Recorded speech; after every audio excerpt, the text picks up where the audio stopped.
Hey everyone, welcome to SEO Full Course by Simplilearn. Have you ever searched something on Google and wondered why certain websites always show up first? That's the power of SEO, which is search engine optimization. And now it's your turn to learn it. We are about to show you how to make your website rank higher on Google, attract more visitors, and grow your business or career. And here's the exciting part. SEO skills will be in huge demand. Beginners in India can earn anywhere between 3 lakh to 6 lakh per annum, and talking about seasoned experts, they are making up to 25 lakhs a year. So in this course, we will learn how to find the right keywords, how to create content Google loves, and how to stay ahead of the competition, the best tools to use every day, and how to track your results like a champ. So let's get started. Now, before we begin, if you are interested in building your career in digital marketing, then the Professional Certification in Digital Marketing by SPG in School of Global Management is a great place to start, which is ranked 7 by the APAC Bloomberg Business Week. SPG's 8-month live interactive program will help you master the key skills like SEO, SEM, social media, mobile marketing, marketing analytics, and even the latest Gen AI tools. You learn by doing 20 plus real projects, 10 plus case studies, and 35 plus marketing tools used by the top professionals. You'll also get access to expert-led masterclasses, sessions by Meta Blueprint trainers, and a free Meta exam voucher. So hurry up and enroll now, and you can find the link below. Imagine you wake up early in the morning, grab your coffee, and start scrolling through your phone. Your voice assistant suggests a new app to help you manage your day. And an AI-powered ad pops up recommending a product you didn't even know you needed. But now you can't resist. The best part is you can try it virtually before buying, right from your phone. This isn't the future, this is now. AI and cutting-edge technologies are redefining how brands connect with you, me, and the world. So in today's video, we are diving into the 6 biggest digital marketing trends shaping 2025 and how they are transforming everything we thought we knew about reaching customers. From AI to VR, voice search to personalization, these trends are your guide to staying ahead of the game. And if you are a marketer, business owner, or just curious about the future, you will want to stick around. So let's break it down. Let's kick things off with AI and machine learning. Because let's face it, AI isn't just a trend anymore, it's the backbone of digital marketing in 2025. Think about it, AI tools like ChatGPT or Jasper are doing more than just automating tasks. They are creating hyper-personalized ad campaigns, analyzing customer sentiment, and even generating full-blown marketing strategies.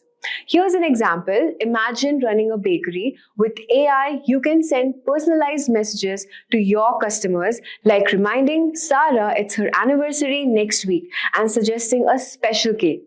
And for larger brands, tools like Sephora's chatbot don't just answer questions, they recommend makeup shades based on your skin tone and preferences. How cool is that? The takeaway is AI doesn't just save time, it builds stronger connections with your audience. So start small, use AI-powered tools for email marketing or customer segmentation, and watch your campaigns go from good to game-changing. Now, while AI is changing how we create content, voice search is transforming how customers find it. Let's talk about the next big trend: voice search and voice commerce. Let's suppose you ask, "Hey Alexa, find me the best running shoes under $100. Voice search isn't just a convenience anymore, it's how a huge chunk of consumers interact with brands. In fact, over 35% of US households now own a smart speaker. But here's the catch. Voice search optimization isn't the same as traditional SEO. Let's take an example. Suppose you're in a coffee shop, ranking for best coffee in Seattle isn't enough anymore. Voice queries are conversational, like what's the best coffee near me that's open now. This means you need to focus on long-tail conversational keywords and make sure your website is optimized for local search. Voice search is all about meeting consumers where they are literally. While voice search is reshaping how consumers find products, AR and VR are also transforming how they experience them. Let's dig into it. the next exciting trend, which is augmented reality and virtual reality. Augmented and virtual reality have stepped out of this gaming world and into marketing, and they are here to stay. Picture this, you are buying furniture online and instead of guessing how it looks, you use IKEA's AR app to place the couch in your living room. Or imagine trying to make up virtually like Sephora's lets you do to find the perfect shade before you buy. But it's not just the retail. Real estate agencies are offering virtual tours of homes, and even car dealerships are letting customers experience test drives through VR. These aren't just flashy gimmicks, they are the game changers in customer experience. So if you are into any industry that involves visual products or spaces, AR and VR can set you apart. So start exploring platforms that align with your business and wow your audience. Speaking of engagement, let's talk about the king of content formats and videos. And yes, it's still dominating in 2025. Also, just a quick information, if you are interested to start a career in digital marketing, then check out Simplilearn's postgraduate program in digital marketing in partnership with Purdue University. This course provides a robust and industry-relevant curriculum to help you become a certified digital marketing expert, and the program covers essential digital marketing components like website creation, SEO, SEM, social media marketing, and many more. A year of experience is preferred, so hurry up and enroll now and find the course link in the description box below and in the pinned comments. So let's talk about the trend 4, which is the continued dominance of video content. We all know that video is everywhere. TikTok, YouTube Shorts, Instagram Reels, but it's not just about short form anymore. Long form content is making a comeback, especially for tutorials and storytelling. Take live streaming as an example. A small business owner can use it to showcase products, answer customer questions in real time, or even give behind-the-scenes tours. And it's not just for big brands. Tools like Canva and InShot are creating professional-looking videos easier than ever. The key is here, balance. Use short videos to grab attention and longer ones to build trust. And don't stress about fancy edits. What matters most is delivering value. So now we have covered how to create content. Let's talk about how to make it feel personal at scale. We are talking about the trend number 5, which is personalization at scale. Have you ever opened Netflix and it feels like it really knows you? That's personalization at work. By 2025, consumers expect this level of relevance from every brand they interact with. Let's say you have an online clothing store. With tools like HubSpot or Marketo, you can create dynamic emails that recommend outfits based on past purchases, browsing history, or even local weather. It's about making every customer feel seen and understood. Remember, personalization isn't just a buzzword, it's the key to build loyalty in a crowded market. And finally, let's explore how social media and e-commerce are merging to create seamless shopping experience. We're talking about trend number 6, which is social commerce and shoppable content. Scrolling through your Instagram, seeing a dress you love, and buying it without ever leaving the app. That's social commerce. And it's taking over. Platforms like Instagram, Facebook, and even TikTok are integrating shopping features that make the buyer's journey frictionless. Here's an example. Beauty brands are using Instagram shoppable tags to showcase products. Customers can see a lipstick in a post, click on it, and purchase all within seconds.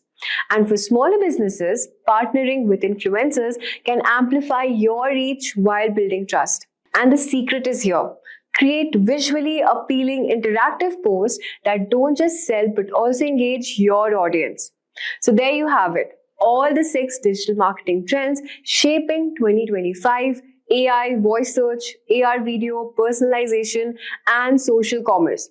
These aren't just trends, they are the tools to transform your marketing strategy. If you are looking to boost your website's traffic or dominate search engine rankings, then today's video is just for you.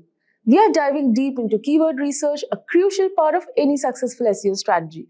By the end of this tutorial, you'll know exactly how to find the right keywords to help your content reach its full potential. So let's get started. To kick off things first, let's understand what keyword research is.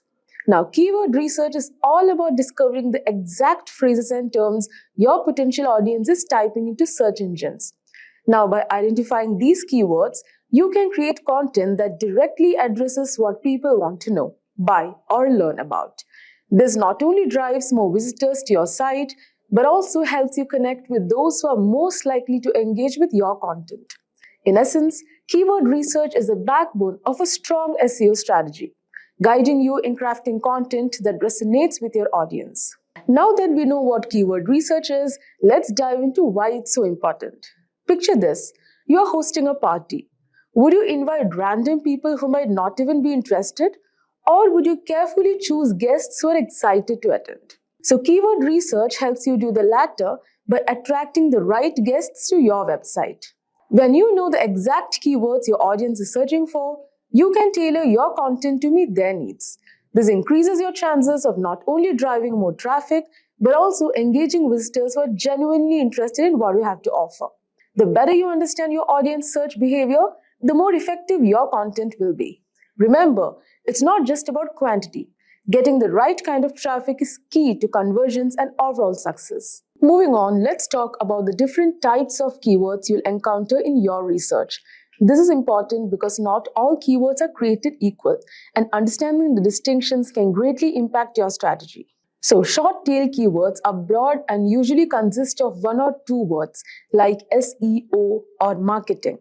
Now, these keywords have high search volumes, which means lots of people are searching for them. However, they're also highly competitive, making it tough to rank for them unless you have a very authoritative website. Next comes long tail keywords. Now, long tail keywords, on the other hand, are more specific phrases like how to do keyword research for SEO. Now, while they have lower search volumes, they tend to be less competitive and more targeted, attracting visitors who are further along in their buyer's journey. For instance, someone searches for best budget laptops for students is likely closer to make a purchase than someone just searching for laptops. Now, next type of keyword is LSI, which is latent semantic indexing keywords. Now, these are related terms that search engines consider relevant to your main keyword. Now, for example, if your main keyword is digital marketing, then LSI keywords could be online marketing, SEO strategies, or social media advertising. Now, even in this example, if you have given best leather shoes, the LSIs would be official and casual wear, best footwear brand, original leather shoes, etc. So, using LSI keywords helps you create more contextually relevant content with search engines' favor.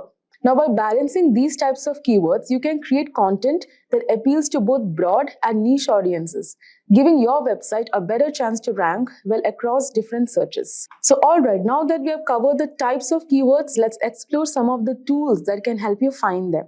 So, keyword research tools are like treasure maps. They guide you to the keywords that can drive the most traffic to your website. Number one is Google Keyword Planner. So, Google Keyword Planner is a fantastic starting point, especially for beginners. It's free and provides a wealth of information, including search volumes and competition levels for various keywords. You can also discover new keyword ideas based on what people are already searching for. Next is Ahrefs. Ahrefs is a more advanced paid tool that offers in-depth analysis. It doesn't just give you keyword data, it also provides insights into how difficult it is to rank for a particular keyword, as well as click-through rates, CTR, and related keyword ideas. So, Ahrefs is particularly useful for competitor analysis, helping you see which keywords for your competitors are ranking for and identifying gaps in their content that you can exploit. Now, next comes SEMrush. Now, SEMrush is another powerful tool that goes beyond keyword research. It offers comprehensive data on keywords, including trends over time, and allows you to conduct competitive analysis, track keyword performance, and more. SEMrush is a go-to for many SEO professionals because of its all-in-one capabilities. So these tools simplify the process of keyword research, allowing you to focus on creating content that will resonate with your audience and perform well in search engine results. So with so many tools at your disposal, the next step is figuring out how to actually find the best keywords for your content. So here's a step-by-step approach. Number one, start with a brainstorming session. So you can list down potential keywords related to your topic. Think about what your audience might search for and consider different variations of those phrases. So use the keyword research tools we just discussed to analyze these keywords. Pay close attention to search volume, competition, and user intent. The goal is to find keywords that have a good search volume but aren't too competitive. And next, consider user intent. This is crucial. Ask yourself, what is a searcher hoping to find? If someone is searching for best travel laptops in 2024, they are probably looking for product reviews or recommendations. Tailor your content to meet that specific intent, and you'll have a much better chance of converting those visitors into customers. So by following these steps, you can pinpoint the keywords that will not only drive traffic, but also ensure that the traffic is relevant and likely to convert. Now, one of the most effective ways to find high-quality keywords is by analyzing your competitors. This might sound like a spy mission, but it's completely above board and incredibly valuable. So tools like SEMrush allow you to see which keywords your competitors are ranking for. So this gives you insight into what's working for them, and more importantly, it highlights gaps in their strategy that you can exploit. For instance, if you notice that a competitor is ranking well for a keyword like affordable SEO tools, but their content is outdated or lacking in detail, you can create an up-to-date piece to outrank them. So by leveraging competitor insights, you can stay ahead in the SEO game, ensuring that your content is always relevant and competitive. Now, finding the right keywords is only half the battle. The next challenge is using them effectively in your content. So here's how you can do that. Number one, place your primary keywords in strategic locations such as title, meta description, headers, and throughout the content. This signals to search engines that your content is about, helping you rank for that keyword. Number two, avoid keyword stuffing. This old school tactic doesn't work anymore and can actually hurt your rankings. Instead, focus on naturally integrating keywords and using variations. For example, if your primary keyword is digital marketing strategy, you could also use online marketing strategy or effective digital marketing tactics to make your content more readable and engaging. Now, the third one is using LSI keywords to add depth and context to your content. This not only improves readability, but also helps search engines understand the broader topic of your content, which can positively impact your rankings. Remember, the goal is to create content that's both optimized for search engines and enjoyable for your readers. Lastly, keyword research is not a set it and forget it process. It requires regular monitoring and adjustment. SEO is a constantly evolving field, and what works today might not work tomorrow. So make it a habit to regularly check how your keywords are performing. Use tools like Google Analytics to track your rankings and see which keywords are driving the most traffic. If you notice that certain keywords are underperforming, consider tweaking your content or trying out new keywords. So by staying on top of your keyword strategy, you can ensure that your content continues to perform well and adapt to changes in search trends. And there you have it, a comprehensive guide to keyword research. I hope you found this tutorial helpful and that you are now ready to start finding the best keywords for your content. Remember, keyword research is all about understanding your audience and creating content that meets their needs.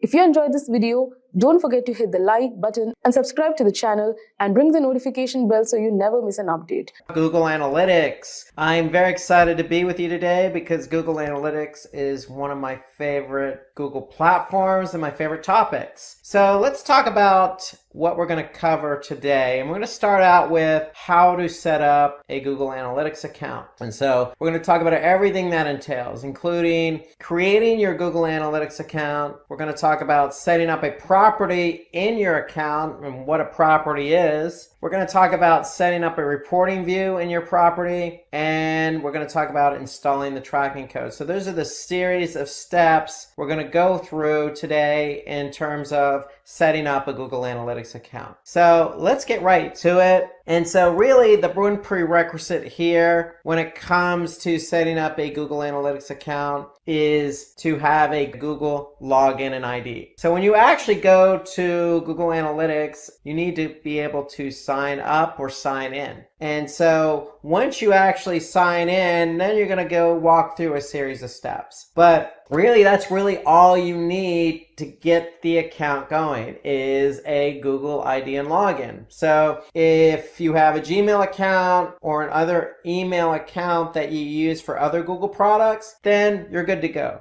That's all you need to do. So when you actually go to sign up for Google Analytics, you're going to be asked to set up a new account. And these are the series of steps you're going to walk through or go through to set up a new Google Analytics account. So you're going to choose an account name. and then you're going to choose a property name. Okay, so the account name can be anything you want it to be, the name of your company, your name, whatever you want to name it. The property name is really the website name. So what website are we talking about? So here I'm going to set up a fictitious website name for now. It's called Demo Simplilearn. So the URL for this website, Demo Simplilearn, is going to be demo.simplilearn.com. So that's the property. When we talk about properties in analytics, we're really talking about what websites we want to measure. And then you're going to be asked to choose an industry category. And so for Simplilearn, we're in jobs and education. But you have a number of different industries that you could choose from. This is important. Go ahead and choose the most relevant industry that your particular business is associated with. Okay, and I'm going to talk about why that's important here in a minute. And then you're going to choose your time zone. And the time zone is also important because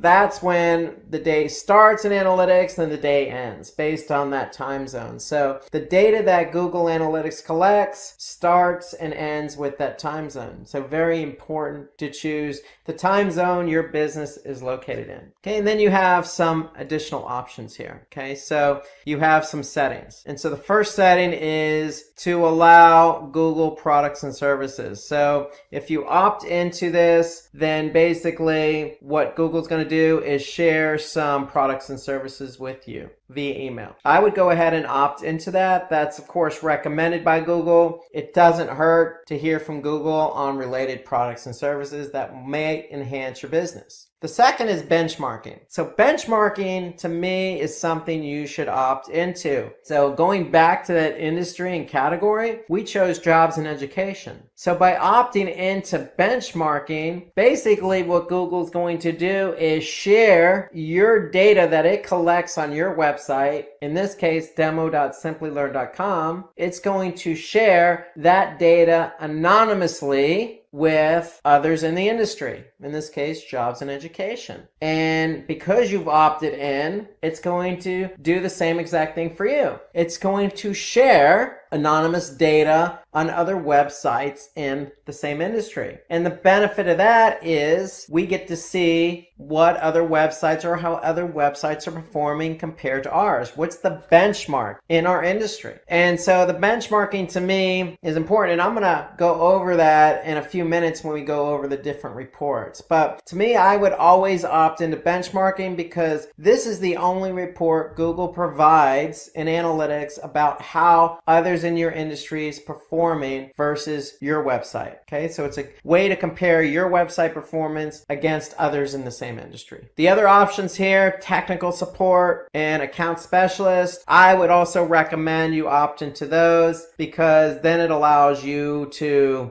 basically allow Google access to your account, and they'll be able to help you if you occur or run into any issues. So these are the options in setting up a Google Analytics account. It's very simple, very easy to do. You're just entering in a few fields. Note that we talking about a website right now, so I'm talking about demo.simplilearn.com. But just know that if you want to track a mobile app, Google Analytics will allow you to do that as well. You just choose the option mobile app. So we're tracking a website. We want to know how users behave when they get to my website. And that's what Google Analytics is going to allow us to measure and look at. We just need to do a couple more steps in the process. So once we fill out these fields here, we're going to click Get Tracking ID. Now, I'm going to accept the terms of service. I'm going to accept another terms of service in relation to data protection. I'm going to click accept. Once I accept, I'm going to be able to get some tracking code. The tracking ID is the ID associated with your account. And so this number is going to be associated with your account. So your account ID starts with UA and it's going to be this number here. Now the -1 is the property you set up. So in this case, I set up demo.simplilearn.com. If I wanted to track multiple websites under that same account, then I can certainly set up multiple properties. Just know that every property I set up in that account is going to have a -1, -2, -3, -4, etc., depending on how many properties I set up. So by default, I set up one property, so my first property ID is -1. If I set up a second property, the same account number, it's just going to have a -2. And that's important because that ID, that account and property ID, is going to be associated with that particular property or website. So again, once you finish setting up the account settings, then you're going to be asked to add some tracking code to your site. And that tracking code is going to be related to the account and the property. So notice my tracking ID up here.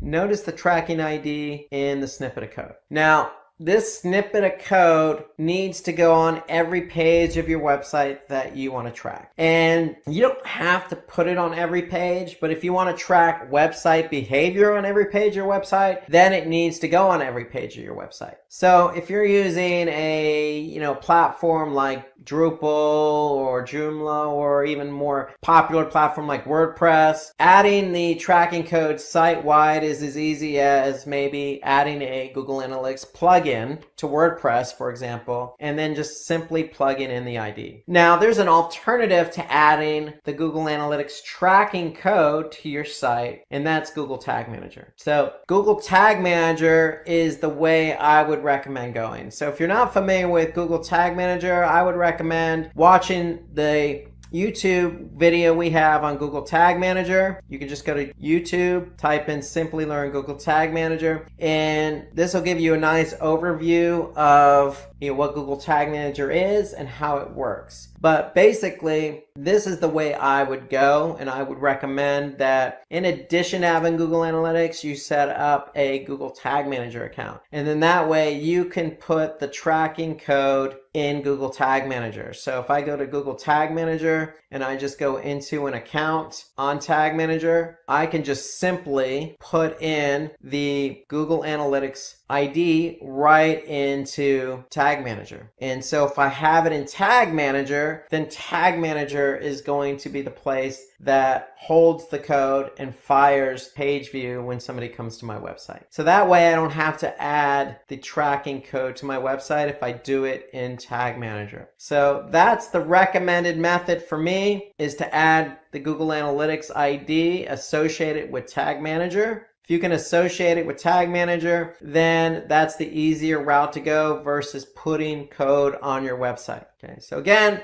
take a look at the video we have on YouTube for Google Tag Manager. That's the route I would go. Now, once you do get the tracking code on your website, whether that be through Google Tag Manager or through a plugin or, just simply adding the script to your site, to pages on your site, then what's going to happen is you're going to start collecting data. So that's ideally the way it works. You need to add this code to your website. Now, if you're not ready to do that and you simply want to basically understand how Google Analytics works, then I would recommend getting access to Google Analytics demo account. And so if you just type in and search Google Analytics demo account, basically what you're going to do, you're going to choose the first listing there and you're going to go to demo account. So if you have a Google Analytics or Google login, then all you need to do is click on access demo account. And so what Google's going to do is put this demo account into your account.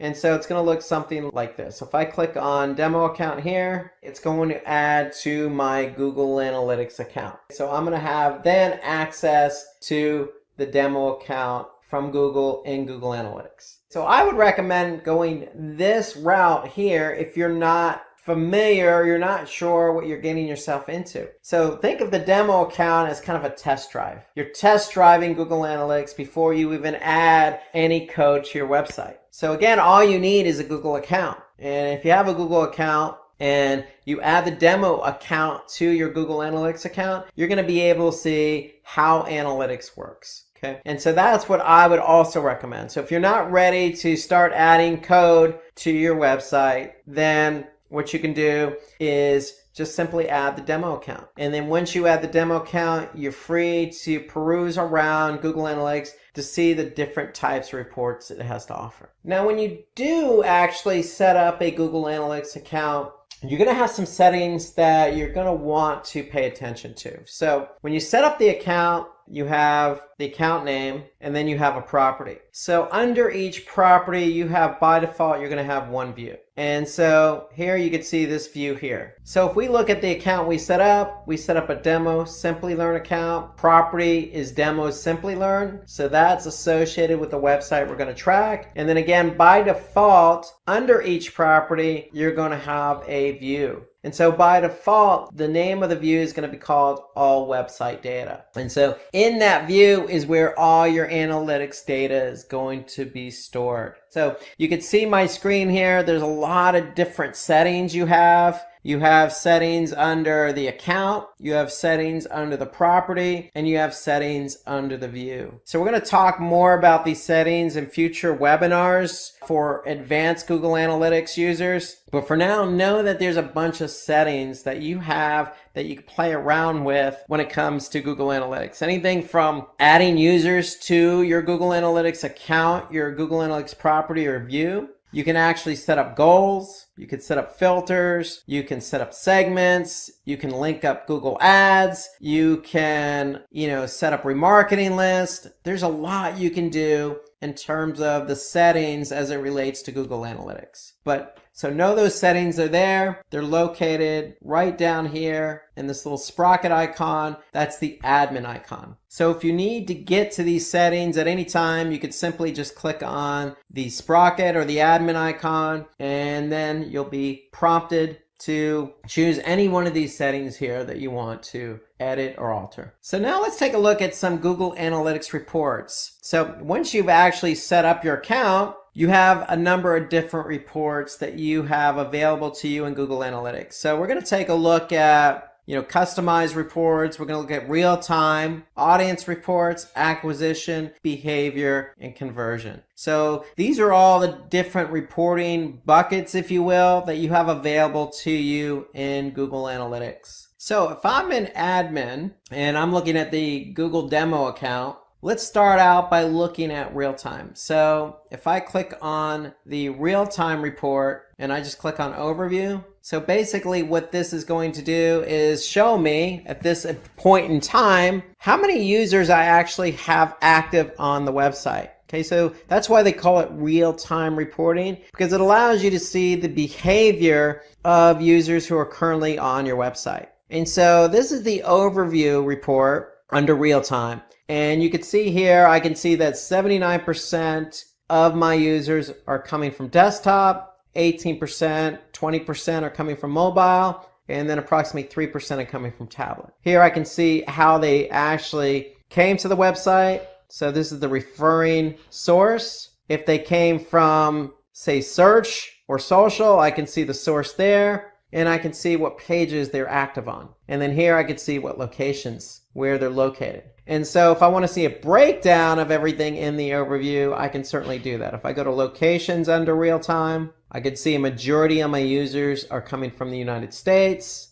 Okay, where are they coming from? I'll just click on traffic sources. And here I could see the different sources and mediums. Medium is the means in which the traffic was driven. So if it's Google, it's either paid search or organic search. So I can see here it's organic. Then I can actually see what content they're looking at on my website. So I can see currently I have 3 active users on the home page, 2 active users on the Google's Women's White Tea page, so forth and so on. Now, most importantly, if you have event tracking set up, so if you've taken a look at our Google Tag Manager webinar, you know that you could set up event tracking in Google Analytics to measure engagement on your website, whether that be a form submission or somebody clicking on the play button of a video. So if I click on events, I'll be able to see what events are firing. So here I can see we have event tracking set up, and I can see how many different events are firing on my website in real time. So here I can see e-commerce, somebody clicking on the quick view click,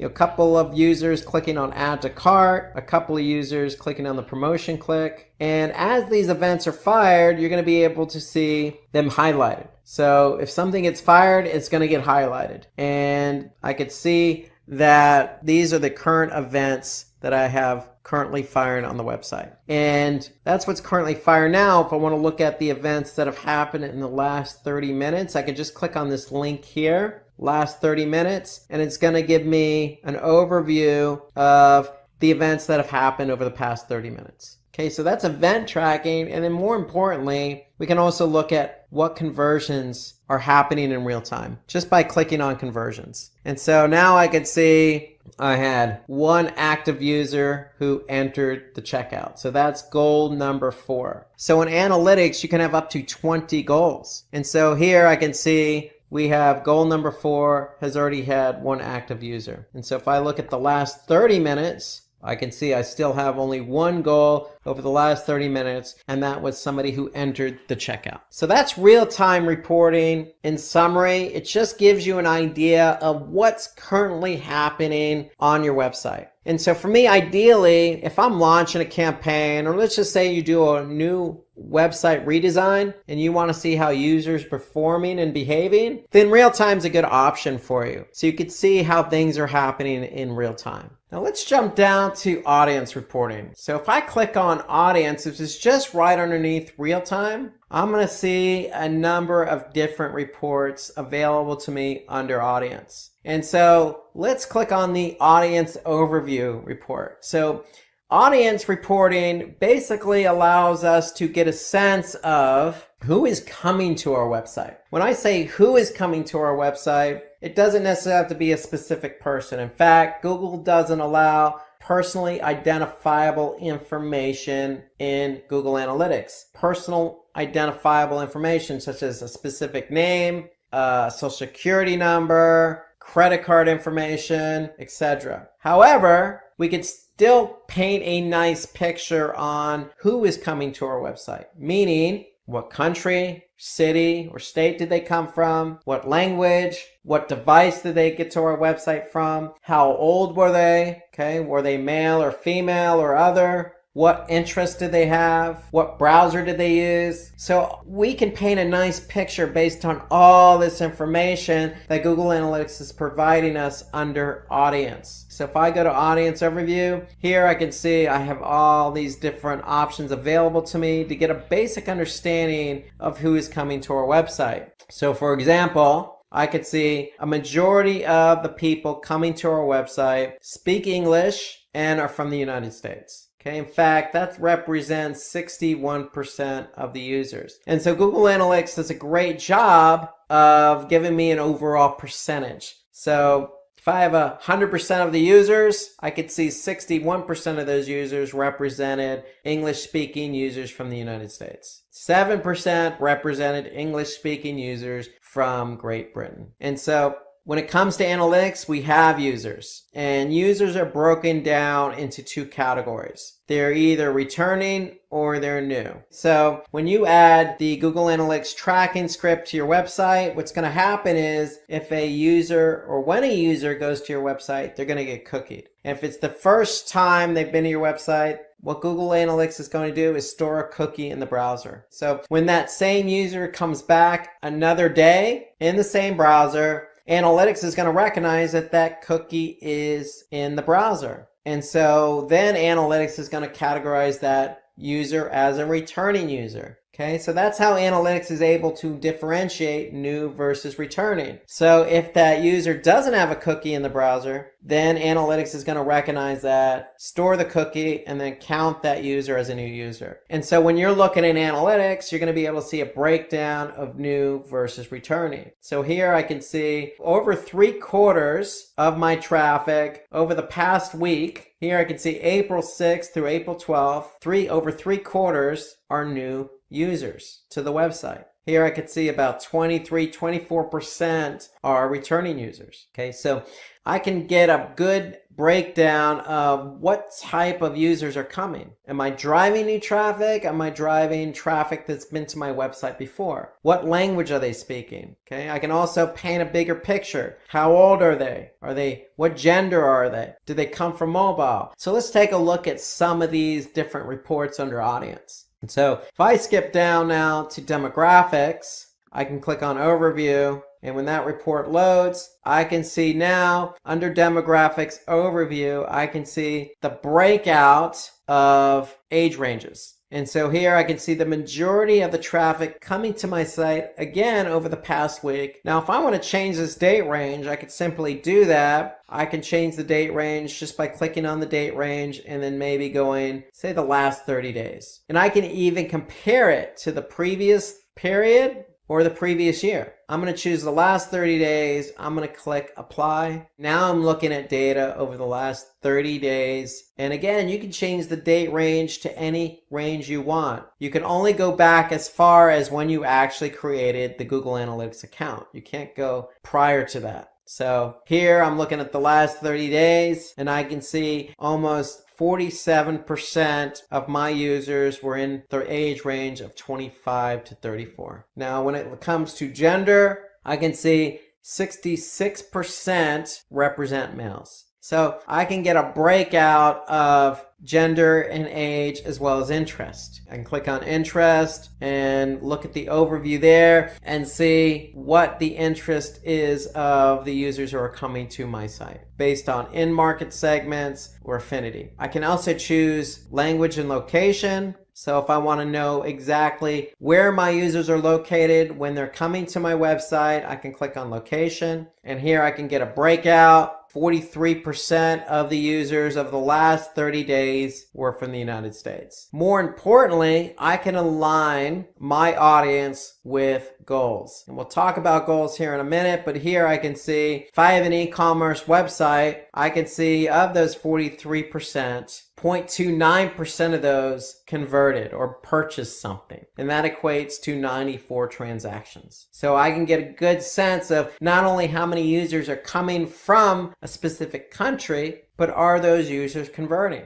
If I click on mobile, and mobile to me is one of those reports I tend to spend a bit of time on because I want to know what devices users are coming to my website. And so for my website here, or this is the Google demo website, I can see mobile represents approximately 27% of the traffic. So desktop still represents a majority of the traffic. So for you, you want to keep an eye on mobile because mobile is definitely a majority of what people use nowadays. That's how people start their day. That's how they transact via mobile, whether that's purchasing something, communicating, or searching. It all starts with mobile. So you want to keep an eye on mobile, and more importantly, you want to keep an eye on behavior. So Google Analytics is telling me that, yes, I have approximately 27% of my traffic of the last 30 days came from mobile. How are they interacting with my website? So if I look across this report, I'm going to be able to see different metrics.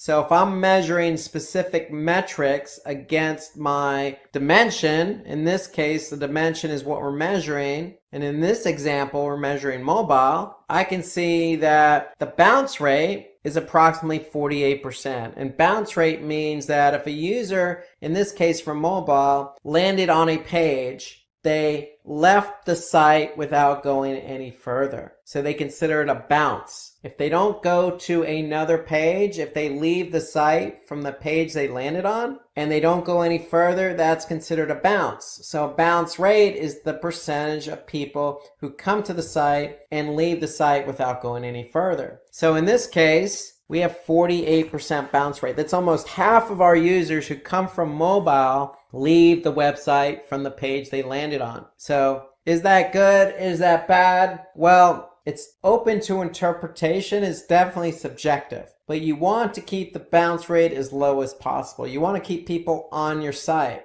especially if you have an e-commerce website. You want people who come to your website to purchase. And so here we can see 48% mobile. In desktop, it's a little bit lower at 41%. Now, if I look a little bit further at engagement, I can see how many pages on average do mobile users look at. So versus desktop, it's a little bit lower. You can see 3.86. On desktop, it's 4.5. Now, if I look a little bit further in engagement, I want to be able to measure how long somebody from mobile stays on the website. if they're bouncing at 48%, but they're also looking at 3.8 pages, 3.9, almost 4 pages per session, then that means in this report, analytics is telling me they're spending about 2 minutes on the site. And interestingly enough, I can see that mobile over the last 30 days had more transactions. So 51 transactions versus 34 transactions from desktop. And interestingly enough, the e-commerce conversion rate is at 0.29%. That's higher than desktop at 0.07. It's lower than tablet, but it's higher than desktop. And mobile has the most transactions, and since they have the most transactions, they have the most revenue at 2,380. So yes, the engagement isn't exactly as great as it is as desktop, but we can see that people are still purchasing with their mobile devices. So it's something to keep an eye on, and mobile is something I definitely look at. In fact, since it's such an important report, one thing you can do in analytics is if you actually like a report and you think you're going to look at that report multiple times, then you can simply just go ahead and click save at the top here. So if I click save, I'm going to enter a name for this report. I'm just going to call it mobile report and click OK. And then what's going to happen is it's going to be located under Save Reports. And Save Reports is located under Customization. Customization is located above Real Time. Okay, so if I close that up, you can see Audience, Real Time, Customization.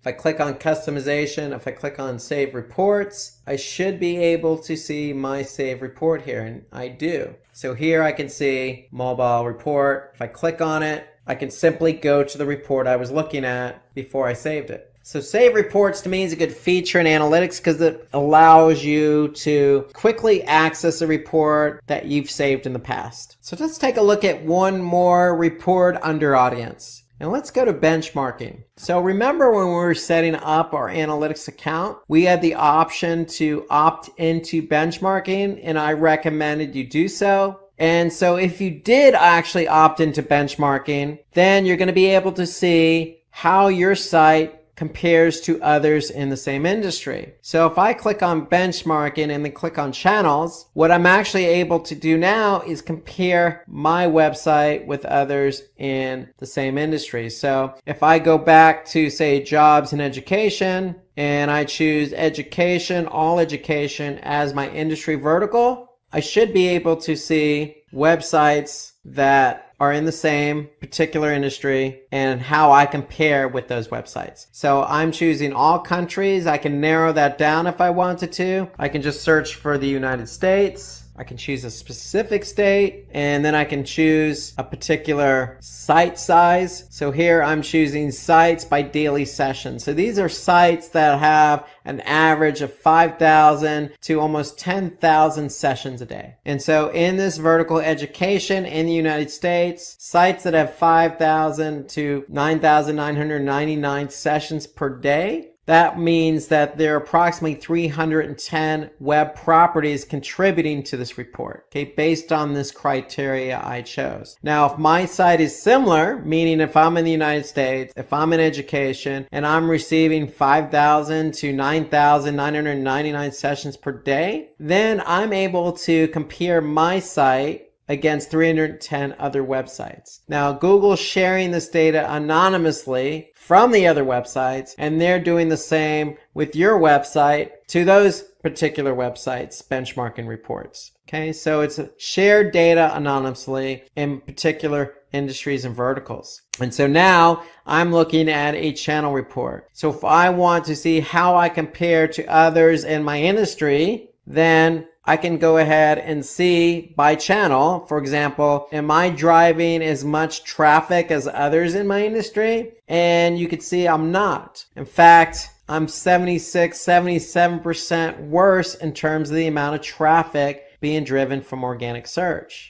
So anything in red is going to show as a negative result, a negative comparison, whereas something in green is a positive comparison. So if I look at engagement, I can see that I might not be driving as much traffic, but I can see that the pages per session are better than the site average or the industry average. I can see if I go over again, looking just at organic search, I can see the bounce rate is better than the industry average. So the channel report under benchmarking allows you to measure how you compare to others in your industry. And you could do so by looking at location and devices. So if you opted into benchmarking when you set up your account, then you'll be able to compare your website against others in your industry, in your country, region, and based on the size of your website in terms of how many visitors or sessions you're getting per day. So let's go from audience to acquisition. So if audience is who is coming to your website, acquisition allows us to see how the traffic was driven to your website. So how did these users get to our website? And so under acquisition, if we click on overview, we'll be able to see an overview of how users, whether they're returning or new, came to our website. And so what analytics does by default is they have a number of default channels. And when we say channels, we mean analytics is grouping different channels based on how users got to your website. Meaning, how did users get to our website? Did they come via organic search? Meaning, did they type something into Google and find you in the organic listing? Analytics also groups users based on whether they came to your site directly, meaning did they type in the URL directly into the browser, or did they bookmark your website and come back via the bookmark? So they're grouping users under direct. They also group users under referral, meaning did they come from another website? They group users by social. Did they come from a social media platform like Twitter or Facebook? If you're running paid search, meaning if you're running paid search on, say, Google, then do they come from paid search ads? Now, if you're running display ads on, say, Google's network, Google's display network, that's a default channel. So analytics will group users there. So if they don't recognize a channel, then they're going to group it as others. So by default, Google Analytics groups users on how they came to your website via these default channels. And so I could see how many users came to the site from each channel. Now, if I want to drill down on this report, I can click on all traffic. And then if I click on all traffic, I can go to channels. I can look specifically at the channels report. And so now I can see organic search, again, over the last 30 days is the #1 channel driving traffic. And they represent approximately, again, you can see this number here in parentheses next to the raw number of users. I can see that number is about 56%. So 56% of my traffic over the last 30 days came from organic search. And so those are the number of users. Again, as a metric, you're also going to have sessions. And you'll see sessions a lot as a metric. So users are broken down between new and returning. So every time a new or returning user comes to the website, basically what they're doing is initiating a session. So you can have a user who can come back multiple times. Every time they come back to the website, it's a session. So session is simply the start of somebody coming to your website, and the session ends when they leave the website. And so just like we looked at with the audience reports when it came to mobile, we can also look at engagement by channel. So just like mobile, we looked at bounce rate, pages per session, average session duration. We can do the same thing here with our channel report. More importantly, in addition to behavior, we can see conversions. And since we're running an e-commerce platform, we could see what the conversion rate is by channel. So organic search did drive the most traffic, and they did have the most transactions over the last 30 days. And the conversion rate in this case is 0.17. Okay, so how Google determines the conversion rate, they basically take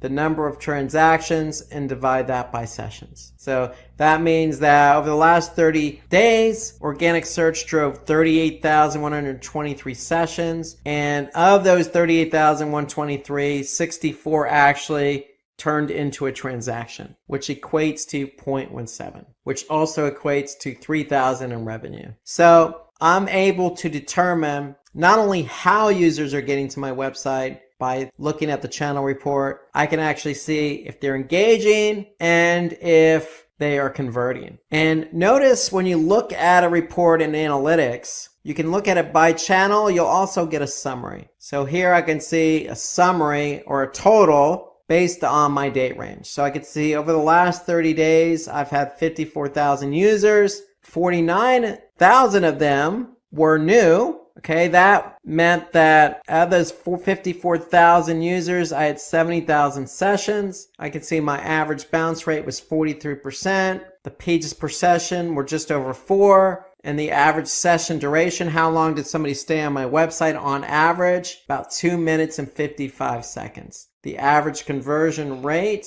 was 0.14, and I had a total of 97 transactions totaling $5,500. Okay, and that's all over the last 30 days. So any report you look at in analytics is going to have a summary. And note that any report you look at in analytics is going to allow you to save it. So if it's a report you think you're going to go back and look at a future date, then you simply just have to click on the save button. Conversely, if you don't want to save it, you can simply just export it. So you can export it as a PDF. If I click on PDF, it's going to allow me to export that as a PDF.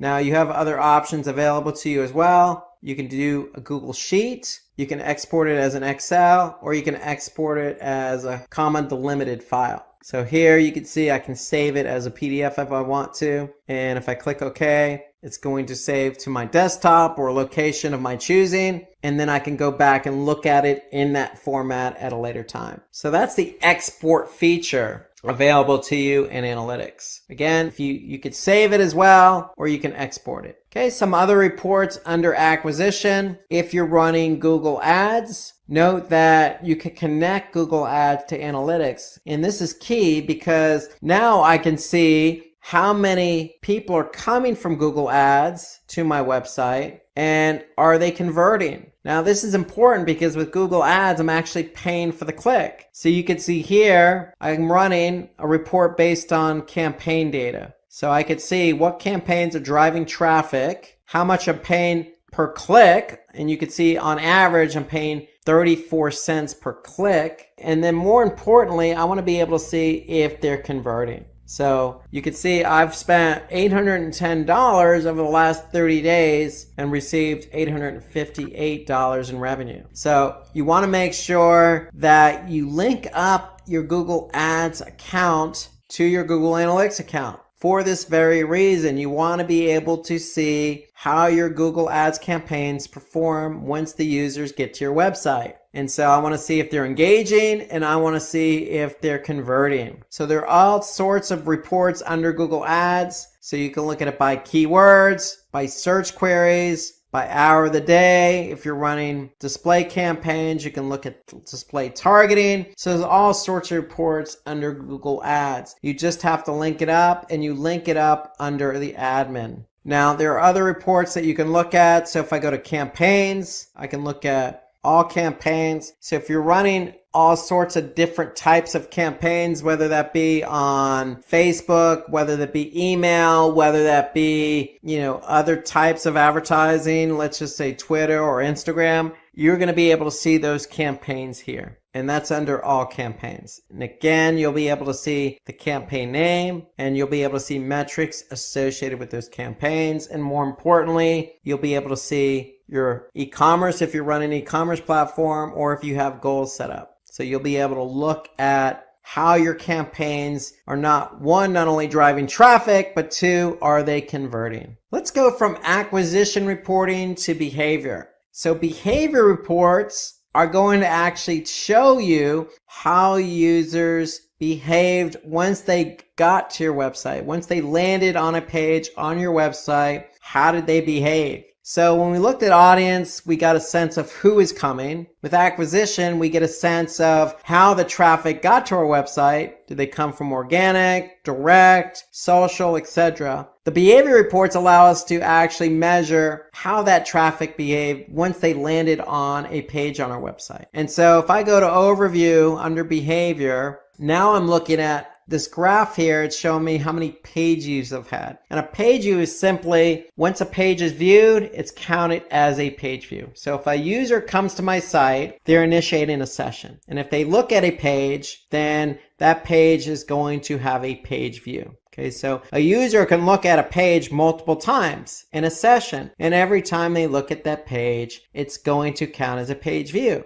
So here I can see in this graph how many page views I've had, again, over the last 30 days. And if I look further at my overview report, I can see the specific pages and how many page views they've had. And I can also look at some other metrics. Okay, the average bounce rate, the average time on page. I can look at the exit rate, which means how many people actually exited, or the percentage of people who exited from that page. So I can dig deeper into my behavior reporting. So if I click on site content and I click on all pages, then I'm going to look at a report by page. This is my dimension. This is what I'm measuring, my page. And now I can see how many page views each page had over the last 30 days. Now note, you also have something called unique page views. So unique page views is equivalent to 1 per session. In other words, if a user came to my site and looked at the home page, then the home page is going to have 1 unique page view and 1 page view. Now, if the user in that same session looks at other pages, then every page that user looks at is going to have 1 unique page view. However, if the user goes back to the same page in the same session, then it's still going to be 1 unique page view. But in this case, the home page, if they look at the home page a second time, then the home page is going to have 2 page views. If they look at the home page 5 times in 1 session, then the home page is going to have 5 total page views and 1 unique page view. Okay, so that's why unique pages is equivalent to 1 per session, where page views is an accumulation of how many times the page was viewed in the same session. So in other words, you're always going to have more page views than unique page views. Okay, so this gives me a sense of how my pages performed. So again, I can look at total page views and then engagement. So ideally what you want to do with a report like this is, if a user is not engaging on the page, then that should tell you something about the page itself. If they're not engaging, if the bounce rate's high, if the time on page is low, if the percentage of exit rate is high, then you probably want to do something with that page. Now, these are all pages, but if I jump down to landing pages, my landing page report is showing me how many people actually landed on that page. And so here I can see under my landing page report, I can see the home page had 36,017 sessions in the last 30 days. That's how many people landed on the home page. So here I can see 71% were new sessions, meaning that I had a lot of new users who landed on the homepage. In fact, 25,000 or 52% of the people who landed on the homepage were new. I could see the bounce rates about 42%, but of those who didn't bounce, they went on to look at about 4.5 pages per session and spent about 3 minutes on the site. And the one thing I like about the landing page report is I can also see whether that particular page, in this case the home page, did it help contribute to a goal or conversion. And in this case I can see of those 36,000 sessions, I had 22 transactions, totaling $1,200 in revenue, and that's an e-commerce conversion rate of 0.06%. So the home page over the last 30 days contributed to 0.06% of the revenue. So this gives you an idea of when somebody lands on your website and they land on a page, is that page helping to move that person along? Meaning, are they not bouncing? And is that page helping to move people towards converting? And so that's what the landing page in effect allows us to measure, is the engagement. And in this case, we're measuring transactions. Okay, so analytics also gives us some other reports under behavior, including site speed. So site speed to me is an important report to look at, just like the mobile report. To me, site speed's important because what Google Analytics does is they take a sampling of pages. And in this case, you can see over the last 30 days, they sampled 2,835 page views. And of that sample, they came back and said the average page load time is about 4 seconds. Now, ideally, you want to keep it as quick as possible. I would say even under 3 seconds. Okay, now there are other factors involved with page load time. The browser you're using, the country that you're actually browsing that page from might not have the best infrastructure. You may not even be on the best internet network, meaning you're on a cell network or the Wi-Fi is not that great. Or you can be on a page that just has a lot of images or a lot of code that may slow it down. So there are other factors involved. And so what Google Analytics does is show you what those factors are. So here I can see by browser what the average load time is. If I want to look at country, I could see what country is contributing to the load time. Now, the great thing about the site speed report is if I go to speed suggestions, okay, what speed suggestions is going to do is it's going to show me the page load time by page. And then it's actually going to provide a link where I can actually click on to get suggestions on increasing the page load time. So for example, I can look at this particular page here, this Google redesign shop by brand / YouTube page, line number 5. If I look at line number 5, I can see the average load time of this page is 8 seconds, almost 9 seconds. Okay, that's an eternity to some people. Now, notice this link next to it. So Google's recommending 7 total suggestions. So if I click on 7 total, what it's actually going to do, it's going to open up a new window and it's going to open up another Google report called Page Speed Insights. And Page Speed Insights is going to give me some information about what I can do to correct the page load of that particular page. So look at the site speed report. It's important because there is a correlation between site speed or page load time and user behavior of that page. And there's also a correlation between page load time and a page ranking organically on search. So page load time is very important. It's so important that I'm even going to save it. So I'm going to click save and click on site speed suggestions as my name and click OK. And now that report is going to be saved under customization under save report. Let's jump from behavior to conversions. Now, conversion reporting is arguably the most important section in Google Analytics, because what the conversions reporting allows us to do is see how people are converting, or if they're not converting, on our website. And so in Google Analytics, we have the opportunity to set up goals. Now you have the opportunity to set up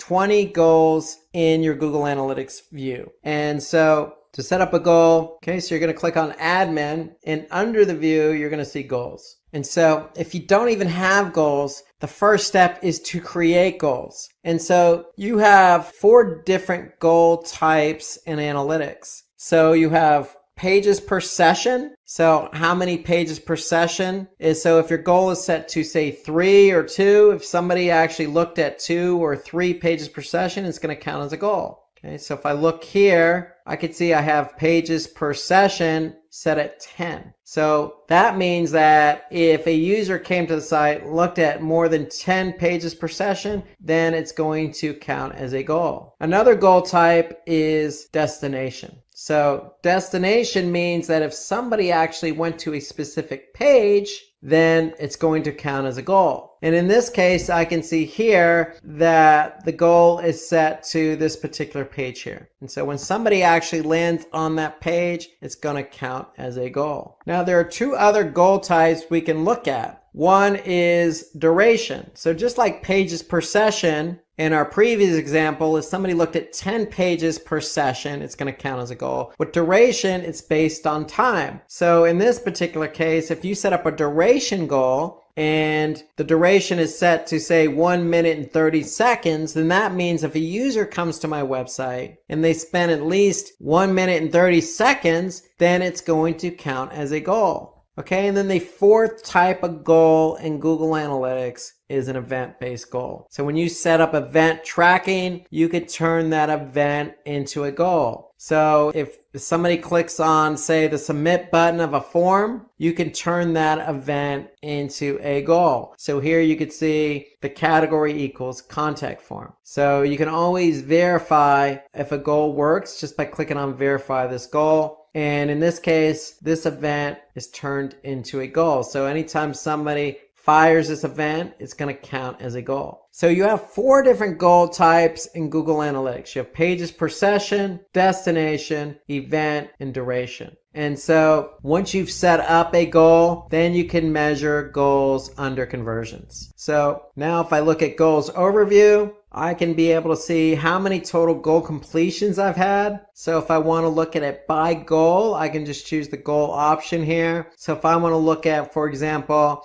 goal 2, engaged users, this was the pages per session, I can see that I had a conversion rate of 10%, meaning that I had 7,000 of all the users who came to the website, 7,000 goal completions, meaning 7,106 users looked at 10 pages or more on my website. And so that's how you want to be able to measure whether users, wherever they're coming from, whoever they are, whatever pages they look at, you want to be able to look at the conversion reports to see if they're actually converting based on the goals you've set up, whether that's pages per session, duration, destination, or event. Goal conversion tracking reports can help you measure who is actually converting. And then the great thing about Google Analytics here is that I can actually see by segment. So the default segment in a segment is just looking at a specific user set. So the default segment is always all users. However, I can choose a different segment. So if I want to choose, instead of all users, if I want to choose mobile traffic, I can select mobile traffic, hit apply. So I'm actually now looking at a subset of data. I'm looking at mobile traffic. So of all the mobile users who've come to my site,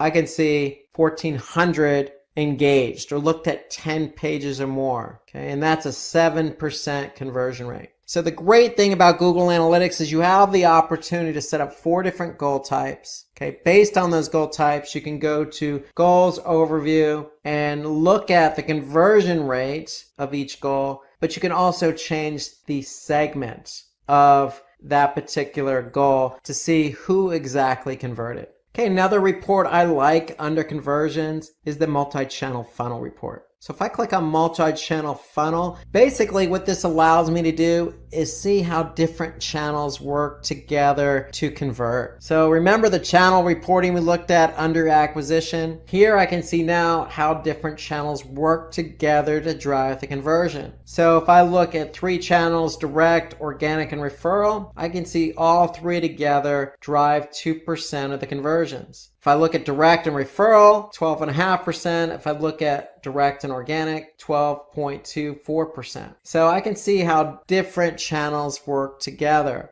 And so if I look at top conversion paths as an example, I can actually see how channels work together to drive the conversion. So in this example, I can see over the last 30 days that my top channel grouping was direct times 2, meaning that somebody came to the website directly, meaning they typed in the URL in the browser, or they bookmarked it and came to the site. Okay, they came the first time but didn't convert. But then they came back a second time via direct and then converted. So that combination is my top conversion combination of the last 30 days. My second best conversion grouping is organic search and direct, meaning that a user came to the website via organic search first, did not convert, and then came back via direct the second time and converted. So basically what analytics does is give credit to the last referral, meaning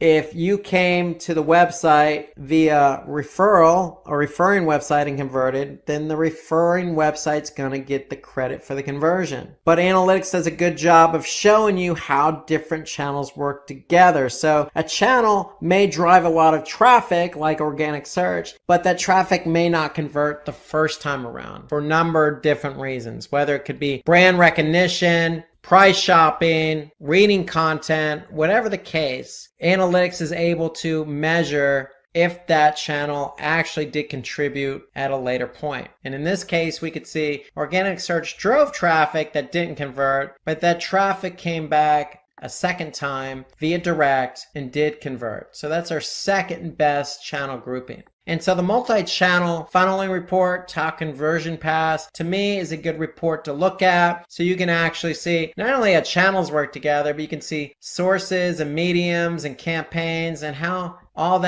those different campaigns and different sources work together to convert. So that's just a good report to look at. There are so many different reports available in analytics. There's so many that we haven't even gotten to yet. So my advice, if you look at the demo report, you can get a feel for each of these reports under each section, whether that be audience, acquisition, behavior, or conversions. Take a look at these reports, see what makes sense to you, see what you can use to improve your website performance. Now, if you have any comments or questions about any of the reports we covered, feel free to comment underneath this video. We're definitely going to have more webinars in the future about specific analytics settings that we didn't get to today and other types of analytics reports and features that we didn't get to today. Today in this video, let's get to know in detail about Google Analytics 4. Google Analytics is a web analytics service offered by Google. It was launched back in 2005. It tracks and reports website traffic. From the information through Wikipedia, Google Analytics is the most used web analytics service. As per the sources, in April 2022, Google Analytics was used by 73% of the 10,000 most popular websites across the globe. However, as per the reports from builtwith.com, 2,81,52,477 live websites use Google Analytics. So now is the time to understand what has been changed in Google Analytics over the years. If you are new to Google Analytics, it's even better. Before moving forward, do subscribe to Simplilearn and hit the bell icon to never miss any updates from Simplilearn. So what makes Google Analytics so important? Google Analytics generates various types of reports and helps to track bounce rates, identify the best content of your website, record user behavior flow on your site, and many other metrics, thereby allowing you to understand and build your business strategies, thereby growing your business. Now that you have understood why Google Analytics is essential, let's check what we have for you in this video. First, we will understand what is Google Analytics 4. Then, we will move forward with identifying Google Analytics version for your website. Next, we will have a detailed look at Universal Analytics and Google Analytics 4. We will continue by understanding success stories from Google Analytics 4 users. And finally, we will end this session by understanding the future of Google Analytics 4.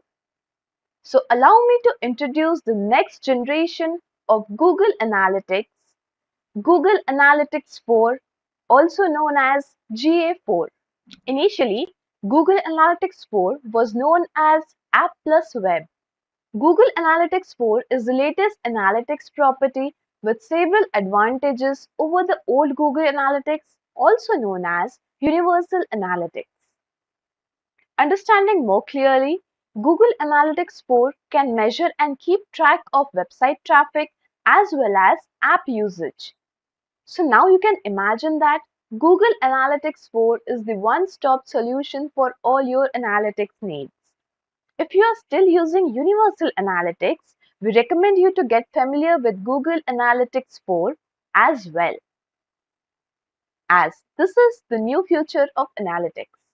We will understand creating and setting up Google Analytics 4 account in detail in the upcoming videos.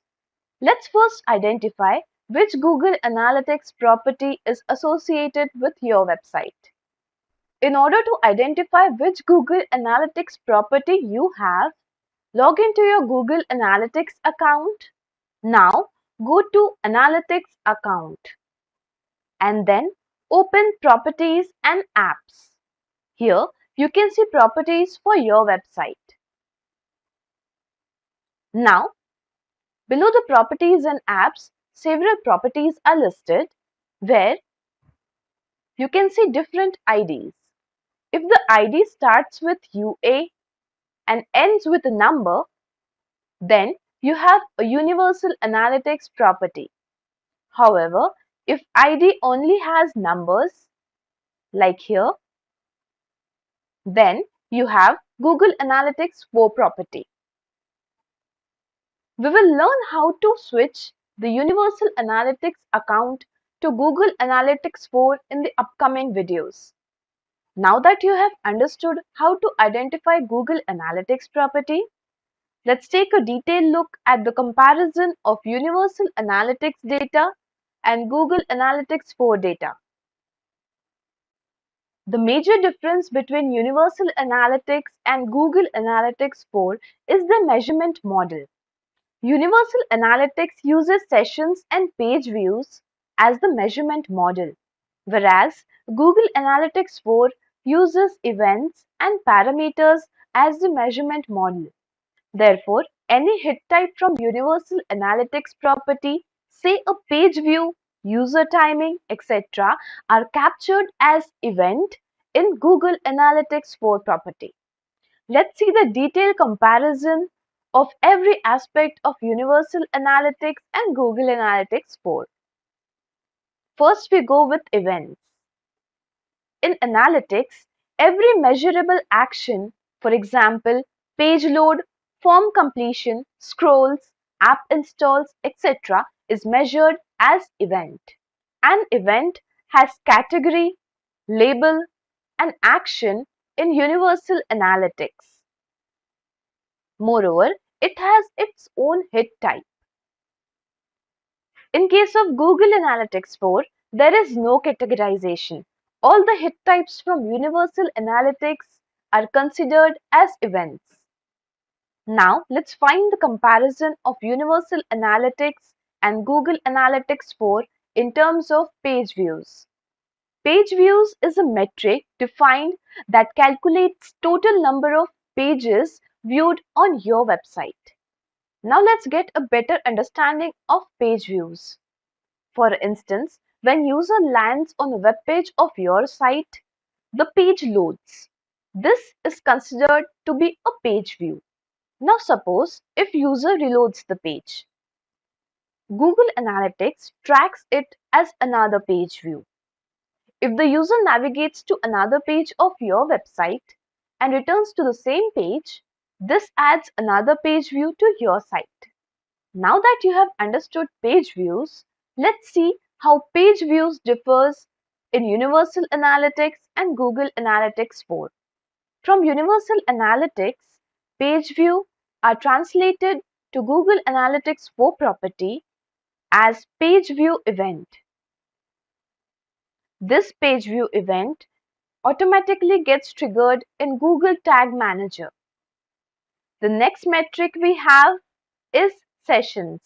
Session is the time duration for which user is active on your website. A Universal Analytics session may consist of multiple page views, events, e-commerce transactions, etc. The session is considered to be ended if the user has 30 minutes of inactivity or any other event for which session end is triggered. In Google Analytics 4, session metrics are tracked from session start event, which automatically gets triggered with the basic interaction on your website. However, the session duration depends on the period between the first and the last event. Now, let's check our next metric, which is custom dimension. In Universal Analytics, custom dimension add the information to the collected data. Whereas in Google Analytics 4, information is added through the event parameters. Moving ahead, the next metric we have is content grouping. Content grouping in Universal Analytics allows to group content into a logical structure, after which one can view and compare metrics by the group name. Now talking about Google Analytics 4, it has predefined event parameter for content group. This parameter fills the data into content group. Moving ahead, the next metric we have is client ID. Client ID is a unique string generated randomly and acts as a pseudonymous identifier. Client ID identifies the browser instance and then it gets stored in the browser cookies. And therefore, subsequent visits to the same site are associated with that user. In both Universal Analytics and Google Analytics 4, client ID serves the same purpose. That is, the client ID is responsible for providing the identifier. Now, let's move ahead with our next metric. Parameters. Parameters are associated with Google Analytics 4 properties.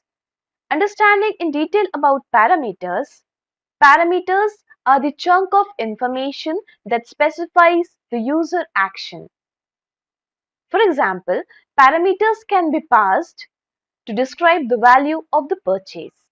Next we have is user property. User properties provide information like preferred language or geographical location of the users that interact with your website or app. Now that we have seen difference between Universal Analytics and Google Analytics 4 properties, the question definitely arises. Can Google Analytics really bring success to your business? Well, if you have a good understanding of your audience and have extraordinary strategies to work on, the Google Analytics is your best companion. Here are some success stories by Google Analytics 4 users. We all know about McDonald's, the leading fast food corporation with a huge number of outlets across the globe. Recently, a case study has been shared by McDonald's Hong Kong, which suggests that the company has experienced growth in conversions by 550% through the in-app orders. And what made them achieve such a great growth? Yes, you guessed it right. It's Google Analytics 4. Let's have a look on their success story. The major goal for the company was to redesign the strategy to increase in-app food orders, predict the behavior of in-app audiences, and reach the right customers with McDonald's mobile order campaigns. To achieve the goals, McDonald's used a simple yet smart approach and implemented Google Analytics 4 properties. With the help of predictive audiences in Google Analytics 4 properties, they tried converting audiences into customers. Moreover, with the help of Google Ads, they were able to manage the campaigns. As a result of the smart efforts, McDonald's was able to gain increase in conversions by 550% for the users who are likely to purchase in next 7 days. Isn't it amazing? Moreover, for the same audience, McDonald's had noticed a visible decrease in cost per action by 63% and an increase in revenue by 560%. Some other companies that have seen growth in their business through Google Analytics 4 includes PepsiCo, Claro Shop, etc. With the proven success of top brands in the world, let us know what the future of Google Analytics 4 holds. As per the reports on builtwith.com, there are 2,81,52,477 live websites that are using Google Analytics, out of which there are 1,21,73,413 live websites from USA and 4,68,538 live websites from India who are using Google Analytics. If we look in detail, we have a list of big names like Bank of America, Blogger.com, Cisco, Netflix, Coursera, Flipkart, ICICI Bank, Tesla India, IRCTC, Myntra, etc. that are using Google Analytics for their growth. However, we are all well aware of the success stories of all the biggies on the list. Thus, Google Analytics will continue to be an important part of new business strategies. Things you should know before we end this session are Google Analytics 4 will be soon replacing Universal Analytics. From 1st July 2023, the Universal Analytics platform will be no longer in action. However, you will be able to access the reports for some period of time. Google Analytics 4 will be the new future of analytics. The concept of linking is foundational to good rankings and understanding the internet at large. It starts with the premise that good content will be cited by others, recommending it to other people. How we cite and recommend information online is by linking to it. We link to information that we find valuable. Based on that, the search engines assess content by how websites link to one another. So we are going to cover the definition and purpose of links and the different functions that links serve. We'll also look at how links mirror human judgment.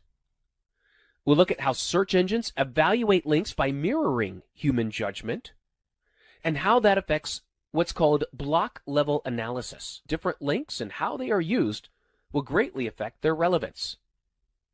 We're going to look at how visitors from different link sources will behave differently based on where they came from, and also how you can measure the effectiveness of links. And finally, we're going to look at both good and bad linking practices. Now, links serve a number of purposes. From a functional standpoint, they usually are our primary means of navigation online. We click on links, we go to different pages, and from those pages we find links to other pages. Links are also a method of citing other content. When we quote somebody, when we use information that we have found somewhere else, we cite that information to give credit to the original author. Typically, online, we do that with a link, so that if someone wants to see the original source document, it's available to them. That also helps to provide credibility to you, credibility to the author of the original source, as well as assigning importance to the knowledge that came from that original source and the authority of the original source. Links also provide us with a clear structure of how our websites are built, how the pages relate to one another, and how organized the information can be. So let's break down the functional part of a link. This is important if you're going to be developing anchor text and linking to understand the structure. The ahref equals is the start of the link tag.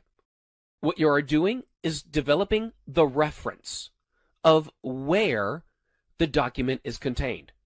That's the href. Reference is what it is short for. What comes next within the quotes is the location of the document. Now, this can be a full URL, or you may just be linking to a document that's on the main root level of your server. This is the full location where you can access the document. And so you're putting the name of the document, the extension, so that it will be linked. The next part is what I have in caps. You'll notice off to the left, I have something in all blue text and underlined, which most people will recognize as a link. You see, when it is in between the document location and the closing of the link tag, the text you have in there is what's called anchor text. You see, instead of publishing the document location and the full URL of the document, we can put the link within text and create anchor text. So all someone has to do is click on the link and the document loads for them. This anchor text is vitally important to understanding how we can add additional relevance to linking content. Then we see the closure of the link tag. This is what makes the internet. The internet is millions of pages connected together by links. So when we look at the functional side of links, and we look at this example here, as you can see, the title of this article is not the URL address of the article. It's a title, and the title is the link. That is the anchor text of the link. And so from a search engine standpoint, search engines look to see what words are being used in the link and how relevant those words are to the document that is being linked. It also looks to see where is the link. Is it in the editorial information, in the article? Is it part of the navigation? Is it in a sidebar or is it an ad? And then also, search engines are looking to see if this is a text link or an image link. How long has that link been there? What type of link is it? Does it go somewhere within your website? Does it go to another website? Or is it a reciprocal link, which I will explain more later? They also look to see the text in the link and the context of the page with the link directs you to. We utilize links a little differently. You see, from a human standpoint, whenever we refer information to another person, when we provide reference material to another person, or even if someone asks us for a recommendation, we provide this information. You see, offline, we mirror the same behavior as we do online when we link. People ask us for information, and we provide it. We just mirror that online by making a link. Offline, we recommend, we refer, we provide information to each other in much the same way. The way I want you to think about it from a human standpoint is that if you asked another person for advice or directions or a referral, are there certain people that you would trust more than others? I'm sure the answer to that is yes. And maybe you have some people in mind that you are thinking about. You see, we run across the same issue with search. The search engines know that there are some websites that are much more trustworthy than others. Just like if you were to ask someone for information, I'm sure you would ask the right person for the information. You would ask the most knowledgeable, trustworthy person you knew who had authority in that subject area. The search engines are trying to do the same thing with the links that we publish on our websites. They're trying to determine who is the most trustworthy and relevant based on the recommendations, referrals, and citations of other websites to other websites. Who are the websites that are trusted, that are authorities? The search engines are trying to do, from a technical algorithmic standpoint, what we do naturally from a human standpoint. Now, from the human side, as I had said before, we need to think of links as information that we receive from other people. Word of mouth advice, information, directions, recommendations. This is where we need to think about links not from the standpoint of building false relevance for a search engine, but being a helpful resource for our readers. How can we help them? How can we provide information? And how can we be a credible source of information? How can we develop our authority within the industry, and so that people who have questions about this content will see our websites as authoritative and credible resources? The best way to develop links, as you'll see, is good content. When people like what they read, when they like what they see, when they are willing to recommend it to others, it's because you have created something of value. And they'll link to you when they feel that you are credible and that you are authoritative with this information. Only then will they share it with other people, because you have earned that right for them to share it with others by providing content that is informative, educational, entertaining, and you've provided that service. Only then will people then want to recommend it to others by linking to it? Now, links serve a number of benefits. When I look at some of the incoming links to my site, one of the things I notice is that if I get a link in certain places, that can drive a lot of brand exposure. I can have thousands of people coming to the site looking to see an article, and that provides a lot of exposure to a lot of people. However, also, getting a link from a certain website, especially if it's a high, relevant, authoritative website, I can see my rankings increase because of that. But then also, a good link is going to drive people that will convert and drive sales or leads, those who become customers.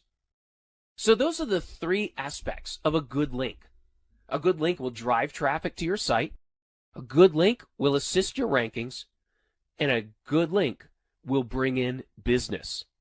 If you can get a link to do all three of those at the same time, that's what I call the golden link, because it has all three benefits. Usually, however, you're going to find that different links will provide different types of benefits. One of these three, or maybe two out of these three. One of the things I'm usually very focused on is the link that drives sales or generates leads.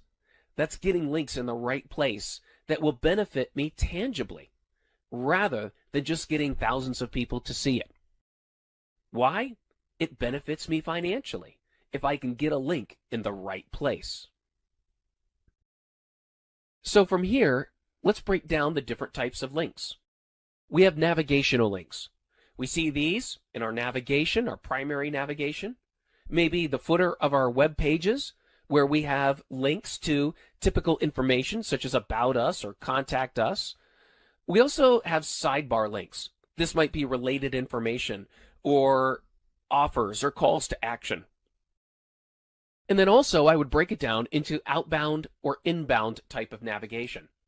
Outbound are links going to other websites. Inbound links are links that come from other websites and that also I might send to other pages on my own site. Now, I've used the term editorial. An editorial link is a link that is found within the content of the website. And by that, I mean through an article. So if I am writing an article and I link to someone else and cite them or reference them, that is what's called an editorial link. It means that it's part of the content. A great example of this is that the navigation on your web pages is not part of the content. It serves a function as navigation, but it doesn't have anything to do with supporting information, with citing an authority. So information and links that you put within the content and presented content of your site are considered editorial. Now, there's also call to action links where you're bringing someone to a landing page or a registration page or a sale page. Then also we have social links. Now, these can provide a variety of means, but typically a social link will go to a profile. Maybe it's a username that takes you somewhere else, or a comment, or maybe just an image or something that goes to a social site or that you have placed on your own site as well. Either way, it's all contained within that social network. Even though the links are going on and off your site, they tend to be controlled in that social environment. Now, I've used the term reciprocal link. Now, this is something very specific. A reciprocal link is one where you would go to somebody else and you would make a trade, such as, if you link to me, I'll link to you. And maybe you put those links on the home page, or maybe you create a page just for that link. You see, sometimes it just doesn't make sense. And so the search engines will see that you've linked to each other, but if there's no contextual relevance, most likely you won't get any benefit, because you've agreed to link to each other for the primary purpose of boosting rankings. Now, this is not to say that two websites can't link to each other, because there is some relevance. We'll look at some examples of that later on in this module. Also then, we have advertising links. These can be ads, banners, anything on the page that is an advertising link that if you were to click on it, you would go to that advertiser's page. Those links are typically through an ad server, and they take place in an entirely different ecosystem. But they are links, and we need to know what kind of links are advertising and which kind of links are functional to our websites. Now, when I broke down the different types of links, so we have our navigation links, we have links in our sidebar and in our footer. What block level analysis does is that the search engines look at the code of the page. They break down the page because it's very easy to figure out which part of the code has to do with your navigation, which part of the code has to do with your sidebar and your footer, and which part of the code is calling ads from an ad server. What this leaves is the editorial content, your article, and the ability of search engines then to break down your page into these different elements. The reason why they do it is that the links contained in the editorial space are considered to be more relevant in terms of linking to other websites than any of the other types of links on your web page. Search engines don't consider all parts of the page to be equally relevant, which is okay because neither do humans. We look at the navigation as utilization, pure utility, because it's just helping me navigate among the different pages of your website. I'm not expecting to learn anything. I'm using it as a functional means of navigating your site. Now, your sidebar might have some calls to action. It might have links to other pages, but it's not an article.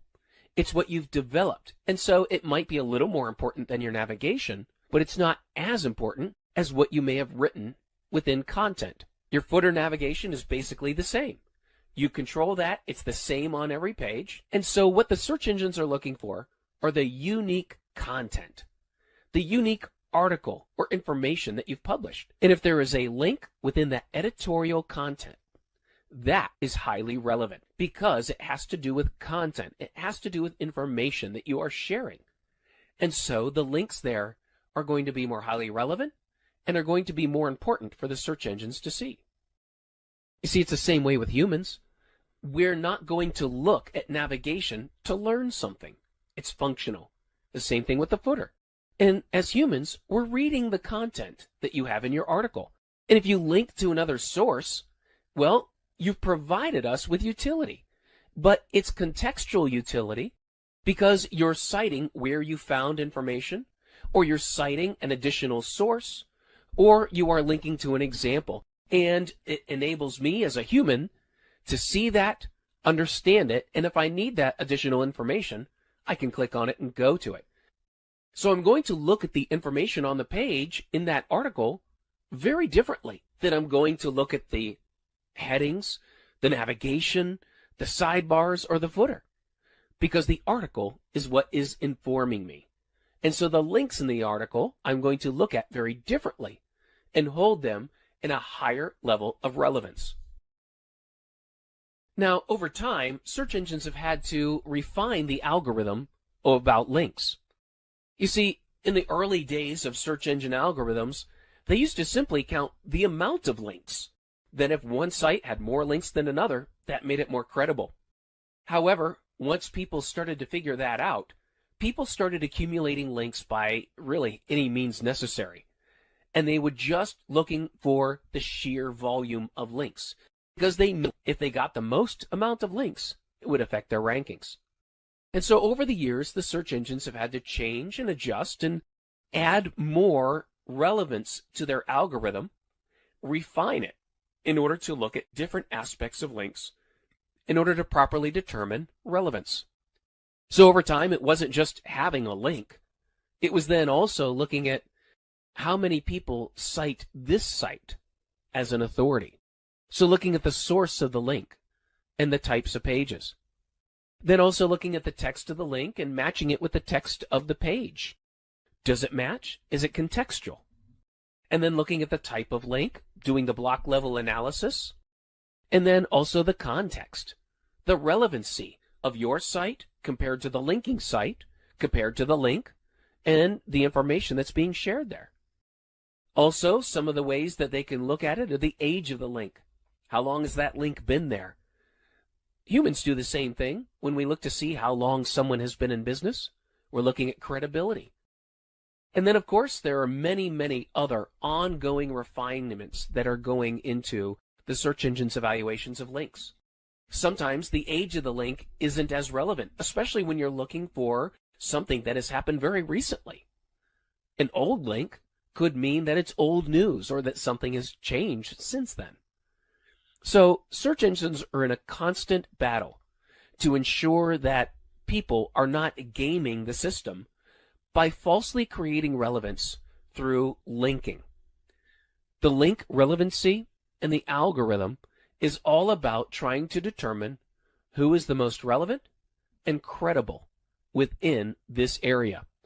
And that is the focus of most search engine algorithm refinements over the past few years, and it will be into the future. Now, this is where I'm going to start bringing in some screenshots from a link management program. As a search engine optimizer, a link management program is probably going to be one of your best friends as you move along in this industry. In this example, this program, LinkDex, that I'm using, will track the incoming links to my website. And it'll also provide a breakdown as to what type of website those links are coming from. So I can see how many links I have from blogs, how many links I have from news sites, how many links from wikis, how many links from directories, forums, social media, public relations sites, articles, or additional resources. Then I can also add my competitors, and I can compare where I stand in terms of the amount and where my competitors stand. In this way, I can be sure that we all have a similar link profile.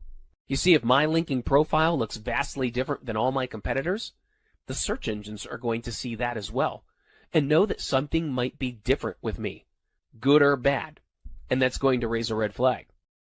So I want to look at the linking profile because every industry and almost every business's linking profile is going to be a little different.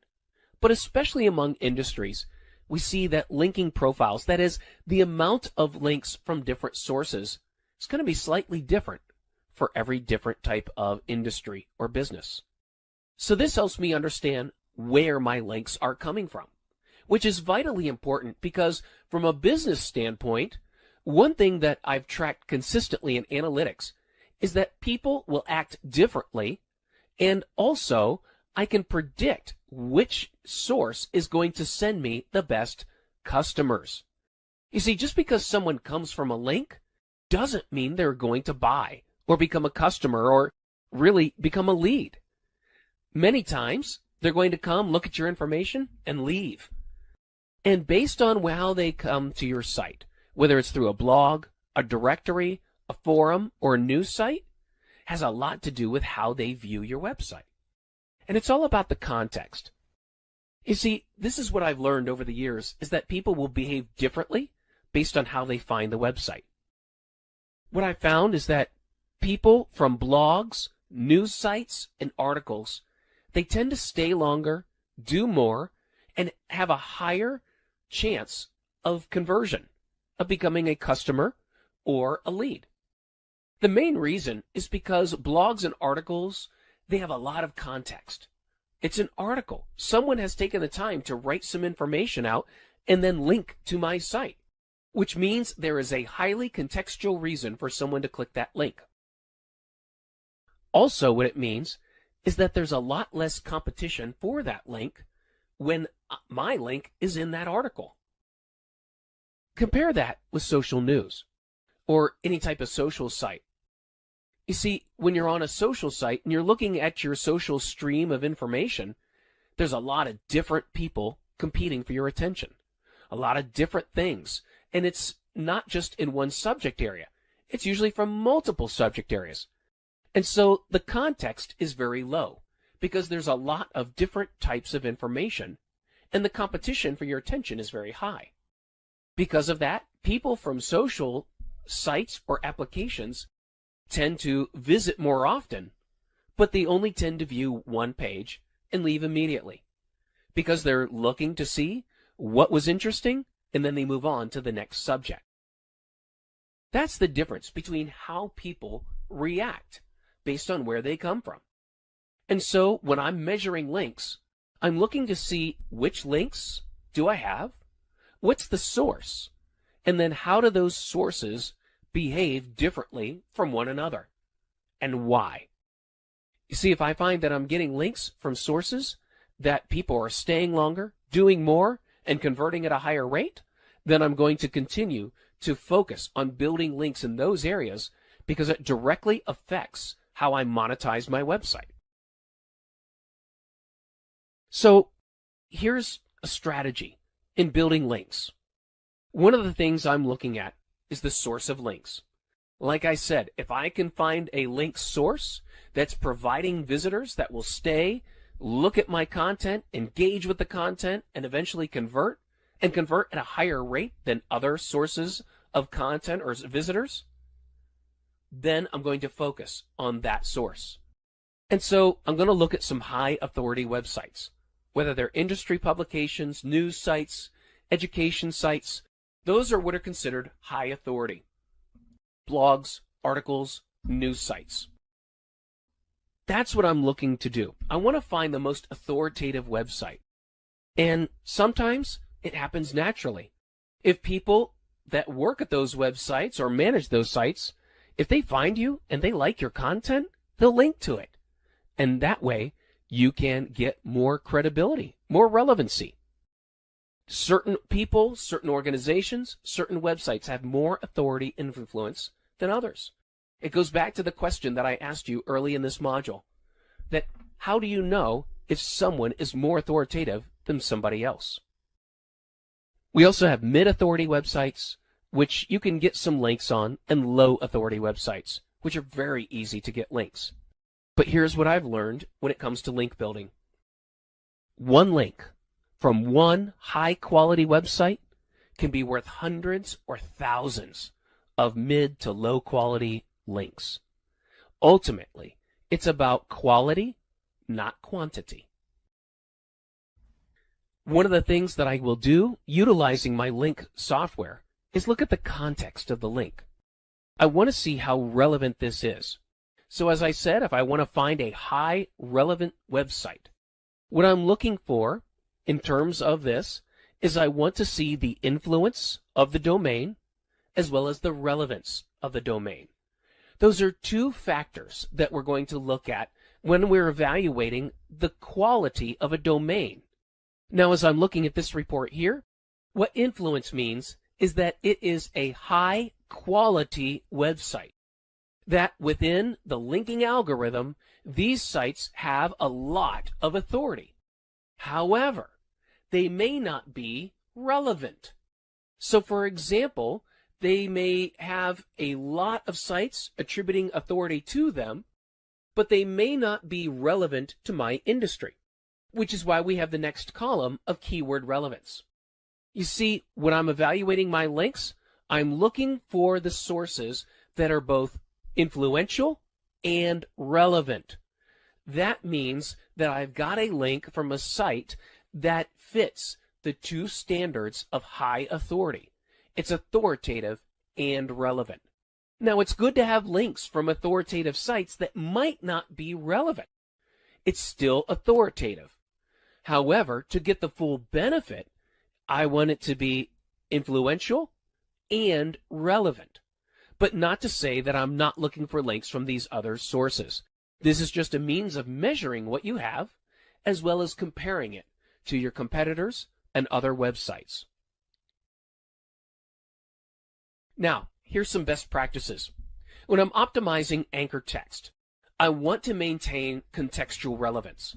So I want to use text in the text link, and I want to explain to people what they're linking to, what they're going to find when they click on that link. If I use an image as a link, I'm going to use an alt attribute, because if that image doesn't show up, that attribute is necessary to let people know where to go. But also, I do get a little tiny bit of benefit by using that alt attribute within the image link. I also want to look at the relevance of the source page that I'm linking to and make sure contextually the link text and the content of the page is contextually relevant to the destination page. I also want to be sure that I don't overuse the keywords, that I don't make multiple links to the same destination, that I don't use the same anchor text over and over. I can be downgraded or even penalized by the search engine algorithm if that is found on my pages. So as an example, instead of using click here for a how-to article, I might use the exact phrase of how to fix whatever it is and use that as the link to the page that has the content. That's a simple way of looking at anchor text. Am I directing someone to additional information?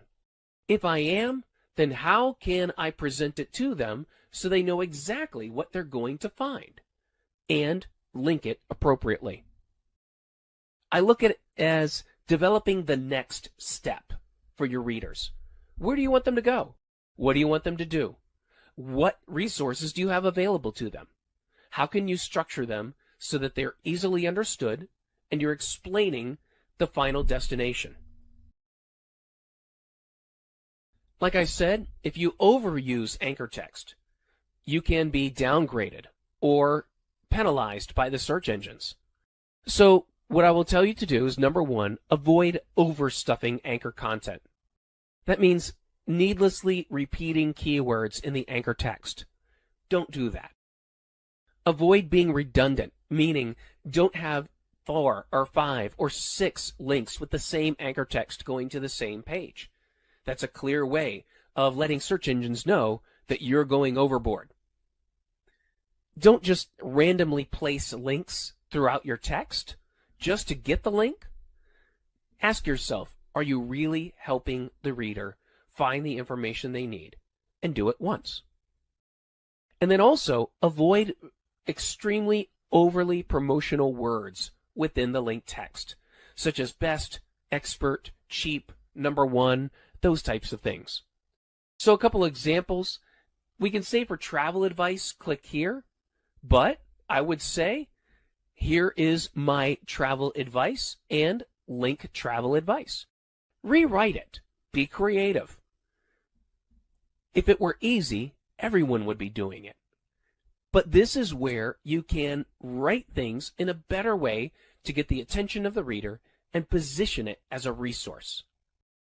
Also, utilizing your URL as the link, or as the anchor text as well for the link in order to get that click. As I've got it here, I would not recommend that you use that. I would recommend that you avoid that. Also, the third line, to check out the best website for iPhones and iPhone accessories. Utilizing overly promotional words is one of those ways that you can easily get caught by the search engines.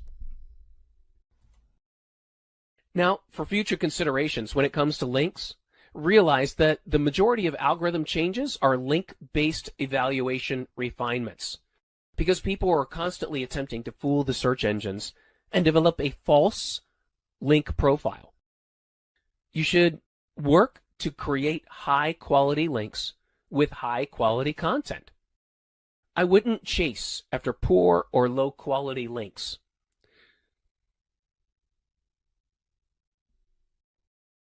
Now, as I've mentioned before, there are a number of tools available for you to manage and measure your backlinks. Tools such as LinkDex, Moz, Raven, Advanced Link Manager, Majestic SEO, and then also you can use your Google Analytics as well. However, Google Analytics only shows you the visitors that have come from links and what they've done. The basic functions of link management software, and there are many other types other than what are listed here, but the first thing that it does is just provide a catalog of incoming links from other domains to your site and your competitor sites. They offer tools for comparison to see which domains are linking to you, what type of link it is, and on which pages those links are listed. They'll also report newly acquired links in the past 30, 60, 90 days, or something similar to that. The purpose of link management software is to help you assess high-quality domains versus low-quality domains in terms of importance and relevance. Like I said, the first job of a link management tool is to collect all of your backlinks. You add your domain, and the tools will usually spider the domain. They'll go out into search engines and go out into many other formats in order to find and retrace who is linking to you, what page that link is contained, sometimes what text is on that page, and what text is being used in the link. They will catalog all of your incoming links, organize them, format them, and report back to you. Most of these link programs provide additional filters and management tools so that you can get more insights about who is linking to you, how they are linking to you, and the type of site. Personally, I use LinkDex in order to monitor and report on my backlinking. So the first report here that I'm showing out of LinkDex is that I see the total amount of incoming links to my domain. This says I have over 2,000 links, and those 2,000 links are on about 1,000 domains. On average, it looks like I have about 2 links from every domain that is linking to me. So this is one way that you start to look at your links. Number 1, the total amount of domains that are linking to you, and then the total amount of links available. This way you can isolate domains that are linking to you consistently, and also find those that may not be the best domains or that are sending a lot of links that are just not relevant. The next thing I do in analyzing my links is to look at the type of link, meaning the type of site that it's coming from. This report breaks down the amount of links coming from blogs, news sites, directories, forums, social sites, articles, or resources. Now, it doesn't usually get all of those links, but it does get enough to give you an idea of how well you're doing in each channel. One of the things that I do like about this report is it also has a timeline. So I can look and see when new links have been acquired, and maybe when some links have been just disappeared. That's called churn, and it's normal. It's normal because many times a link is published on social media, and it kind of just goes away. Or it's not tracked anymore by your link management software. It can't find it anymore. And so linking is always dynamic. You are always gaining new links and losing old links. There's going to be a normal amount of churn. The next report shows me all of the domains that are linking to me. It also shows me, in the next column, how many of those domains are also linking to at least one competitor. And it will list as many competitors as I have listed in here if they list to multiple competitors. It will let me know the influence of that site or the authority that site is seen because of the amount of websites and credibility that authority has for that domain. It'll also let me know the keyword relevance, how relevant that website is overall contextually to my domain and the content that I have. It will also let me know how many pages on that domain have links to my website. So I can also go through and I can filter this list by the type of site. I can filter by those domains that are using anchor text to see how much anchor text is being used and what type of anchor text. There are many different ways that you can filter through all of the domains that are linking to you in order to get an idea of what's happening on your domain, what are competitors doing, and also the relevance of those links to your site. Now, when I say that I can add competitors, this is another type of report, very similar to the one I showed earlier, where I look at my own standing in the different types of sources of links, such as blogs, directories, forums, and so on. I can also, when I add my competitors, look to see how they are performing in those different areas as well. And so I can compare my link profile to my competitors. Different industries are going to have different backlink profiles. They might be more heavily weighted towards blogs, or they might be more heavily weighted towards forums or social sites. In this way, I can look to see if my competitors are actively link building and how they're going about it. I can see where maybe they are excelling in one area that the rest of the competitors are not. So I can compare different strategies. I can also compare different timelines to see if I am acquiring links at a faster rate than my competitors. This is very important if you are a newer business or a newer website trying to compete. Now, specifically, what I can do is look at an individual domain. In this case, this domain has 3 pages linking to me, and that domain also links to 2 of my competitors. I can look at the specific pages, and what I'm looking at here are snippets. This should be familiar to you because what it's showing is the URL of the page that's linking to my page. It shows me the page title of that page, and then in this report, it lets me know if there are any keywords being used in the link, in the anchor text, as well as the number of links from that page. Now, what this tells me is that this is most likely a directory, something that is listing all the different places where you can buy products, because it's most likely linking to the domain name, seeing that there are no keywords being used in anchor text, and also that there are 16 outbound links from that page. That means that it must be a list of some sort, and they are linking not only to me, but most likely to competitors as well. So I can track my links at the domain level and at the page level. I can look to see which pages might have more influence or relevance to my content. I can also see the link URL, the page title, if any keywords are being used in the anchor text, and also within the context of how many additional links are leaving from that page. If there are a high amount of outgoing links on that page, then a link from that page might not be as valuable, since the less links there are coming out from that page, the more it will benefit my site because I'm getting more benefit from less links.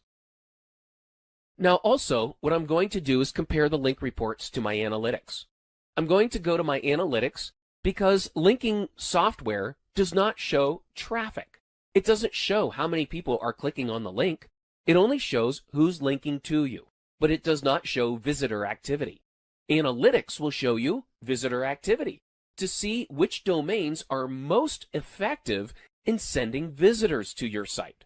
If you go back to the primary benefits of linking, visitors, branding, and business.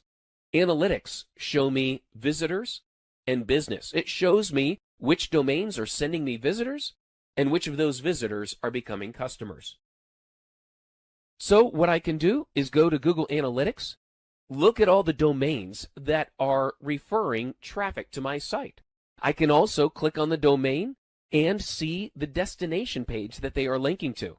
I can see how many visitors are coming, either monthly or annually, how often they're coming back, whether they're new users or repeat users, how long they stay, how many pages they view, and how many conversions as a result of those visits.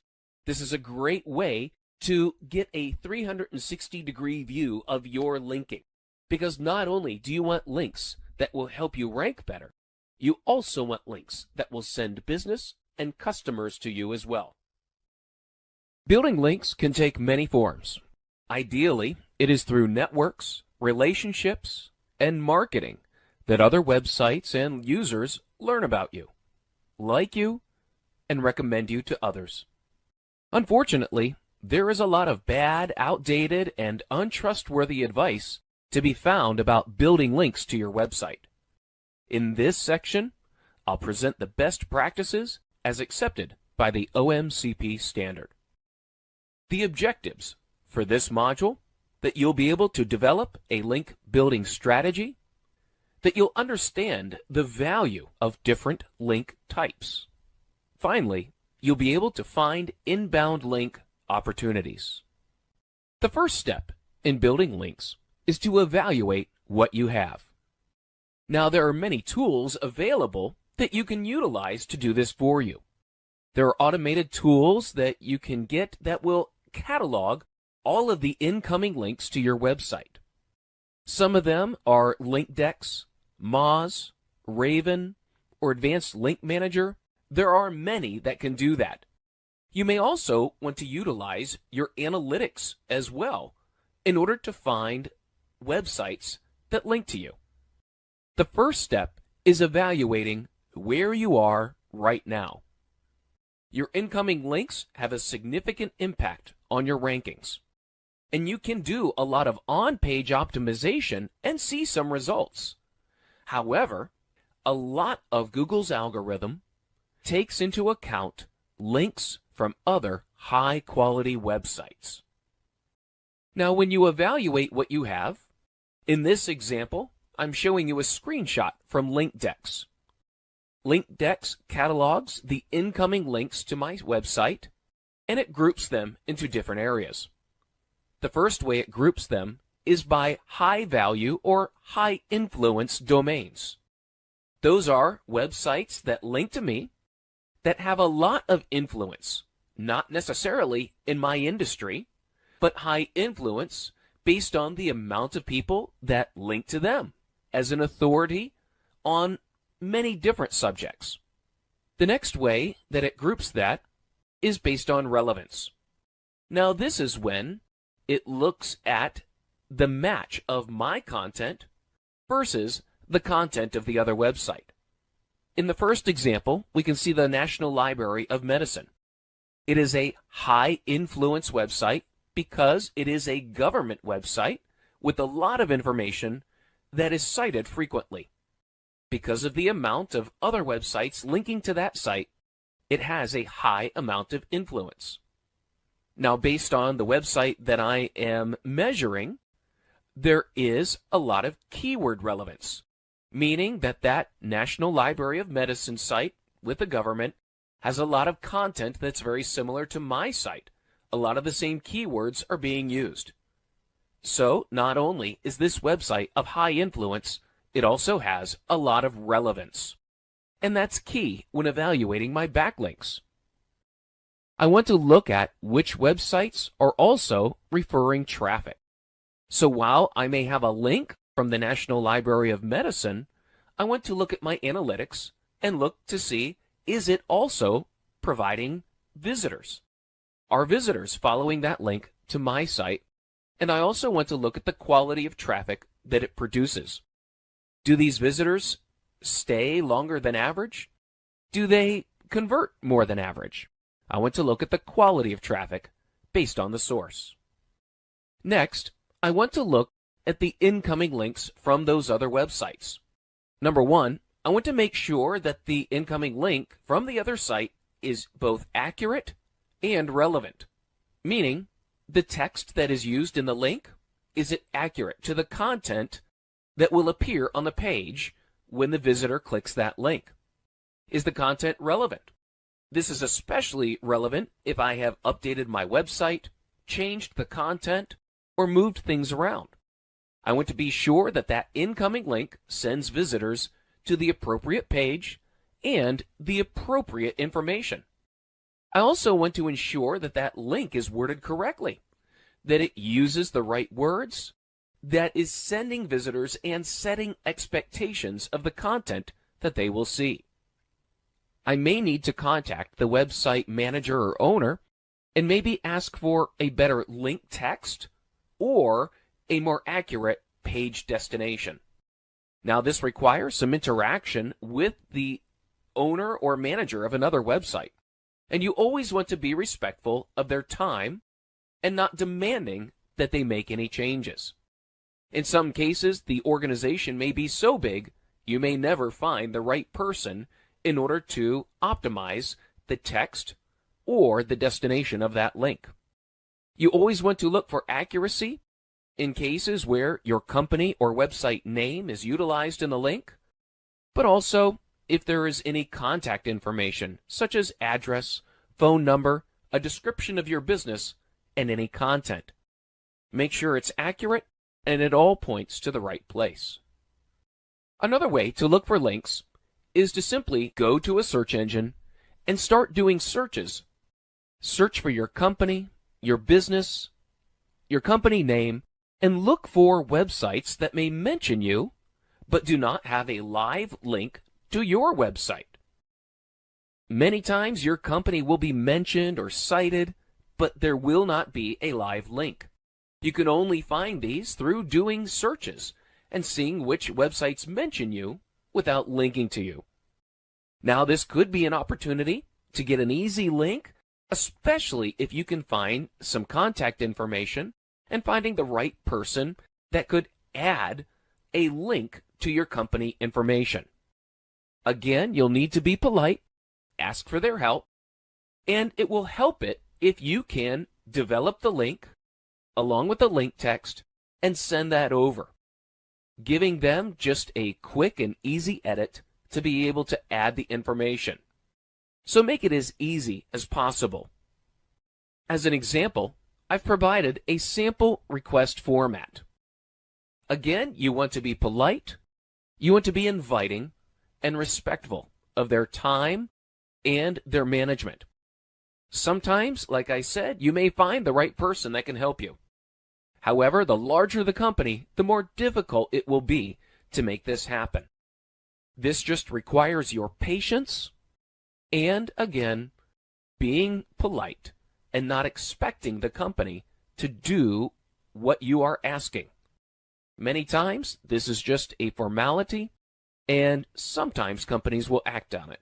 So be sure to approach this with the right expectations.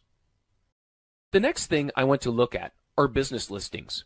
These are the easy ways to establish links and ensure that links are where they should be, and also opportunities. Look for business directories, especially if your company has a local presence. You can utilize Chamber of Commerce lists, association lists, or local listings. If they are on websites, see if they offer links that can go to your website rather than just the list of businesses that are in the area. Even on a larger level, you can look for associations, directories, or listings where you can add your business, or double check if your business is there, and always ensure that your business name, address, phone number, and URL are correct, complete, and consistent with other listings. The next level will require some active marketing, and that's where you search for opportunities.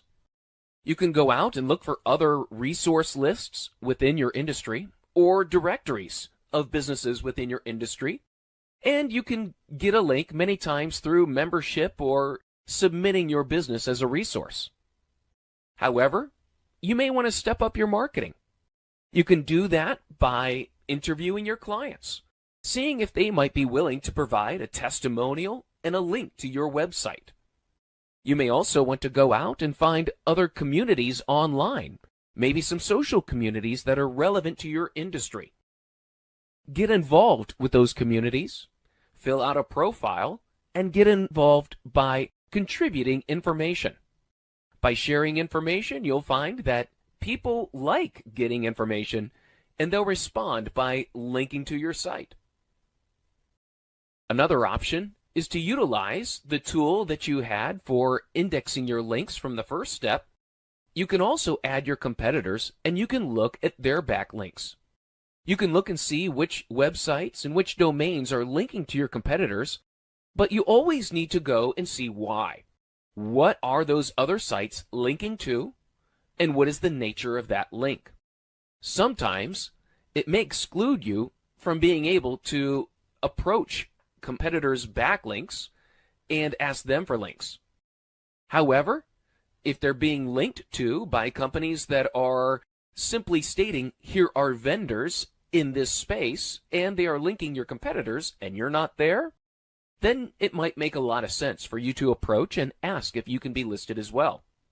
However, be sure that the links to your competitors are not from a consumer or customer relationship. In that case, it might be out of line for you to ask for a link. Make sure if you approach anyone who's linking to a competitor and asking for a link to your site, make sure the context is right and that it makes sense for them. And that's the ultimate judge of value. Does it benefit somebody else to link to your site?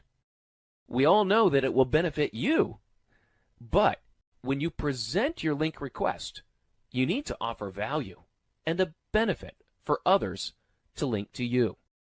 So be sure that you present it in a way that is beneficial and good for those people that will be adding the link. They're the ones that have to take the work to do it, and they're also the ones that are adding a recommendation for you and your business. So as always, you need to be considerate and patient. Now, the best way to build links is by creating something that people like and sharing it. You see, the best way to build links is by creating value through content or information or entertainment. You see, when people like things, they link to it. If they find a study or a white paper or research that you performed, they link to it. If you post an infographic that explains something and it's attractive, people link to it. You see, that's what's most amazing about linking.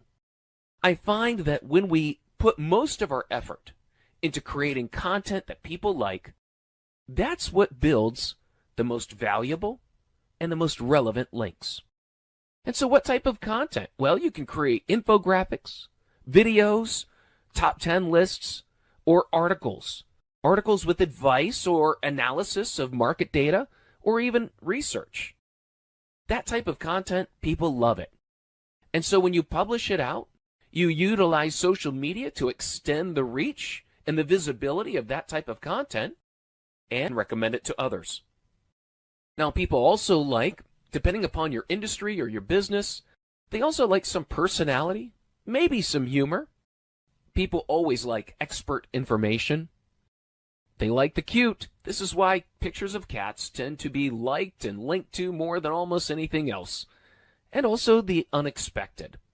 If you can inject any of that into your content, that just makes it more valuable, more personable, and again, more shareable by other people. And every time someone shares it, it builds a link to your site. You see, the best linking is when people like something. When you create something that people like and share, you might be surprised at the many opportunities there are to get links based on your content. I've seen many blogs based on cooking, fashion, arts, sports, music, and when people specialize within a specific topic, they always find an audience. And so anything they publish builds links. Even on certain social media sites, such as Pinterest, people upload pictures on articles and infographics, especially about landscaping, flowers, food, cars, you name it. There is a special interest for anything. And you can develop links from those social sites to your site, and it can generate traffic. Even with a blog, developing articles that talk about upcoming events, new music, sports, whatever it is, when you create content that people like, it takes the longest amount of time to build content for building links. When you develop your own content, that's the biggest investment you'll make in time and research and writing and presentation. However, the result is that when you develop that content, you will receive the best and highest quality links, and the most valuable links are going to be to that content. As I mentioned before, one high quality link can be worth more than hundreds or thousands of low quality links. So my best advice is to create content that people like, that they link to, and that will be high value links that you'll generate to your site. Google Tag Manager. Thanks for joining, and let's get started with this Simplilearn webinar. So let's start out with why GTM. So let's just say you're Sam and you have your own e-commerce website and you want to understand how people are interacting with your website. Well, Sam, today's world of websites contain a lot of interactivity, everything from videos to PDF downloads to commenting to form submissions to all sorts of chat functionality, interactivity going on throughout the website. So there's just a lot that you need to track outside of just page views. And so really what GTM does is they help you track all these things I just mentioned. Everything from somebody clicking on the play button of a PDF to somebody clicking on the submit button of a form to somebody entering in something on a chat function. So that's what GTM is. So why GTM? Because it helps us track all that interactivity. So all GTM is really allows you to really place a piece of Java code, which is just script, and this script that's added to a web page to collect information. So that's really what a tag is. It's just some script that gets put on a web page in order for you to collect information like page views, clicks, etc. And they send it to third-party tools. Okay, so that's what GTM does. It basically allows you to take all these tags that collect information and you can use them in GTM. So if you want to, for example, collect how many people, enter a chat functionality and start chatting. Well, you're going to take that script and you're going to put it in GTM, and GTM will then allow you to start tracking that information. So that's really what GTM is. It just allows you to put tags into a container, or think of it as a toy box. You have all these toys and you want to track. Well, you can put all those toys or tags in a toy box or container. And we're going to talk a little bit more about that. But before we get into GTM, let's just say, you're communicating with your developer and there's a new user request on your webpage and you want to update the tag. Well, your developer, considering it's probably a small update to your website, is probably gonna not hesitate and is going to go ahead and turn around and do it normally. And so normally what happens is the developer is going to go to the website and update the tag. Well, what if you have a few things that you want to track? All those things I mentioned before, from downloads to clicks to, somebody checking out to watching a video. Well, your webmaster, your web developer is going to go, well, hold on a second. Now, all these requests are going to take time. I need to put them into the work queue, so to speak. Well, what happens is when they go into a work queue, usually it's going to take some time. And in some cases, you as a marketer need to launch a campaign. And you want to get that tracking added to the website in time for the campaign launch. So you want to go ahead and quickly turn around the tracking for that particular campaign. Let's just say you're launching a campaign and you're sending people to a landing page that has a form submission. And you want to be able to track how many people click on the submit button of that form submission. Well, if you need to turn that around, your developer's like, well, I need to put that in a work queue. The timing isn't going to always work out between you and your developer, is my point. And so that's where GTM comes in. Because there is a solution to update your tags faster. And that's Google Tag Manager. So when we say GTM, that's what GTM stands for, Google Tag Manager. It's a place for you to add tags quickly and easily. So tags, remember, are just snippets of code that allow you to track things on your website interactively.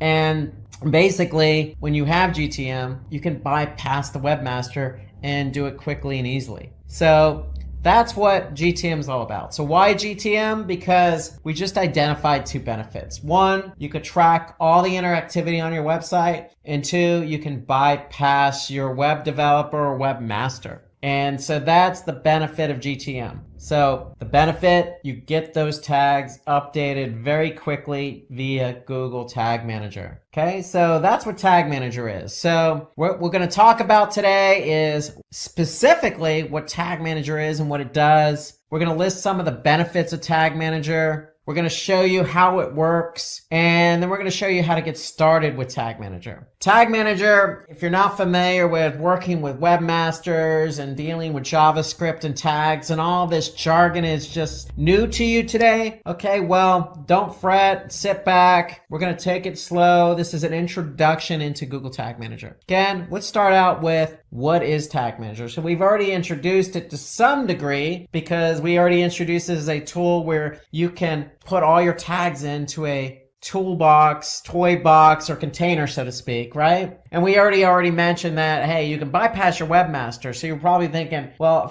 if you're not familiar with Tag Manager, how can I bypass my webmaster? Well, first of all, it's a free tool and it's a Google tool, hence the name Google Tag Manager. And it helps you really, that's the main point, is deploy and track tags on your website. bypassing your webmaster. So that's Tag Manager. And so examples of tags that can be deployed via Google Tag Manager are numerous. These are just some examples, like Google Analytics, Facebook's pixel tracking, or Google Ads. There's no limit into the number of tags you can track in Tag Manager. There is no limit. You can add any number of tracking tags in Tag Manager. Okay, so some of the benefits, well, again, we just listed two. You can put any tag into Tag Manager and track that onto your website. And we know you can bypass your web developer or webmaster. And what it also does is it also allows you to test and deploy your JavaScript codes quicker. So remember, these JavaScript codes or snippets of codes are just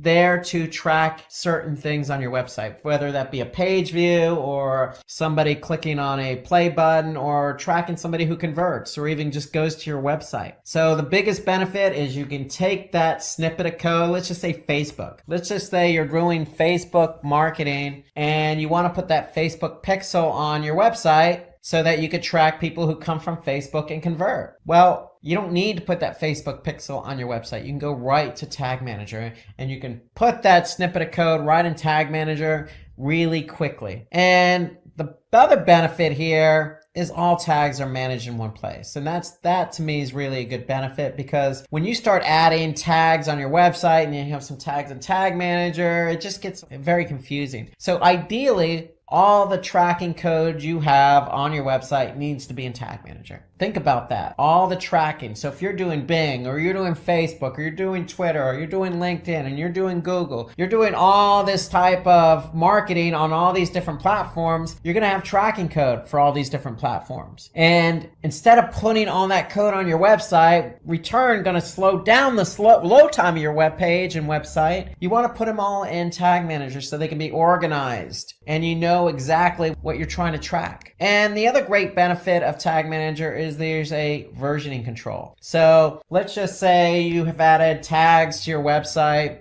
via GTM for the last 6 months. Well, and let's just say you add another tag yesterday. If you added that tag yesterday and something doesn't work, well, you can just roll back to a previous version. It's that simple. So you have versioning, and that's a good thing. When you have versioning, you can control what gets published, and if something doesn't work after it gets published, then you can roll back to a previous version. So it's a peace of mind, so to speak. Just because you've added code to your site, there's no guarantee it's going to work. And so you can always control what version you're dealing with in Tag Manager. And we'll talk a little bit more about that. So the biggest benefit here to me with Tag Manager is you have event tracking. And so we talked about some of the things you could track on your website, from videos, from play buttons to somebody clicking on the stop on the video or pausing it, all the way to somebody, again, chatting, or let's just say somebody clicking on that purchase button on your website. Okay, and you want to track all these different things, these different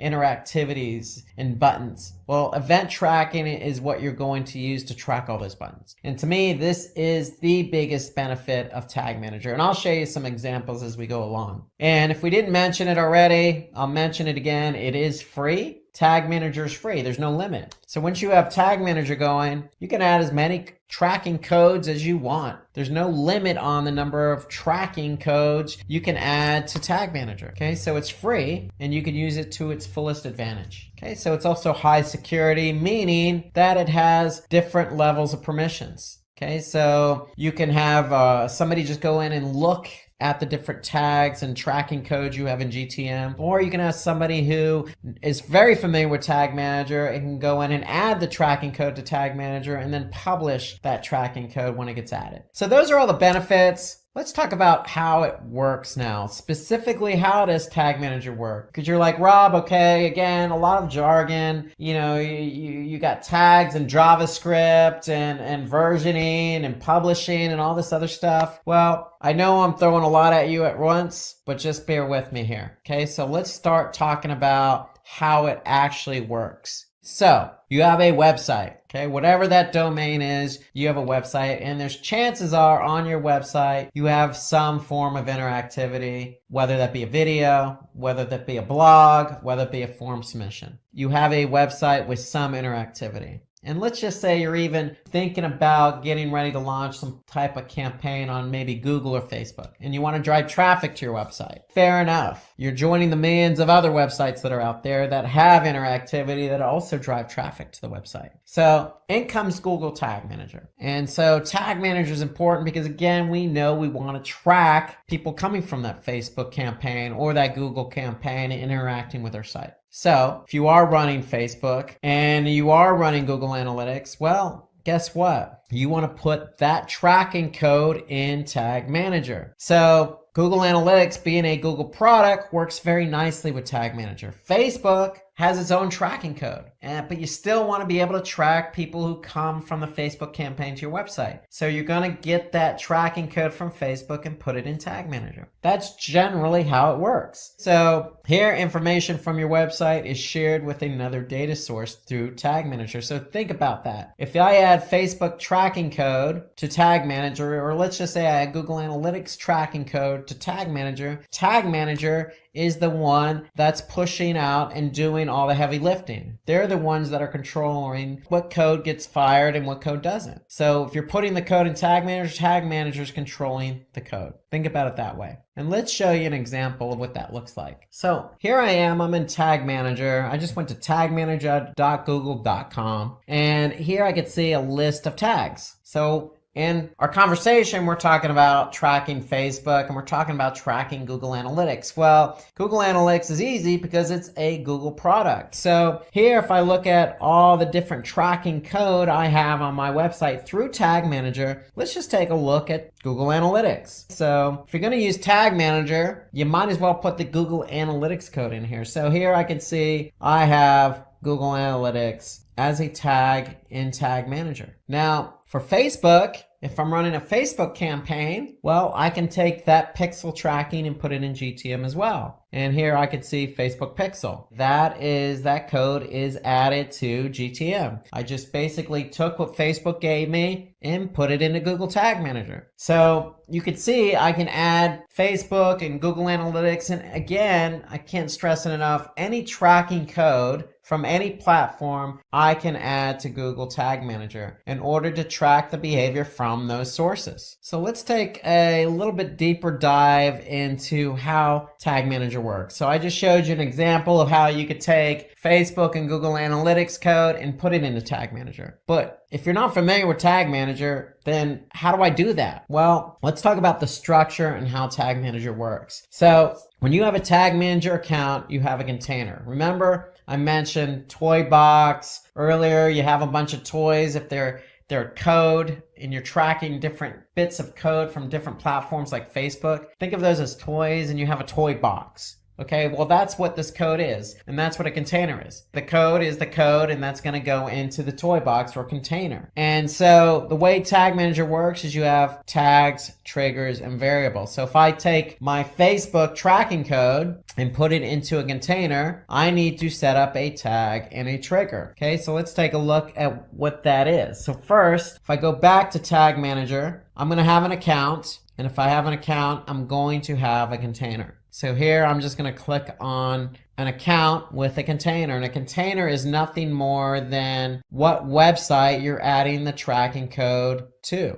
Okay, that's all the container is. We're just letting Tag Manager know this is the website we're adding all this code to. So you have tags, triggers, and variables. That's the structure of Tag Manager. So tags are just what it says, tags. What are we trying to quote unquote tag? Well, if it's Google Analytics, that's easy. Here I could see I have Google Analytics added. So if I click on Google Analytics, here's my tag. And if I take a little bit of a deeper dive there, since Google Analytics is a Google product, it integrates already with Tag Managers. It's pretty easy. I can just choose Google Analytics, then I'm going to check page view, and that's my tag. Now, every tag needs a trigger. Okay, so I need to tell Tag Manager how or when to fire the Google Analytics tracking code. So in this case, I'm going to tell Tag Manager to fire on all pages. So if I get somebody, a visitor to my website, Analytics is firing on all pages. So whatever page that visitor lands on, Google Analytics is going to fire. So that's really what it comes down to.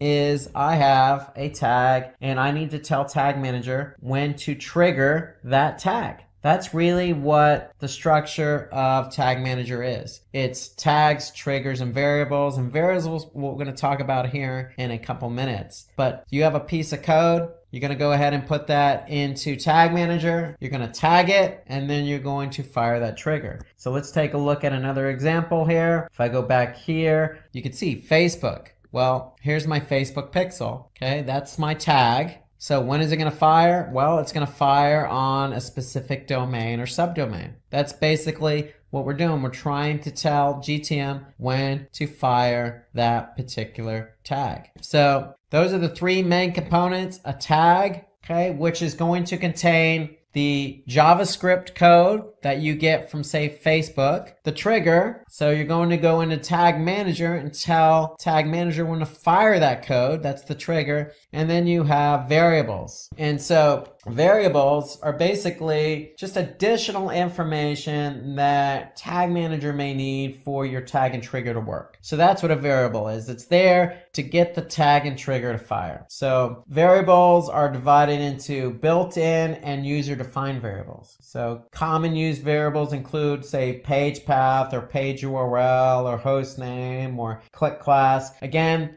they're there, and these examples I just gave you are there to get your tag and trigger to work. Think about it that way. That's a component. And if I go into Tag Manager here, and here on the left side, I can see variables. So remember, I have built-in and user-defined. So built-in means that Tag Manager already built these for me. So in case I need to get my trigger to work with my tag, I can use a variable. So those are built in, and then I have user defined. So these are what I define. These are what I created. And again, the variables are there to get the tag and trigger to work. Okay, so that's the job of the variable. The job of the tag is to host that JavaScript code. Okay, in the case of Facebook or analytics, that's where we're putting our code. So here, if I click on AdWords remarketing, again, it's a Google product, so I don't really need to even deal with code. I'm just going to select Google AdWords remarketing. Okay, so you can see GTM integrates nicely with some of the other Google products. But let's just say you have a Facebook pixel tracking code. You're going to choose custom and you're going to put the code here. So that's part of the tag. And then the trigger again is there to get the tag to fire. So you're telling GTM when to fire the tag. And the variable is there to help you make sure that that trigger and that tag work together. So that's how all three kind of work together. You need the tag to put the code. You need the trigger to tell GTM when to fire the tag and code. And the variables there to help you define when that tag and trigger should work or how it should work. So again, review, tags they're just small codes of JavaScript or tracking pixels on your website. And so tags are allowed to manage events like scroll tracking, remarketing, clicks, downloads, files, play buttons, you name it. Even clicks on external links. For example, let's just say you have a click or a Facebook icon on your site, and when somebody clicks on it, they go to Facebook. You want to maybe track that. You're going to create a tag. Okay? The trigger is there because you need to tell GTM when to fire that tag. So it's a certain condition, whether it's, fire the tag if the URL equals facebook.com or some other condition. So the tag cannot be created until the creation of the corresponding trigger. So tags and triggers go together. You can't just create a tag and not have a trigger. Otherwise, your tag will never fire. And then the variable is there again. It stores the information when defining a trigger or transferring data to tag. So a variable has a variety of data. Okay, so you pick and choose the variable you want to use with that trigger. Okay, so you're making sure that by defining a variable, you're making sure that you're telling GTM how that trigger should be fired. So let's take a look at another example here of how all three play together. If I'm in this account, I'm in this container. If I look down here, I can see Google Optimize. That's another Google product. So what I'm doing here is I just chose Google Optimize as my tag. It's already integrated. So what does that mean? I don't even need to deal with any code. I'm just going to select Optimize. Well, we have the tag Google Optimize, but we need to tell GTM how to fire that. And so here we're going to tell GTM to fire it on all pages. So that's basically a very simple example because we're firing it on all pages. So if I want to look at something specific again, Facebook, here's my tag, here's my code. What's my trigger? Well, my trigger is it's going to fire on specific pages. How do I know that? Well, if I look at the trigger, here I could see the trigger is a page view, but I'm telling it to fire on this particular hostname. So the tag and trigger go hand in hand.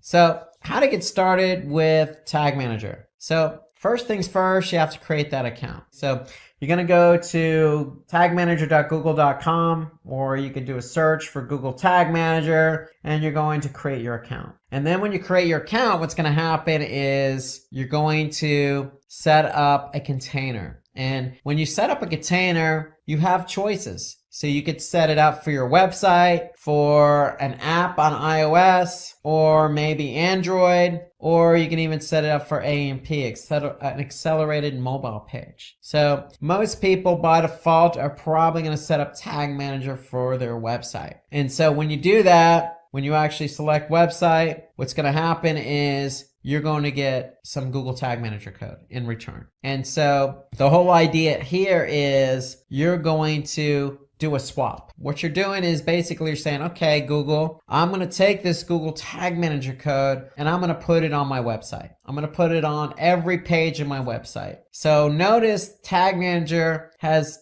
two scripts. One goes in the head as high as possible. The other goes into the body tag as high as possible. And so what you're doing is you're making a deal. You're putting this Tag Manager code on your website, and in return, every code you deal with, whether that be Facebook or analytics or optimize or remarketing or whatever it is going to go in GTM. Okay, it's going to go into the container you created. So you need the Tag Manager code on your website in order for Tag Manager to work. Okay, so when you add this code to your website, then you're free to start adding all sorts of tags to your container. But if you don't have this tracking code on your website, then none of the tags you add to your container are going to work. So that's the idea behind the container. And then one thing I wanted to mention on the account is it's a Google account. So when you create your account, then make sure it's the same account you use with, say, Google Analytics or some other Google product. That's a good best practice, is always use the same email address when you set up your account so that it integrates nicely across all the different platforms. Meaning you can go from, say, Google Analytics right to Google Tag Manager in one browser without having to log out or log in. Okay, so when you create the account, you're going to create your container. If you choose web, then you're going to be asked to place code on your website. And when you place that code on your website, then you are free to start using Tag Manager. And that means you're free to start adding tags. Okay, so if you want to know more information about installing Google Tag Manager, then what I would recommend is visit the Quick Start Guide website of GTM. So again, if you're curious as to where that code is located in Google Tag Manager, well, when you create an account and you create a container, that container is going to have a specific ID. So if I click on that specific ID, here's where I can get my code. Okay, so again, when I'm logged in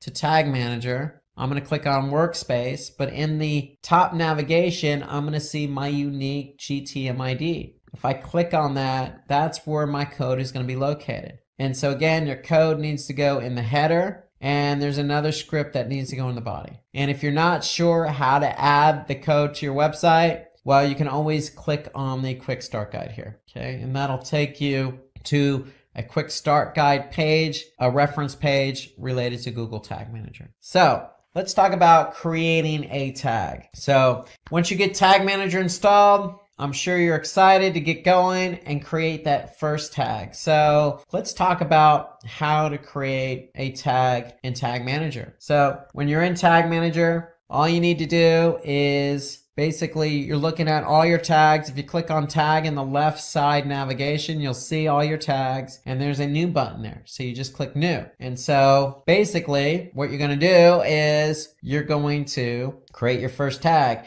And so what I would recommend, once you get Tag Manager installed on your website, I would recommend setting the first tag up as Google Analytics. So that will get you going with tracking page views on your website when somebody visits your website. Okay. So ideally that's what you want to do. You want to get Google Analytics as your first tag in Tag Manager. So what I'm going to do is, because Analytics is a Google product, it's already integrated nicely with Tag Manager. So I'm just going to click on Google Analytics. It's going to be a page view. That's what I'm tracking. And now I have to set up a variable. And so what it's going to do, it's going to ask me to select a variable. And so what you're going to do is you're going to select new variable. And what you're going to do is you're actually going to go and add your tracking ID here. That's going to be your variable. So where do I get my tracking ID in Analytics? Well, if I'm in Analytics, I'm going to go to admin.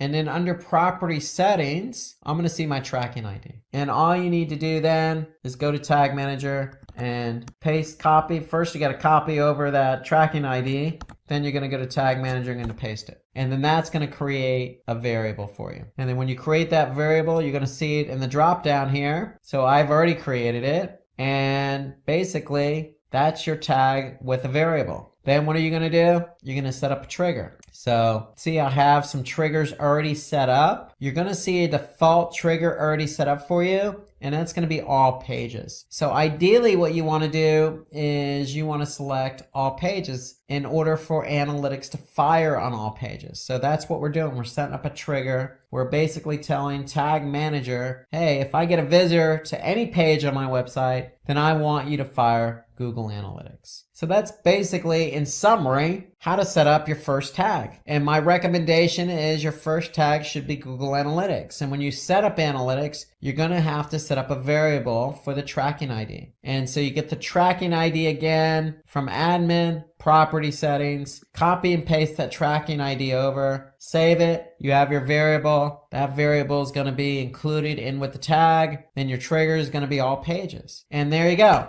You have your first tag. You have your first variable, you have your first trigger. So that's basically what you want to do. And once you've added that tag, once you've added that trigger, then the only thing you need to do now is basically publish the tag. And so anytime you save a tag, you're going to go ahead and submit it so that way it gets published. So again, what you're going to do is let's take a step back here. You're going to choose new tag. You're going to choose Analytics from the drop-down menu. You're going to choose page view. Then basically you're going to add your tracking ID so you could set up the variable. And then basically that's what you need to do. Okay, you're going to add that tracking ID and then voila, that's your tag with a variable. And then once you've done that, then you're going to click submit. So when you click submit, you're basically saying, hey, I want this tag to go live now, this tag and trigger. And once you've done that,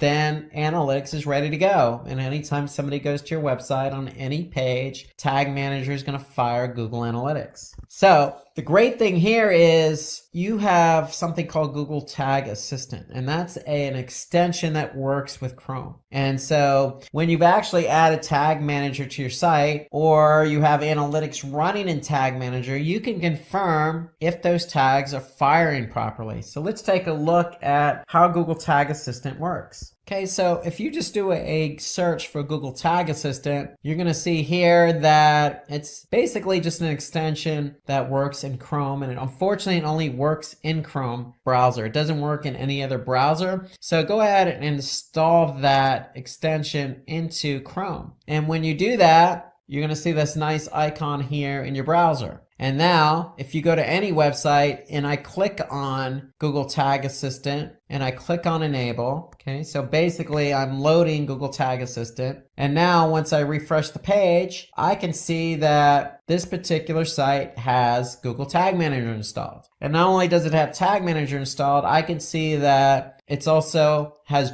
Google Analytics running. I have also Google Optimize running, and I have Google Ads Remarketing Tag running in Tag Manager. So that's what Tag Assistant does. It allows you to see if one, Tag Manager is on the site, and if it is, great, what other tags are firing on this particular site. So Tag Assistant's telling me I have these particular tags firing on that site, and they're firing within Tag Manager. So Tag Assistant is a great way to confirm if one, Tag Manager is on the site, and two, what other tags are firing on the site. Now, another way you could confirm if Tag Manager is firing on the site is you can go into preview mode. So even before you submit and publish your tag and trigger, you can click on the preview mode. So if I click preview in Tag Manager, so basically that's going to put me in preview mode. And so what does that mean? Well, that means that now I'm free to go to my website and see if those tags are firing. And so let's take a look at what that looks like. So if I go to the website and just click refresh, then what's going to happen is Tag Manager is going to load in preview mode, just as you see here. Okay, so that's going to take a couple seconds to load up. And now what can I see in preview mode? I could see that I have GTM firing, but I also have some other tags firing on this page.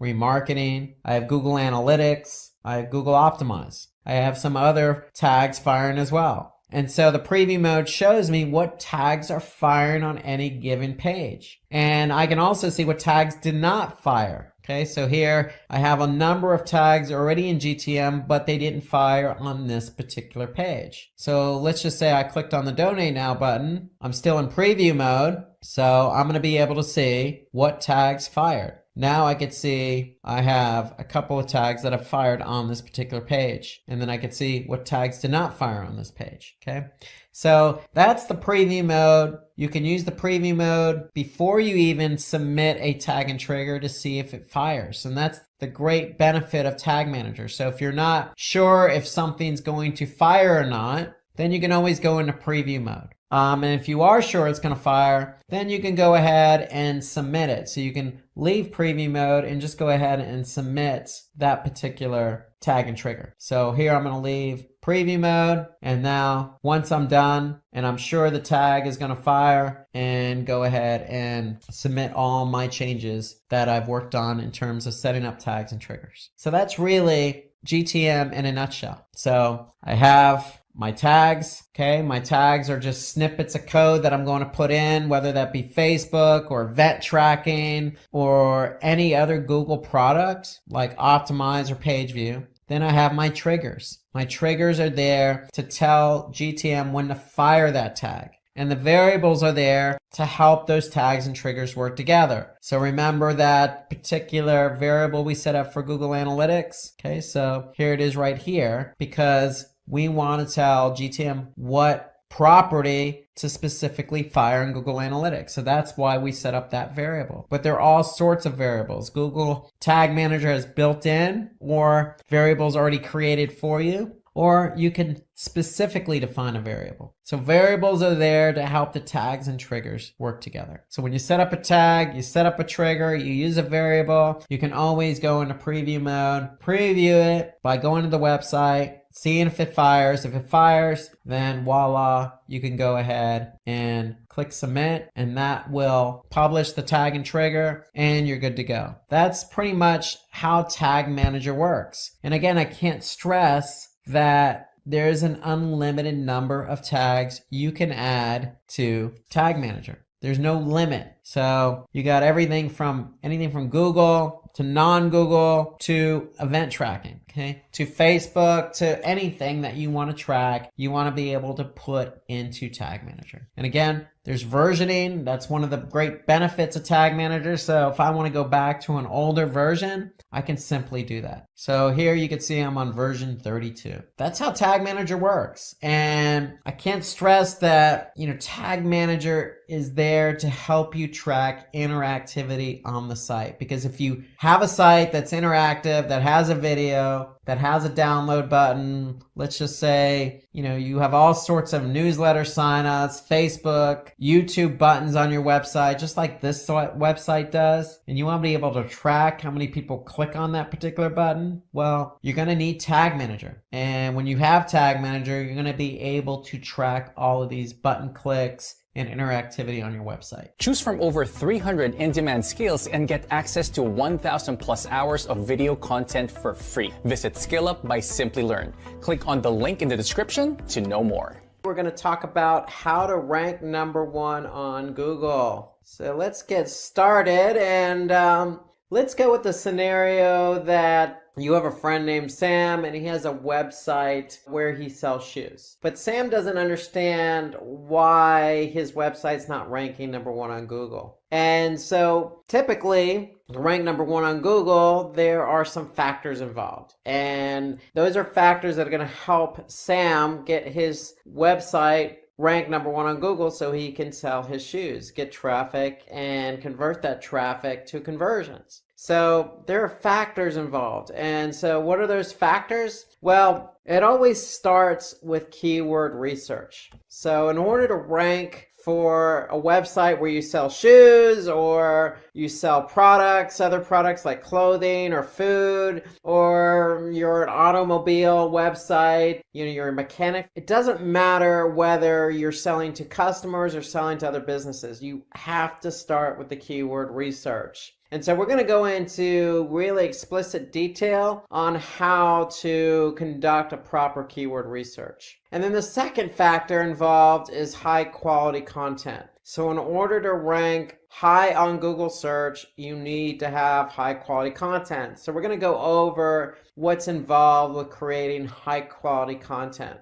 Then we're going to take that content, we're going to optimize it using on-page elements and website level factors. So we're going to take into account what's involved with your website and what's involved with specific pages on your website in order to rank #1 on Google. Then we're going to get into the off-site engagement. So when it comes to ranking on Google, you need to optimize your website and you need to do some elements off your website. You need to be engaging off your website, meaning on other websites. And so we're going to talk about what's involved with off-site engagement. So SEO being a major channel for most companies and websites where the opportunity to drive a lot of traffic is there. But you have to earn that reward. The reward is a lot of traffic, but you have to earn the reward, and there's a lot of work involved. And so ideally, what we want to do is follow what we call the 80-20 rule when it comes to search engine optimization and ranking on Google. And what do we mean by the 80-20 rule? Well,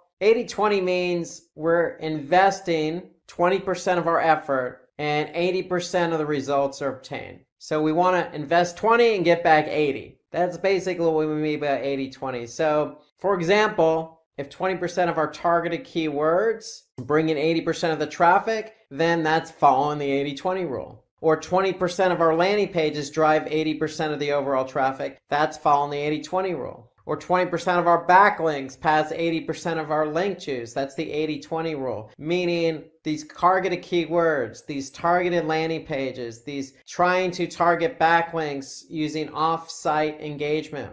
We want to put in 20% of our effort on those keywords, landing pages, and backlinks in return for 80% of the results. So without further ado, let's get started with the keyword research. Let's talk about that keyword research for a website with shoes. And it doesn't really matter what particular product you have. If you need to rank #1 on Google, it all starts with the keywords as I mentioned before. And so in this example, if you have a website where you sell shoes for kids, you're going to want to be found for certain keywords. So the obvious keyword here would be shoes for kids. Well, every keyword that you target has search volume associated with it. So that means when we talk about search volume, we're talking about how many people on average type in that keyword or related keyword on Google.com or Google search. And there's always an average number of searches associated with every keyword, and we call that search volume. How much search volume? So obviously if we're going to target a keyword, we want to have as much volume as possible. However, there's always going to be competition for those keywords, meaning there's always going to be other websites who want to rank number one on Google for the same keywords. And we call that competition or difficulty.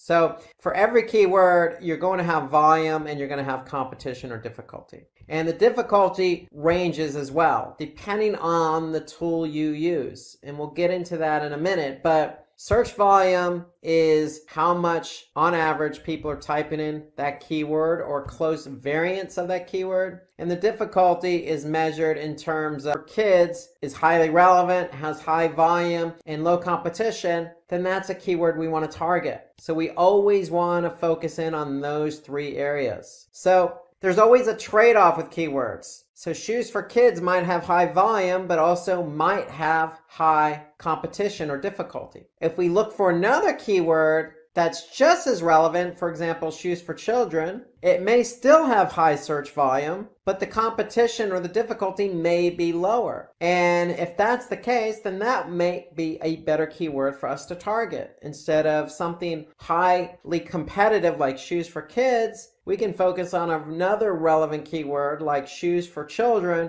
with just as much volume and lower competition. And the reason why we want lower competition is because we want to be able to rank for that keyword. So the higher the competition, the harder it is for us to rank number one on Google for that keyword. And so the whole idea beyond keyword research is analyzing and choosing the best keywords. So we want to identify a list of keywords that are always relevant. We want to choose the keyword that your competitors are ranking for. And we want to use third-party tools to choose keywords to identify which keywords have low competition and what keywords have high search volume. So one thing to take into consideration when you're doing keyword research is that the longer the keyword phrase, or in other words, long tail keywords or keywords with 3 keywords in the phrase or more, you're going to always have less competition. But there's always a trade-off. With long tail keywords, meaning the longer the keyword phrase, there's going to be less volume, but the trade-off is less competition. And so what we want to do is we want to brainstorm some ideas and find those relevant keywords. So let's look at an example here. So if we go to Google Ads, so Google Ads has a tool called Keyword Planner. And let's just say I have a website where I'm selling dried figs. And if I'm selling dried figs, I want people to buy these dried figs. However, in order to attract them, I want to be able to show them that, hey, we have a bunch of recipes. And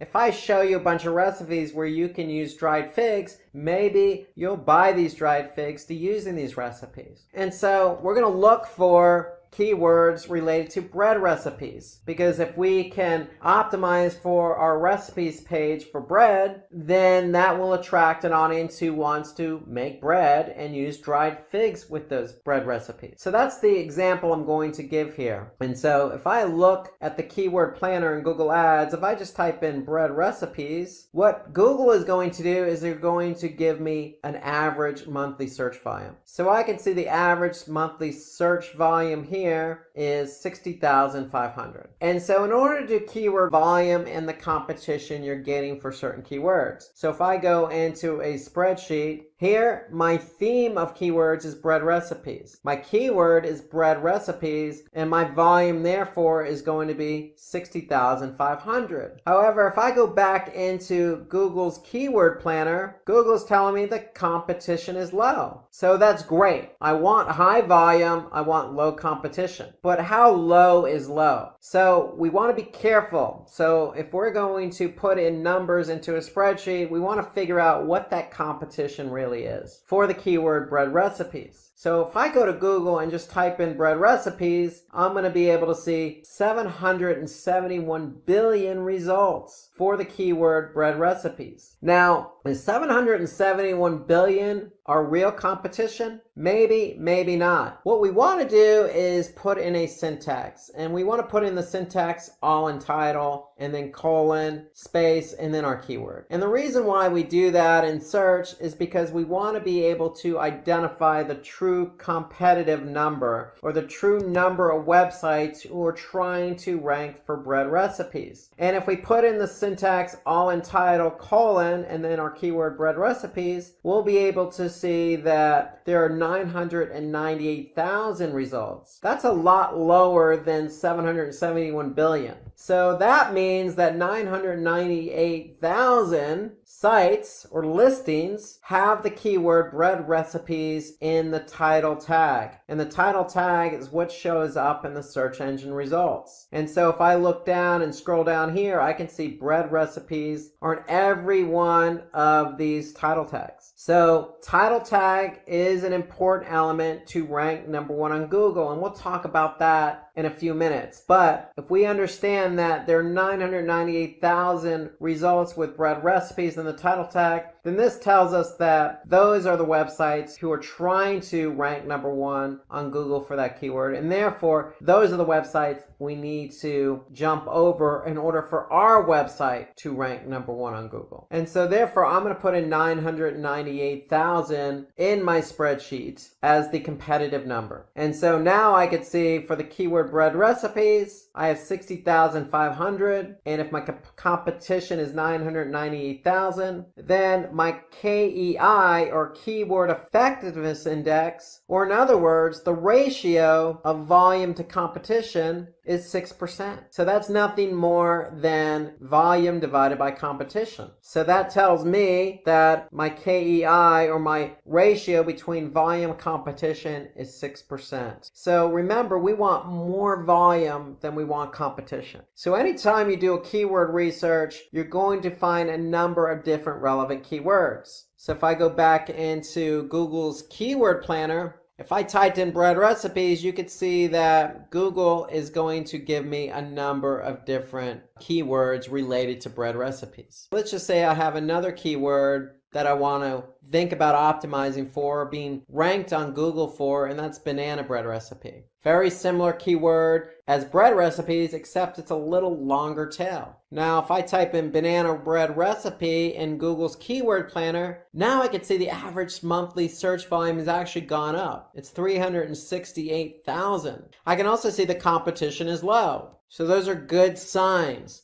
So now I can see 368,000. I'm going to go ahead and put that in my spreadsheet. Now I'm going to go into Google. I'm going to put in my syntax all in title. I'm going to put in banana bread recipe. I'm going to hit enter. And now I can see I have 233,000 results with the keyword banana bread recipe in the title tag. So if I look at the title tags, I can see banana bread recipe, banana bread recipe, banana bread recipe on all the listings in the Google search results. So that tells me I have 233,000 results that I have to jump over in order to rank #1 on Google. So I'm going to put 233,000 in my spreadsheet. Now I can see my KEI, or my volume to competition ratio, is 157, 158%. And so to me, that's a lot better number to work with, or in other words, that's a lot better keyword because it's just as relevant and it has a higher ratio of volume to competition. So therefore, banana bread recipe is going to be a better keyword to optimize for in order to rank #1 on Google. So that's the whole idea behind keyword research. You want to brainstorm ideas. There are plenty of tools out there. So the tool I recommend is Google Ads Keyword Planner. Google's going to give you how much search volume. They're going to tell you the competition, but then you're going to go into Google search. You're going to use the syntax all in title, to get a more accurate read on the actual competitive number. And so to find out how keywords that your competitors are ranking for, you can use those keyword tools that I mentioned. Another tool that I use is Moz. So Moz, if you go to moz.com, they have a tool called Keyword Explorer. So if we just type in the keyword, for example, bread recipes, it's going to be able to tell us how much volume and the difficulty. So you can use other tools at your disposal, figure out the volume and the difficulty. There are plenty of tools out there. But the one thing I would just make sure is you use everything at your disposal. So you can use social media to find the most shared article for a particular topic or keyword, like bread recipes. You could check other platforms that have a lot of shared content like Reddit and Quora, where you can ask people about certain topics using keywords to figure out how much competition or volume there might be. You could stay up to date on industry news to get an idea of what types of keywords are trending. But when it comes to keywords and keyword research, remember, for every web page, we want to be able to pick two keywords. We want a primary and secondary keyword. So when we do keyword research and we enter all our keywords into our spreadsheet, we want to be able to have a number of different keywords. In this case, we're focusing on the theme bread recipes. We want to have different keywords because we want to be able to choose a primary keyword and a secondary keyword, because we want to be able to focus on multiple keywords for each page, because we don't want to put necessarily all our eggs in one basket, meaning we won't want to put all our emphasis just on one keyword to rank for. We want multiple keywords to try and rank for. So the primary keyword can define the nature of our business. The secondary keyword could be just highly relevant to our keyword. At the end of the day, we want to choose multiple keywords to try and rank on Google for that page. So for example, we have a blog and we're using ice cream recipes and we're blogging about ice cream recipes. We can have the primary keyword that is about ice cream recipes or homemade ice cream recipes. We're going to always want to find out what the volume and the competition is. Our secondary keyword could be built around other similar keywords like low-fat ice cream recipes or fat-free ice cream recipes or low-fat homemade ice cream recipes. Those are complementary keywords, just like our bread recipes and banana bread recipe. So one thing we want to do when we do keyword research is we want to be able to target one keyword per content when you can target many. We want to be able to target multiple keywords, not necessarily target one keyword. And so we want to be able to cluster keywords. So we don't want to target just one, we want to target multiple keywords per page. And when we talk about clustering, if we go back to our keyword research, what we're doing is we're clustering a bunch of keywords under the theme bread recipes. And so by looking at the volume, looking at the competition, looking at the KEI, we can choose different keywords for our page. And that's what we mean by clustering. We want to cluster keywords into a content theme. So why target only one keyword per content when we can target many? Because we don't want to put all our eggs in one basket. We don't want to target just one keyword. We want to target many. And so that means clustering your keywords into a theme and choosing multiple keywords for that particular page. And when we do that, we have a better opportunity to rank high on Google search. And the whole idea behind ranking high on Google search is we can get the volume.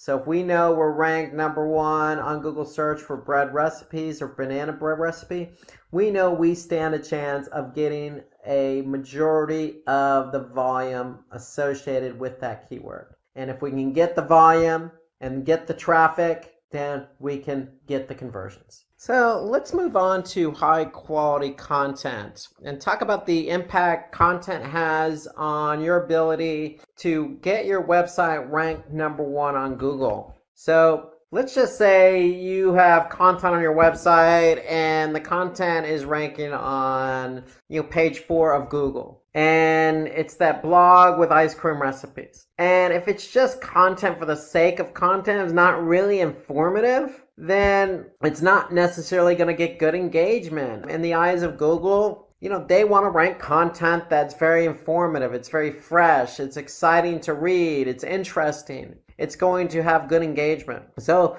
if it's a recipe or an article about any topic, if the content is just not informative, then you're not going to get good engagement. And when you don't get good engagement, if people don't stay on the site to engage in the content and they just leave the website after landing on the page, causing a bounce, then the content is just going to continue to fall down the rankings. And we want to prevent that. We want to move up the rankings. We want to be number one on Google. We don't necessarily want to fall in the rankings for our content. So content is a key driver in being able to rank number one on Google. So if the content is on page 9, what can we do? Well, we want to be able to, take that content and do something with it. We feel like we did write engaging content, so let's go ahead and share it on social media. And to me, social media is a good platform to share your content, because on social media platforms like Facebook, for example, you're building a community on that platform.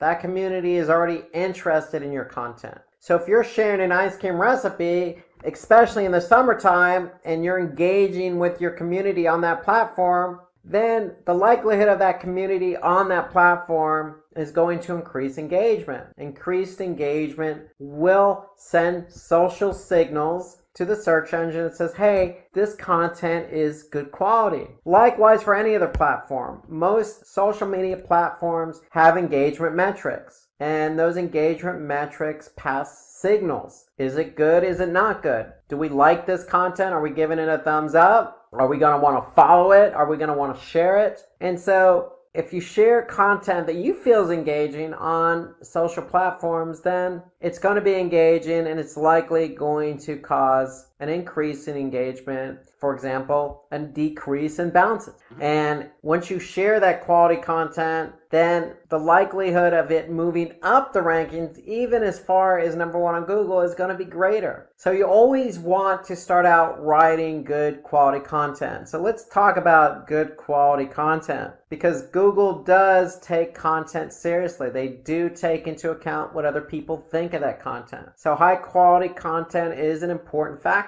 So how to create good content? That's always the question. So let's talk about some best practices here. Remember, in the last segment, we talked about keyword research. So we want to perform good keyword research. Why? Because we want to choose keywords. Remember, we're choosing multiple keywords per page. One keyword could be related to our brand. One keyword could be related to the content, but another keyword could be related to a user's intent, like recipes. If you recall the example we used with bread recipes, maybe somebody's looking to type in a keyword that says, how do I make, a bread? Or how do I make a specific type of bread? Or how do I make banana bread? Or what's the best recipe for banana bread?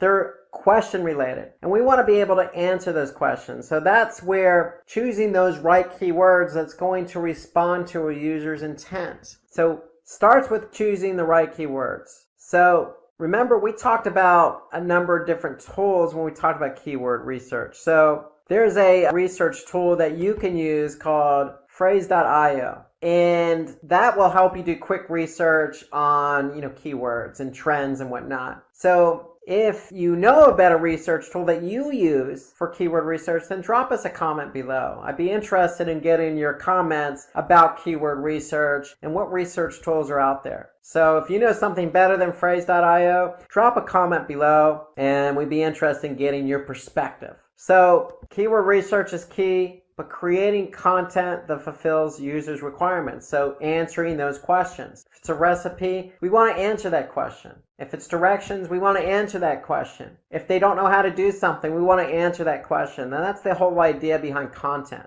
Content is not just to fill a page, it's to really fulfill users' requirements. That's when you get good engagement. So if somebody's typing in something on Google and they're looking for an answer, your content should answer that question. But we also want to make the content readable. So in other words, write for your audience. Don't impress anybody with very high vocabulary type words that somebody doesn't necessarily know the meaning of. Don't use jargon. Don't use a street language, for example. Use everyday common language that's just easily digestible when your audience is reading. And then we want to keep that content organized. And so when we mean organized, we want to use headers and subheaders.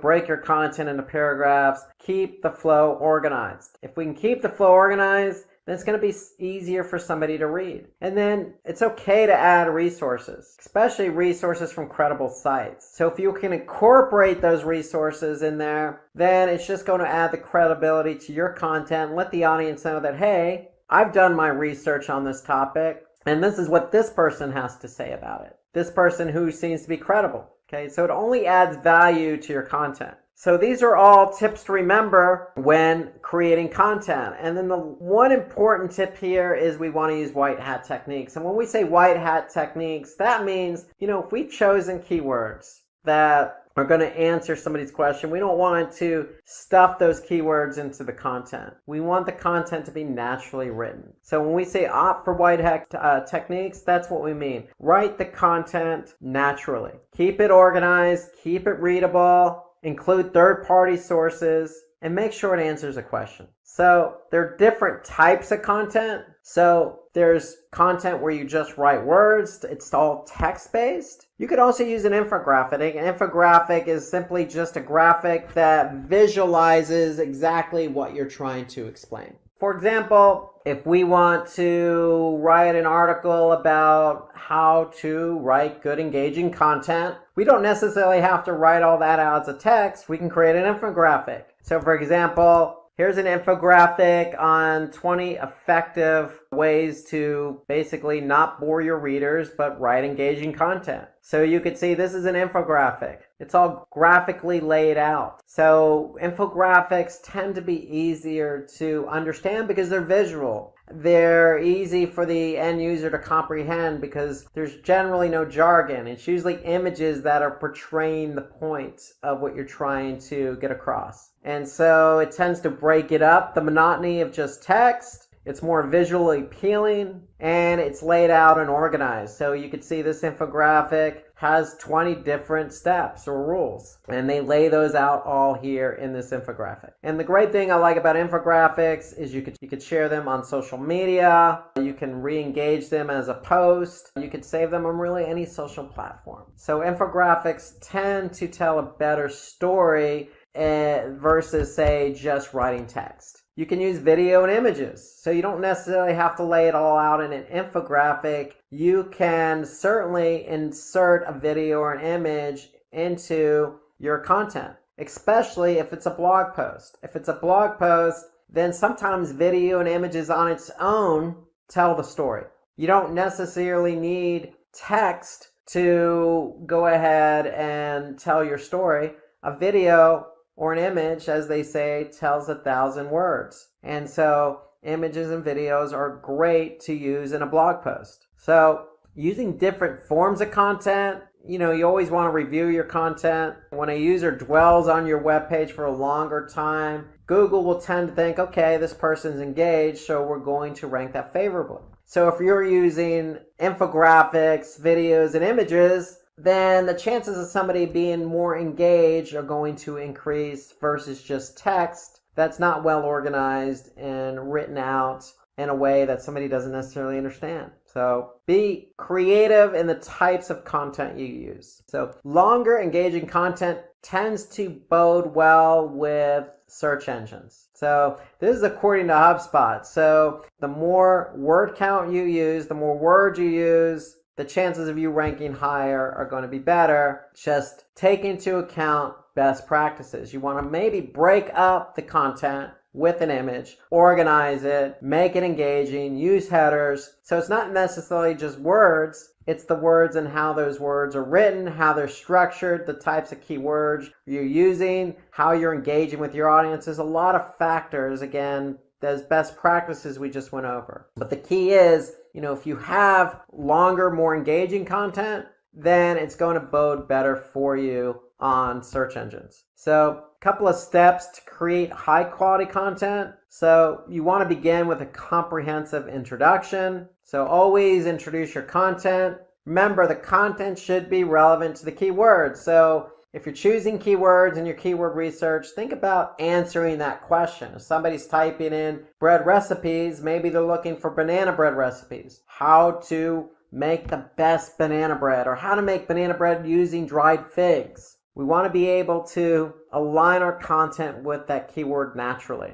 You want to create a title that's worthy, that's click worthy. So remember, if you're in Google search and you're doing search for something simple like bread recipes, we want to make something that's going to be, engaging for somebody to click on, like easy perfect yeast bread or easy crusty French bread, or something that's going to be engaging. The best bread recipes, or how to make the best homemade bread.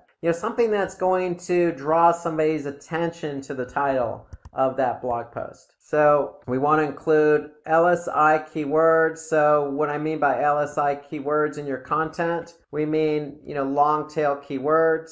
Make it natural. Headings and subheadings should consist of keywords and variants. So if you're writing headers and subheaders, include the keyword in there. And that way, the content always stays relevant to the audience. Okay, shorten your sentences and paragraphs, so don't write long paragraphs. Remember, we want to break this up. We want to make it easy for the end user to read. And we want to always put internal links on our blog post. Why? Because if we have internal links, then if we have a link from one blog post to another blog post, or say our blog post to an internal page on our website, we want to make sure that it's relevant content. That way, if somebody's reading something and you have an internal link, let's just say from a bread recipes page to a banana bread recipes page, then they may find it interesting, click on that link and go to the banana bread recipes page. So it's keeping somebody engaged on your website. So putting in internal linking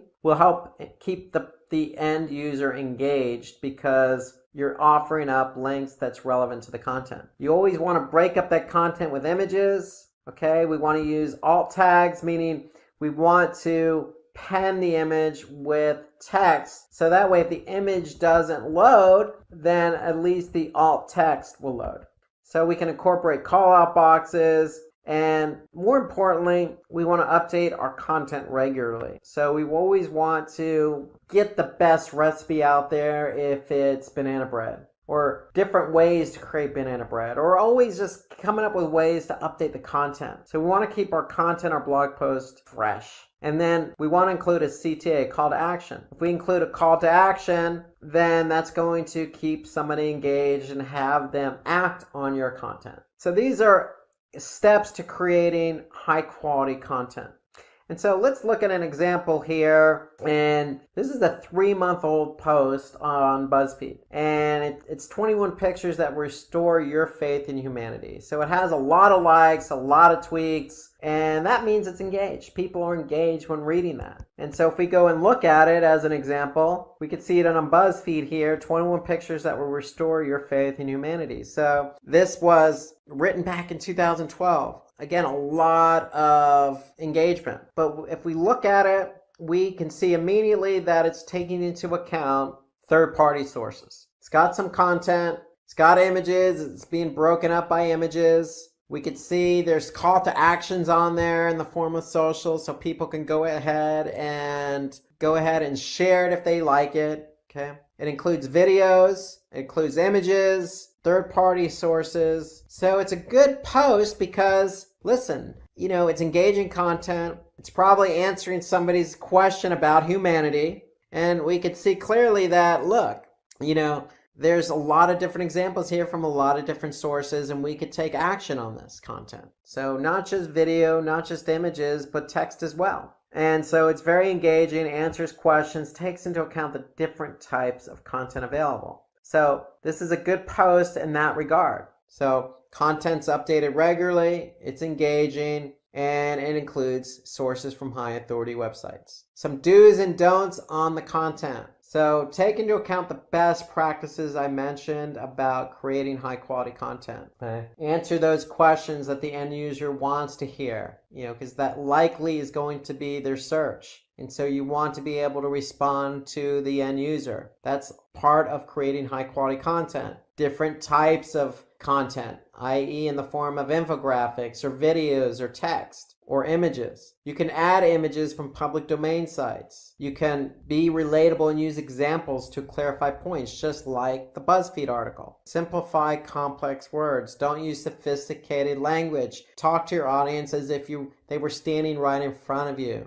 And use bullet points to exemplify your examples, your points. So some do's, the don'ts. Obviously, don't lift content. We don't want to lift content from another website. So that's plagiarism. So we want to have our own unique content. We also don't want to take images from other websites. And so if you do happen to find an image that works for your post and it's on somebody else's website, ideally that's not a good situation. But if you do happen to do that, then always give credit to the website. Okay, so if you took it from xyz.com, credit xyz.com for the image. And even put a link back. But ideally, you don't want to take images from other websites. Just as much as you don't want to take copy, you don't want to take images. Use your own imagery and content. But if you don't have imagery, then you can always go to stock photography. There are plenty of websites out there where you can sign up for a subscription, like Adobe Stock Images as an example. You could sign up for an account, and in some cases you can sign up for a free account and use stock imagery. Okay, don't give less information to your audience. Give your audience what they deserve, which is the information they're looking for. They're looking for the best banana bread recipes. Give them the best banana bread recipes. Incorporate your own images. Break it up with titles. Give them a good quality piece of content that they're going to be able to engage with.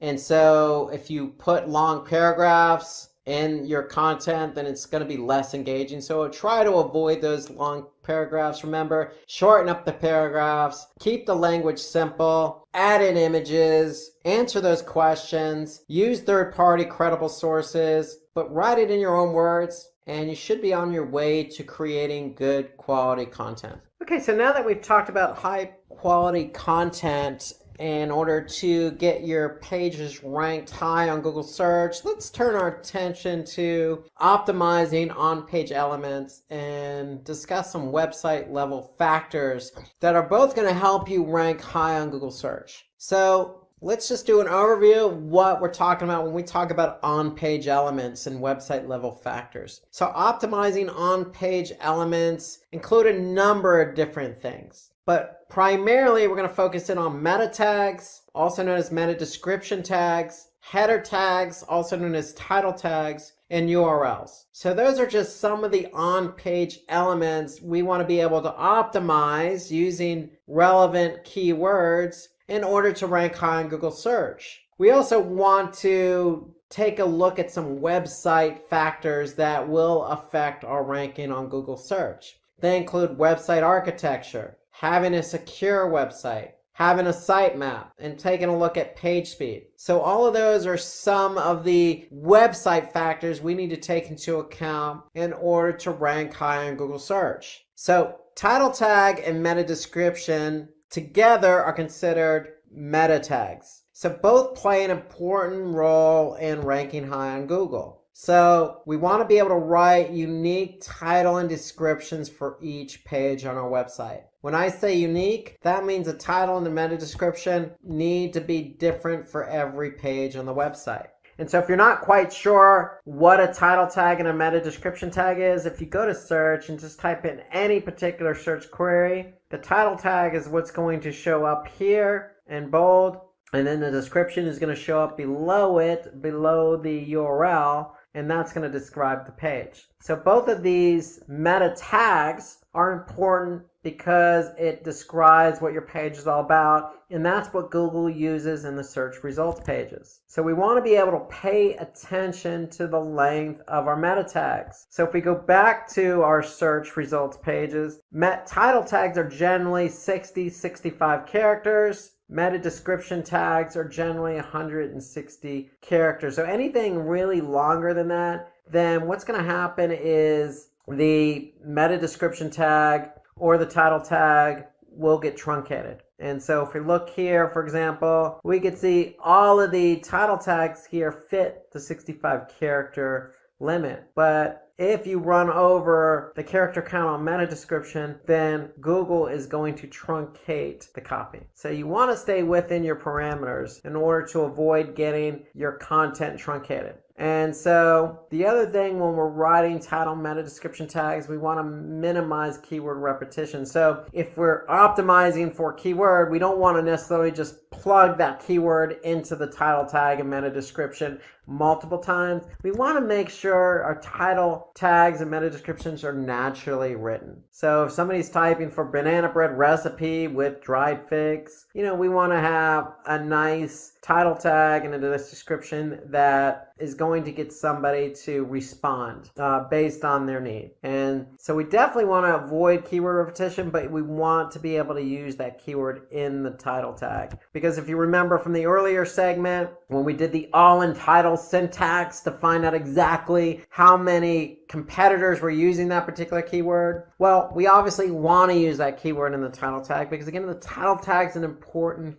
factor when it comes to search engine results. So we want to use the keyword, but we want to avoid stuffing or using it repetitively in our title tag and our meta description. We want the title tag and the meta description to describe the page, sound natural, but also be engaging, because the point is we want people to click on our link and go to our website from search engines. So title tags with numbers tend to result in higher click-through rates. This is according to Moz. So for example, if you just put in a title tag that says learn digital marketing, well, that may work, but if you put a number in there like 5 easy ways to learn digital marketing, that might get somebody to click on your link and go to your website. So having questions in your meta tags can also increase your click-through rate. For example, if you just put learn the importance of first page rankings, not too bad, but again, generic. But if you put it into the form of a question, how to rank number 1 on Google, it's more action oriented. It's going to get somebody to resonate with the question that they have. And that may be their query, how to rank number 1 on Google. And so these techniques will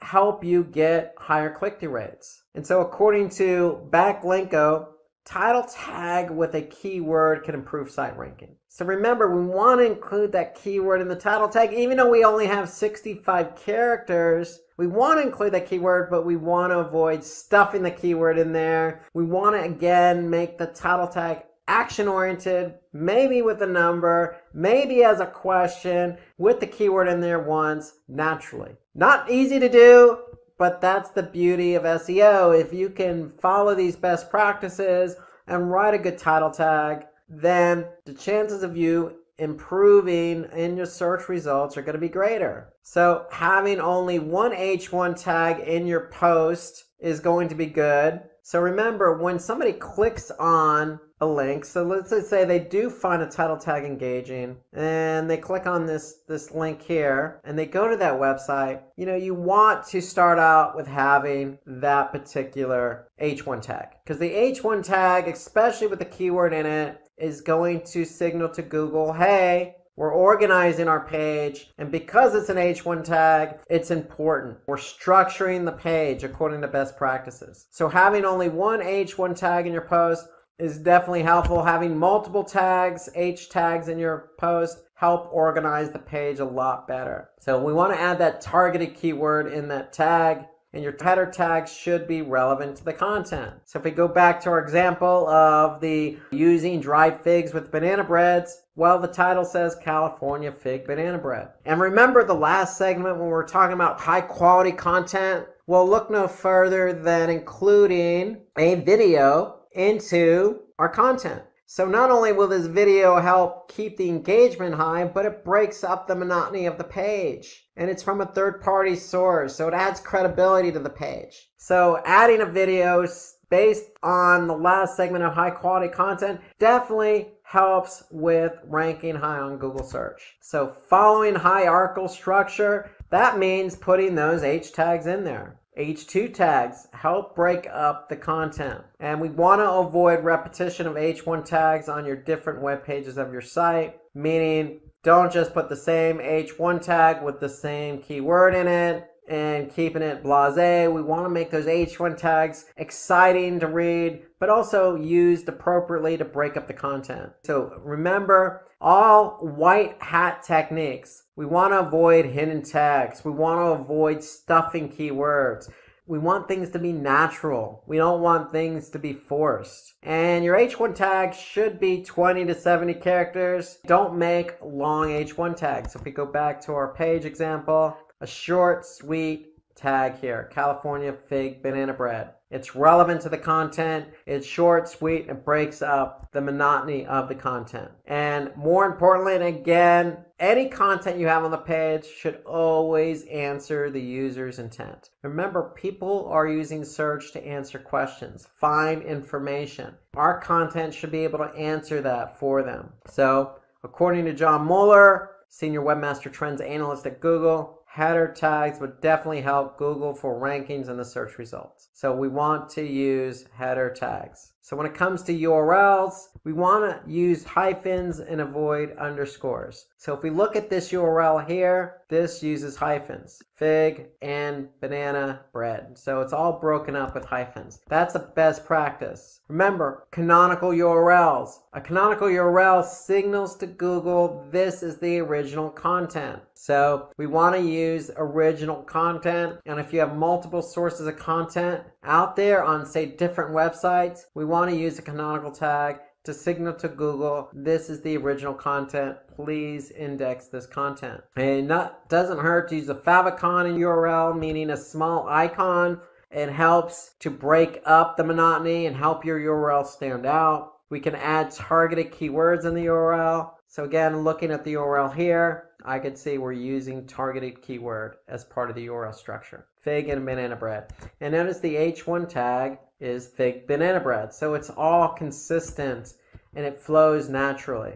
URLs that are no longer existing, then we want to be able to set up a redirect for those URLs, meaning a 301 redirect is a server response for Google that says, hey, Google, this page is no longer available, but we permanently redirected it to this page, which is now available. So that's what a 301 redirect does. It helps signal to Google and all the other search engines that if the page is no longer there, that's fine. You're just going to go to this page. This is the page that's permanently there now. And another thing we want to do here is if you have mobile URLs, you want to include those in the sitemap. And we're going to hit on that in just a minute. But all URLs should be mobile friendly as well as desktop friendly, meaning take into account those best practices. Keep your URLs short, use hyphens, put the keyword in that URL, and make it easy to understand. Want to avoid capital letters in the URLs. The URLs are case sensitive, so go lowercase. You should always go lowercase on the URL.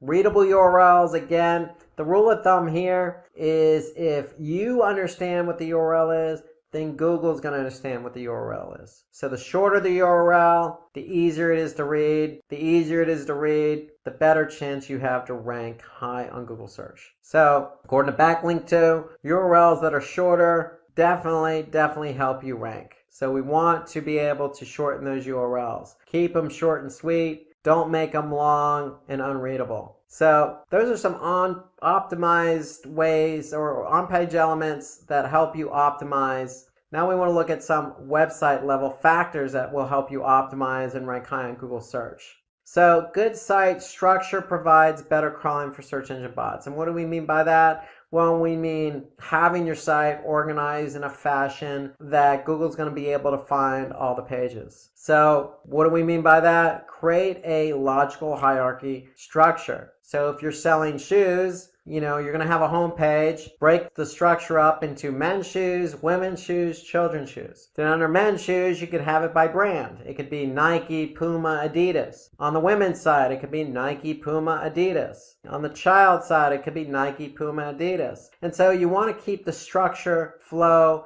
in a hierarchy. So we want to balance the amount of subcategories within each category. So the men's, if it has Nike, Puma, Adidas, the women should have Nike, Puma, Adidas. And so you want to code your site navigation in CSS or HTML, meaning we want to be able to use something that Google is going to be able to index. So most sites are built in HTML, and that's what Google likes to index. They like to index something that they could take back to their servers. And then more importantly, build a comprehensive structure for internal linking. So internal links mean that if you're on a site, you should have natural links pointing to other pages on your website. So to keep the flow going. And we don't want to have unnatural inbound links. You always want to have natural internal links to keep the flow of the user going from one page to the other. So here I could see, as an example, all the ingredients in this recipe. Well, this has an internal link to another page on our site. And this happens to link to a page where somebody can buy the ingredient. So it's a natural internal link.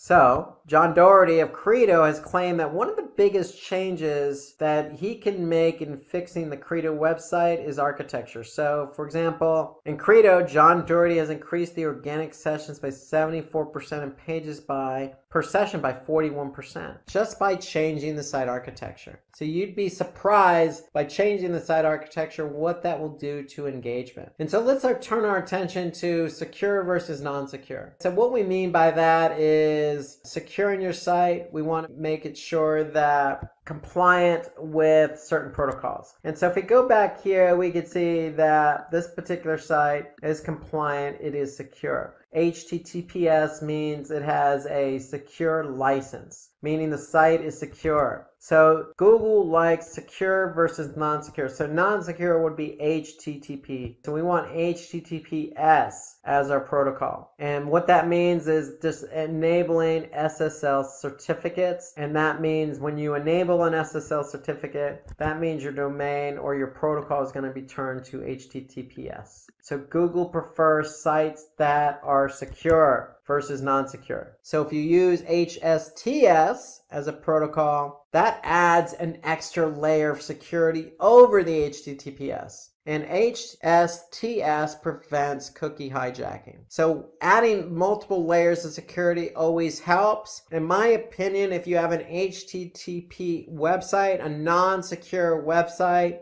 you should look into buying an SSL certificate, getting your sites flipped over to HTTPS, because what's going to happen is your URL structure is going to change. When your URL structure changes, Google's going to recognize that because they're going to index your site. And when they index your site, they're going to see those secure URLs. And that's going to work favorably in your favor and help you rank higher on Google search. So websites using secure or HTTPS have a higher chance of ranking higher. So HTTPS is a ranking signal because Google indexes those pages. So let's also talk about sitemaps. So sitemap is one of the most important ways to improve your website ranking. Why? Well, because sitemaps are a way to organize all your URLs into one file. So we're basically going to prioritize all our web pages in a sitemap. So if you go to any particular website and you type in sitemap XML, you're likely going to see all the pages on your website. So usually the sitemap is located in the root directory. So if I type in sitemap.xml, I'm going to be able to see all the pages in my root directory. And I can also prioritize them. I can also alert Google as to how often they change. And every page is going to have a date stamp associated with it. So Google can actually see how often it changes. So remember, we want our content to be updated frequently. So if content's not updated frequently or it's not fresh, then Google's going to see that that date stamp, that last modification date. So we want to be able to make sure our content's updated frequently. We want to let Google know that we changed it frequently. And we want to be able to prioritize our pages. Let Google know, hey, these pages are important to us. So all that can be set up in a sitemap. We want to be able to add canonical versions of URLs in the sitemap. So we want to be able to add all our original URLs in our sitemap. And so we always want to build dynamic URLs, sitemaps for larger websites. And what I mean by dynamic URLs, that means that if I look at this sitemap and we're always adding content, let's just say in the form of a blog, well, guess what? We want those pages to be added to the sitemap as they're published. So as we add pages to the blog or to the site, then they should automatically be added to the sitemap. And so in effect, what's going to happen is we're going to be able to see the sitemap grow with more URLs. When the sitemap grows with more URLs, then that means then Google's going to index more pages. They're going to index more fresh pages. So they're going to be able to get those pages that are just published quicker. So that's the whole idea behind dynamic sitemaps, is we want to be able to capture all the URLs just as they're published. And we want to be able to maintain our sitemaps. And so I would always recommend a dynamic sitemap, but you can always create your own sitemap just by going to a tool called XML Sitemap. So if I just type in XML Sitemaps into Google search, here I could see XML Sitemaps Generator, and I can be able, if I have a small website, just create a free and simple sitemap on my own. When XML Sitemaps creates it, or your platform creates a dynamic sitemap, either way, the sitemap's going to sit in the root directory. And then what we want to do in turn is let Google know where that sitemap is. So in Search Console, we want to be able to submit the sitemap. So you're going to add the sitemap, you're going to let Google know where it is. It should be in the root directory, and it should be called sitemap.xml. And when you do that, Google's going to be able to take those URLs and index them. So we could see we submitted 528 URLs, Google indexed 521. So one thing about URLs here is when we create a sitemap, we're putting all our URLs in there. We do not add no index URLs in your sitemap. And what that means is that any URL we don't want Google to index, we're just going to exclude from the sitemap. Okay, so we want Google to take all the URLs we want indexed and put them in the sitemap. So according to Edgy, using sitemaps for SEO can increase your website's visibility and help you get indexed. Why? Because what you're in effect doing is taking all your URLs that you want indexed, you're telling Google how often they're modified, you're telling Google which ones are important, and you're submitting that to Google. And so Google's going to be able to take all those URLs quicker, index them quicker, and when they're indexed quicker, you can get ranked quicker. And when you get ranked quicker, you can get traffic quicker. So that's the whole idea behind sitemaps. So let's turn our attention to page speed now. So one of the last factors for our website, besides architecture, making it secure, and adding sitemaps, is we want to take a look at how quick our pages load. Here are some tips in order to optimize page speed, because ideally the quicker a page loads, the more engaged the user is going to be. If it takes a longer time for the page to load all the elements of that page, then what's going to happen is the user is going to get impatient, maybe leave the website altogether or go to another page. And so we want to be able to optimize images. So any image that's of large size in terms of megabytes, we want to be able to optimize that, compress the image. So that's one way to speed up page speed. We want to use a simple website design. HTML with CSS or cascading style sheets. Just a simple design with simple hierarchy and website navigation structure. So nothing fancy, nothing complex, just a simple website design with optimized images. We want to leverage browser caching, and we want to upgrade the server response time, meaning all your files are sitting on the server. So when somebody goes to a web page, the server is serving up all of those files, the images, the text, etc. And so we want the server to respond as quick as possible. So when it comes to page speed, we can look at the factors affecting page speed in Google Analytics. So if I go to Google Analytics and I go under behavior and I go under site speed and I go to overview, I'm going to be able to see what my average load time is for my site. And ideally, we want our pages to load as quick as possible. So that means anything under 4 seconds. Anything 4 seconds or higher, and it's likely the end user is going to leave the page. There's a correlation between page load time and bounce rate. And so what Google actually does is give you speed suggestions. So if we do have a page that loads slow, we can just go to speed suggestions in Google Analytics. And we go to speed suggestions, then Google's going to be able to tell us, hey, this particular page load fast, this particular page load slow, and if it loaded slow, why is it loading slow? So here we could see the home page, as an example, is loading on average of 7 seconds. Well, if we look here, they're going to give us some suggestions. So if I click on this page speed suggestions, it's going to load a report and a tool called Page Speed Insights. And basically what it's then going to do after it's done running is it's going to tell me all the ways in which I can optimize my pages. Not only for desktop, but also for mobile. So here I can see for desktop or for mobile, I can look at some ways in which I can optimize it to increase page speed. For example, sizing my images properly, server response time, reducing my server response time, avoiding multiple page redirects. So there's a lot of opportunities that we can do to speed up page load time. And all that's found in Page Speed Insights, and all that's found within Google Analytics. So remember, optimizing code, minimizing redirects, optimizing your images, upgrading your server response time, all of those are factors. And so again, you can go into Analytics, Page Speed Insights, and you can see exactly what Google is recognizing as what's lowering or slowing down your page load time. So Google takes site speed as one of the most important ranking factors. Why? Because they're going to rank pages not only with high quality content that are relevant to the keyword queries, but they want those pages to have a good user experience. So if somebody clicks on the page, then the user should be able to see that content fairly quickly. And so that's why it's such an important factor.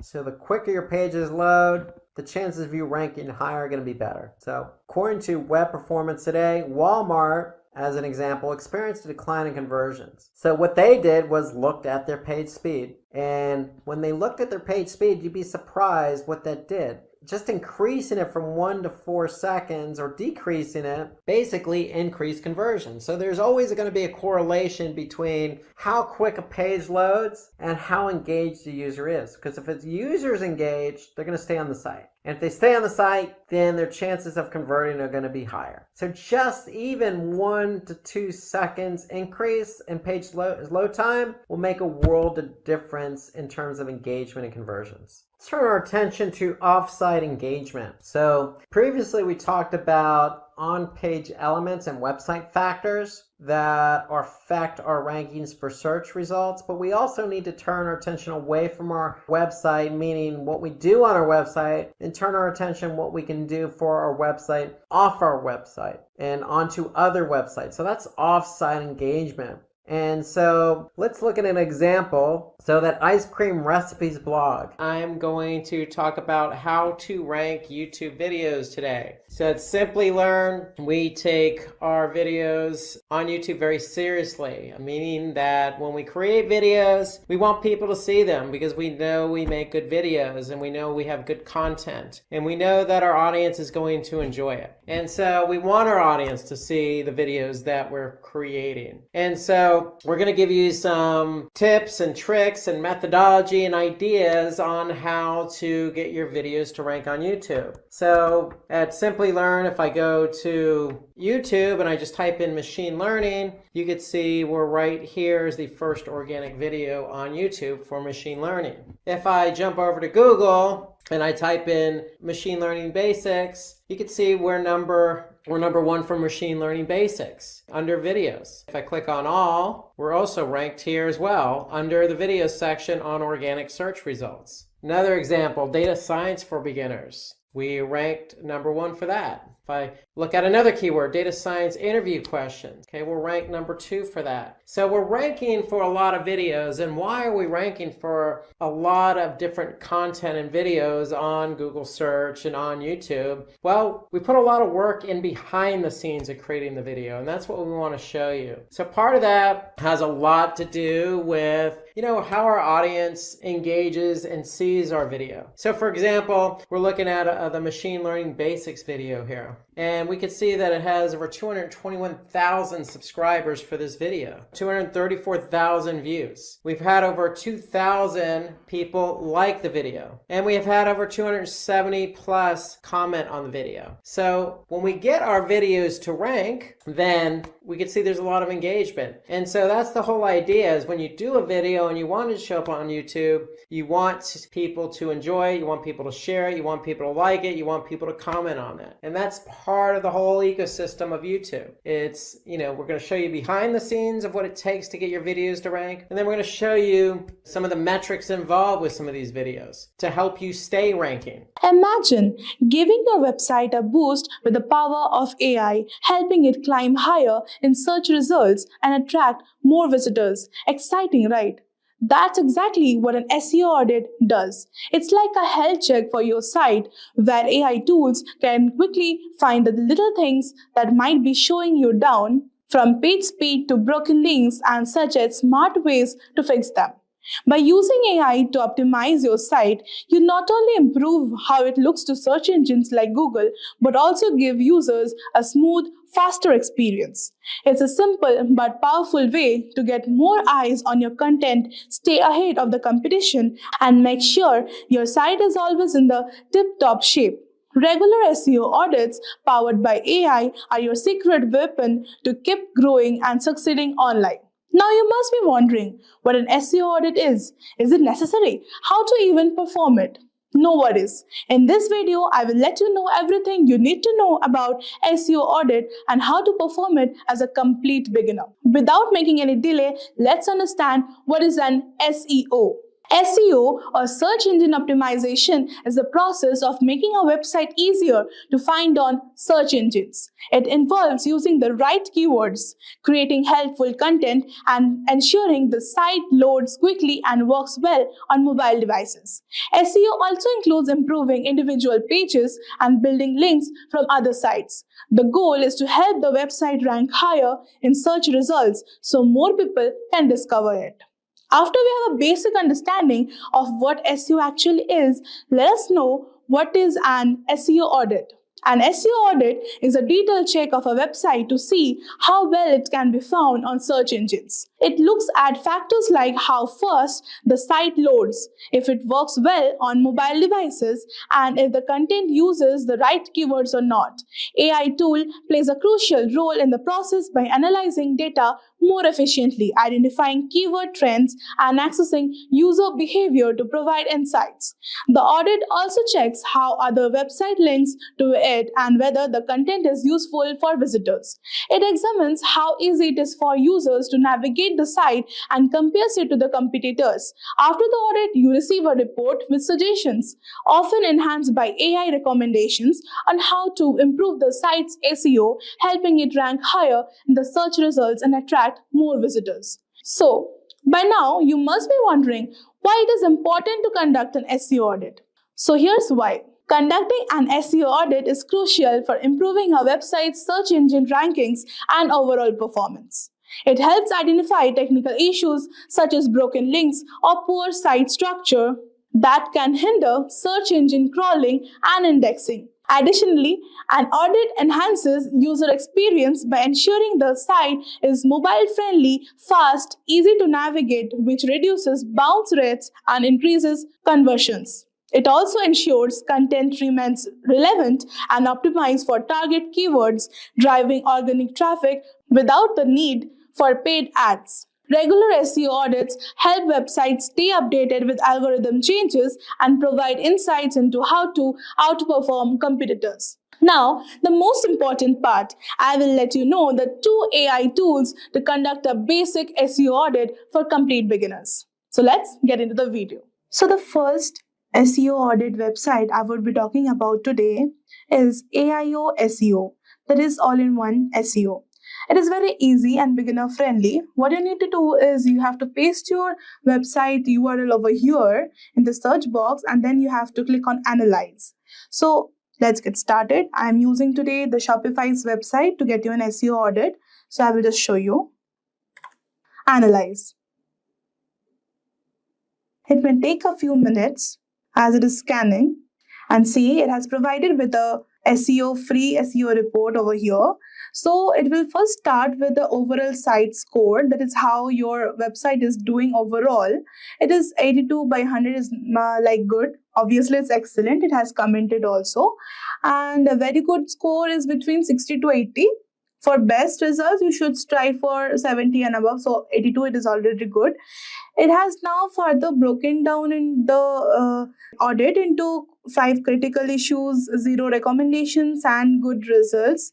The best part is it also shows you the good results and even the critical issues. So basically, it has divided the report into 1, 2, 3, 4 types, like the basic SEO properties, advanced SEO, performance, and security. So first, get into the first basic SEO.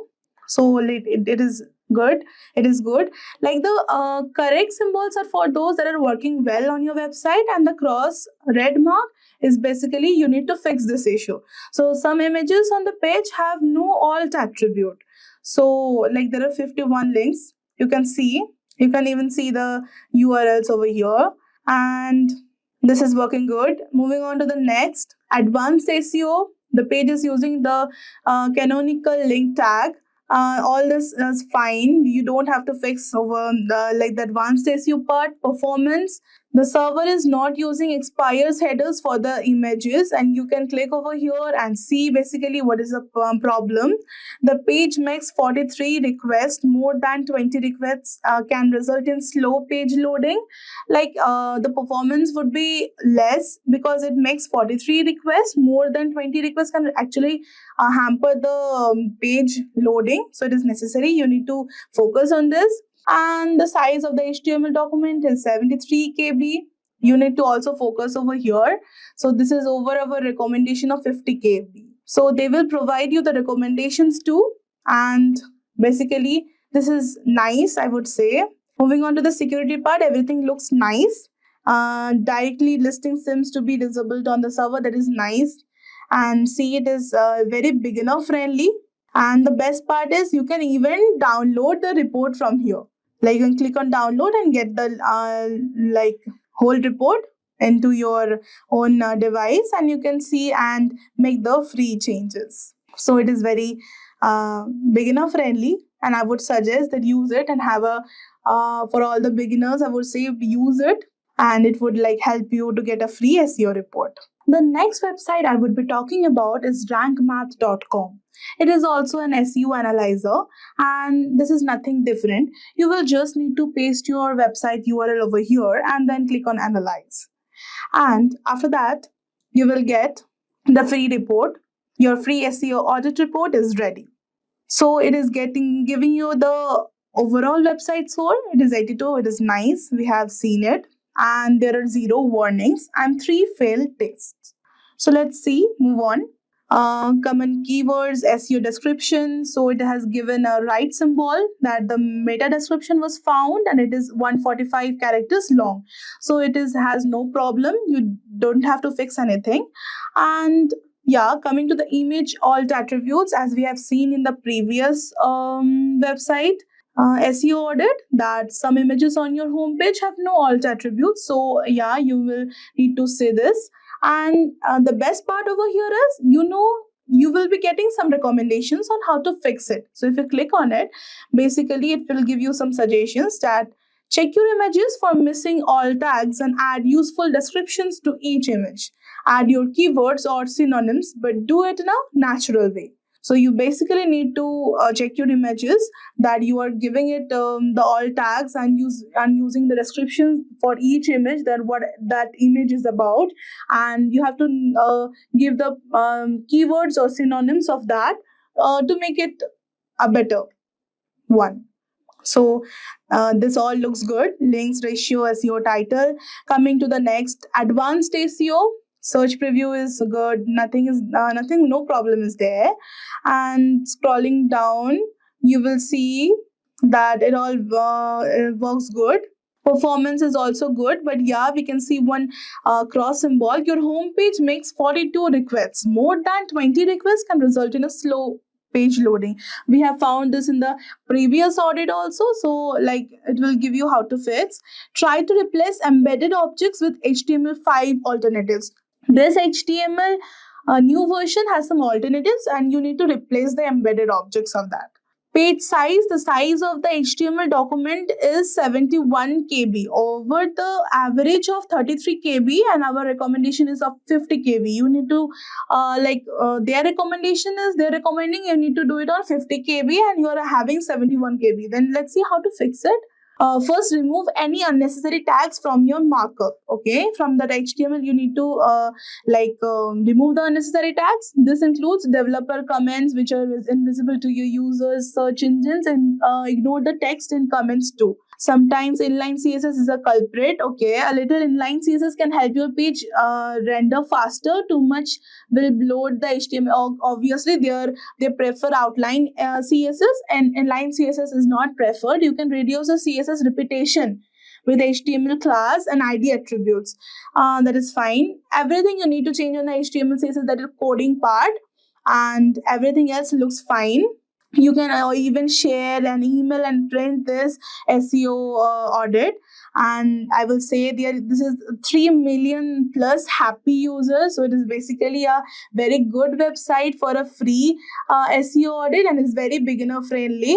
And I will recommend to use this. So both the free AI tool will help you get a free SEO audit and make sure you fix your website issues and make your website rank higher. In today's tutorial, we will learn the fundamentals of Google Analytics. Google Analytics is a web analytics tool that helps you track and analyze website traffic.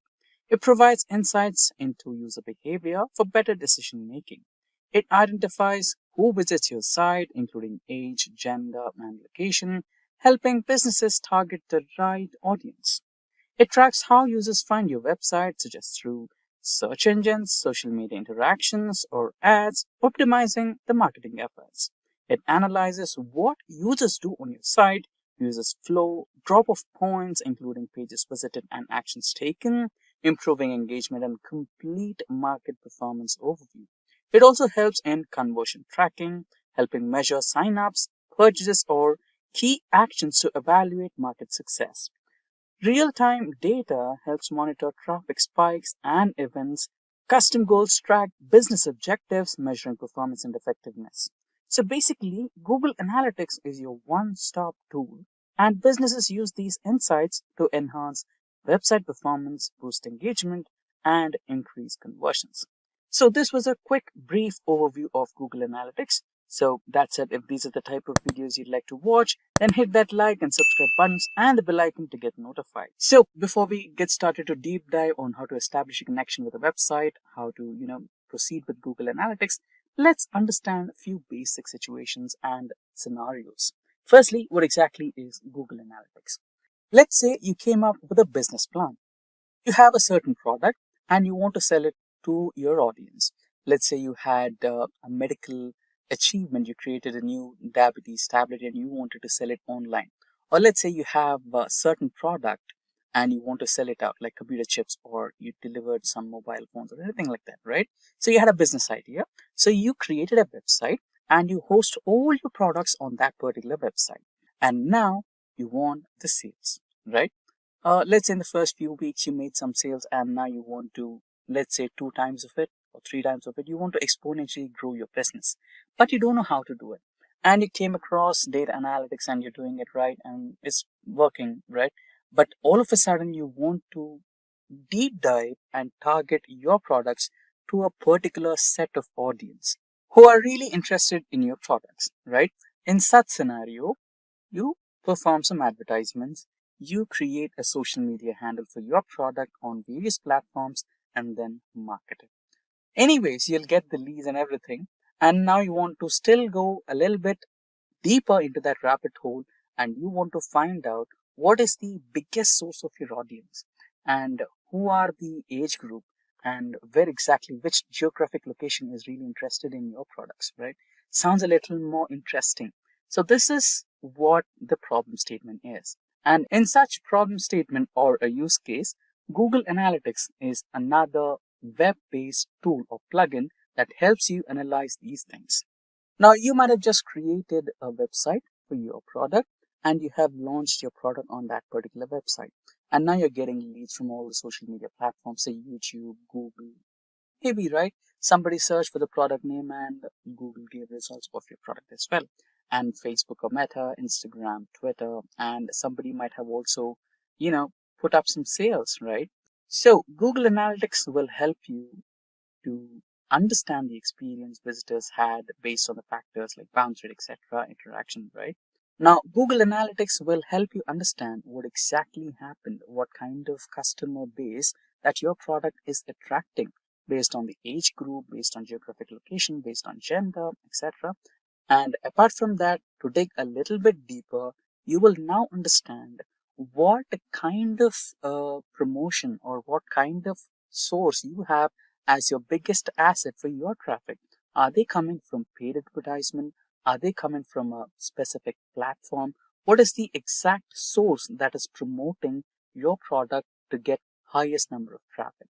And to go a step further, Google Analytics will also help you understand the experience visitors had on your website. Let's say you have a really vibrant website and you have n number of visitors, and due to the vibrant appearance or aesthetically not comfortable appearance, most of the visitors bounced back. Let's say that is the reason for your bounce rate. Now you tell your team to improvise your website to be a little subtle and simplistic for the users, and automatically the bounce rate reduces and the traffic rate increases and you get a lot of leads, right? Such kind of business decisions can be made with the help of Google Analytics. So this is the basic understanding of what exactly Google Analytics is and how it is purposed for businesses.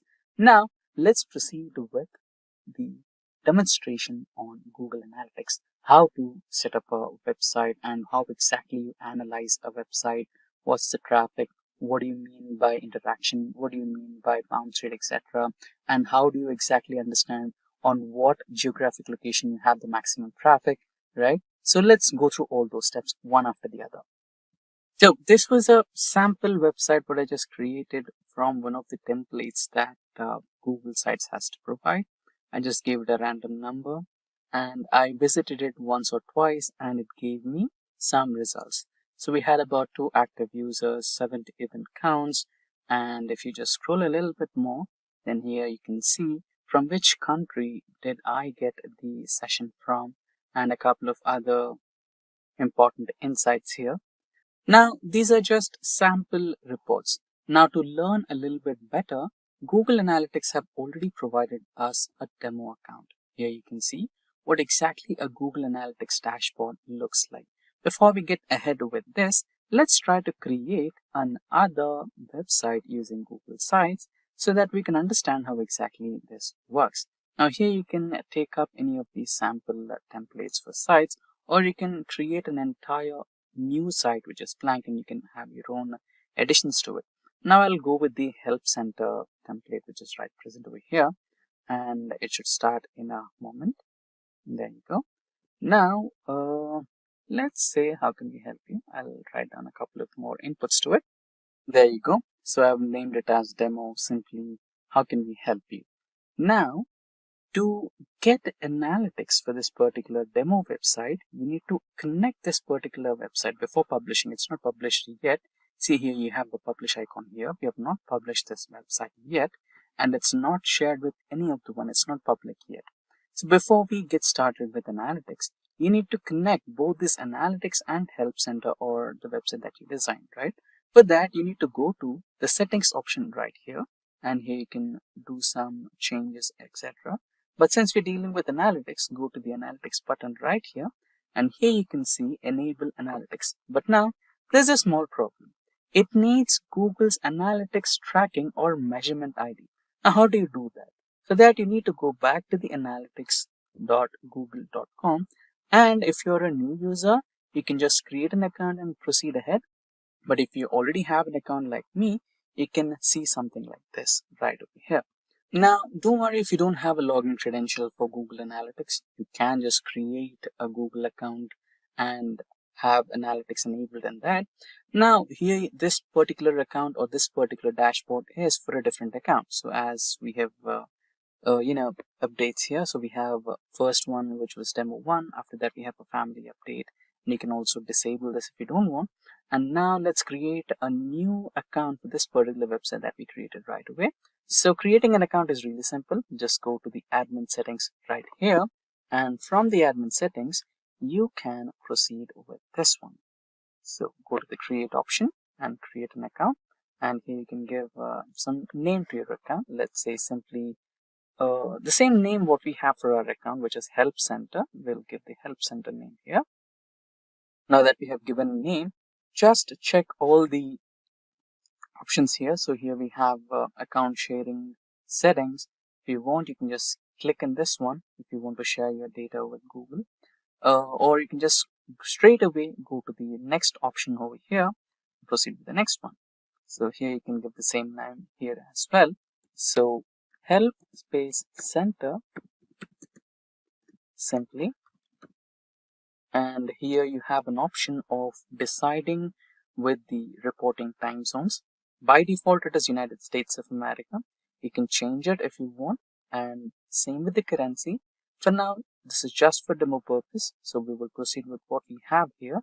Now next, and here you want to select what type of business you have. Now you can go with a wide range of options over here. For now, it's just for education purpose. So you can choose education here, or I'll go with the last one, which is other business activity. So I'll go with the smallest option here, 1 to 10 employees, and next. Done. And here you can also choose some objectives of your business. So based on your requirement, I'll go with everything and anything available here. And if you want, you can choose not to select them as well, and then just create. And just go through the terms and agreements of the Google Analytics team, and after you're done, you can just select the also accept data processing. I accept, and there you go. In short notice, your account is done. Now you want to choose a platform, whether you want to go with web, Android app, or iOS. I'd like to go with web, so just select web, and here you might have to put the URL of your website, which is here. Now you have the answer. Why did I take the use of Google Sites option and create a demo website? So whenever you're creating an official website using WordPress or any of the web development applications out there, you need to have all the credentials of that particular website. You need to be the owner of that particular website. So that's the reason, for demo and learning purposes, we created a sample website using googlesites.com. Now, before we proceed, let's go with this particular website, and here you have a URL link. So you can just close this and select this particular URL. Can't copy because unpublished. So you can just publish this for now in kind of private or unlisted mode. Now you have the link enabled. Just copy the link of this particular URL and go back to the Analytics Center and paste it right here. And you might want to change a couple of things. So if you have to remove the HTTP / thing, you don't want that because you already have it here, and you also don't want this particular homepage link. So now you have just name of the application and no /home. There you go. So this is all you need, and even HTTP is not required, right? And now you can just provide a name for your stream. You can choose any random one. So let's say we go with the same name. I'll write down Help Center simply, and then just create and continue. Now click here. Just close this setup Google tag. Now this is what you need. So this particular measurement ID was the one that we were looking for. You need to copy this measurement ID, go back to the Help Center, and here go to the Settings and Analytics, and you need to have that particular ID mentioned in this particular section. Just copy paste it and your Enable Analytics has been done. You can just simply close this particular window and you'll have a notification saying Analytics for this site is enabled. Now you can just, take this particular URL, paste it on your browser, and do some activity in this particular website. Maybe like scrolling or just checking out the names or anything like that, right? So now you have some activity done on your website. Maybe select some topics over here. You can add those things and you have some sections. You can just click on some links. There you go. And now if you go to the analytics home, just close this and you can just press the home button over here. So now you're on the home section here. Open the topics, click on the Help Center and you can do this. And now you'll have the activity which has been happening on your website. So go back to your website that you created, do some activity here, scrolling or selecting some options, clicking, go to the home page, documentation, although if you don't have any. So you have done some activity here, scrolling, selecting some sections, and then go back to the home page again and refresh this so that you have some activity which has been recorded. So there might be a small issue here. If we go to the home, I think we have not received yet. So let's try to publish this once again. Return to editor, view published site. And now let's create some activity on this particular website. Again, maybe selecting the documentation or anything like that. Go back to the Help Center. Maybe you just have to refresh it. So there was a slight connectivity issue. Now it is recognizing the registrations and activity on the website that we just created. So this was the website that we created, a sample demo website, and it is now recognizing all the activities that have been happening on this particular web page. Now let's go to the demo account that Google Analytics has given us. So in this particular account, you can see total number of active users is about 14,000 worldwide and 12,000 plus key events are happening. And if you just go down a little bit here, you can see the total number of users active in the last 30 minutes based on country wise and real time, right? And if you go down a little bit more, you can see a lot of organized visualizations which are currently happening on the Google Analytics demo account. Let me ask you something. Have you ever searched for pizza near me or best plumber in town on Google? What's the first thing you notice? Probably the businesses that pop up at the very top of the page or on Google Maps, right? That's the magic of SEO. Now, if you're wondering what's SEO, don't worry. Let me break it down for you. SEO stands for Search Engine Optimization, and it's how businesses make their websites and profiles to show up higher in Google search results.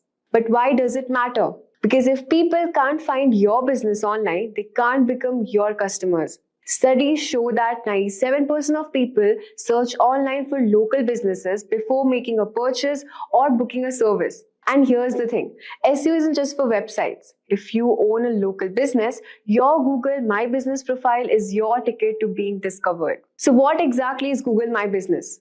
Or as they now call it, Google Business Profile. It's like an online business card, but so much more powerful. You can showcase your address, phone number, photos, reviews, and even updates about your business. And it's completely free. Let's say you run a bakery. When someone nearby searches for best chocolate cake shop near me, your Google Business Profile can make your bakery pop up right at the top on Google Maps and in local search results. That's why optimizing your Google Business Profile is so important. Without it, your business might not even show up, and you could lose customers to competitors. In this video, I'll take you step by step through how to create and register your Google My Business profile, how to optimize it for better rankings, free tools you can use to analyze and improve your profile, and some pro tips to beat your competitors. So let's get started. So first, let's get started with how to create and register your Google My Business profile. So first, let's talk about how to create your profile. It's very super simple and it only takes a few minutes. Just simply go to Google and just search Google My Business Sign In. And from here, you have to just sign into this account. If you don't have one, you just have to create your account. It's free to use. So the next step is you can enter your business name. Make sure that it matches with your brand. So the name of my business is The Baker's Corner. Just simply click on continue. Now this third step is to choose your business type. It's very important because it tells Google what kind of business you are. For example, if you run a coffee shop, you can choose coffee shop as your primary category. So from here, you can just select your category if it's an online retail or a local store. In my case, it's a local store, so I'll just click on this. Now you have to enter a business category. It's cake shop, okay? Now click on next. Now you have to enter your business address. It's in Micro Layout, let's suppose, Bangalore South, and your state is. So we have entered our address also over here, and then we'll click next. So here you can also enter your contact details if you want your customers to contact you by your number. So it's an alternate choice. You can add your number or you can also skip. So you can also put your business on the map, start connecting with your customers across Google all in one place. If you put your business on the map, then you'll get discovered by people in your area, respond to reviews for your business. Let's say if somebody is searching for a cake shop near me, so they will obviously see your business list over there on the map. So you can just stick on this if you want to, otherwise you can just select continue. So now a verification code will be sent to your particular number you have registered. So just simply enter the code sent to your SMS. As you can see, it's showing that you're now verified. So verifying your profile is very important. Google will send a code to your address or also your number. And then you have to just enter the verification code and you're all set. So here just simply click on next. Now the next thing is customizing your profile. So you have to let your customers know when are you open for businesses. So let's say I want my business to be closed on Sundays. So I'll just click on open on Monday, Tuesday, Wednesday, Thursday, Friday, as well as on Saturday. And from here, what timings do you want to be opened at? Let's say it should start from 8 a.m. in the morning and it will be closing on, let's say 11:30. Same we will be adding for this also.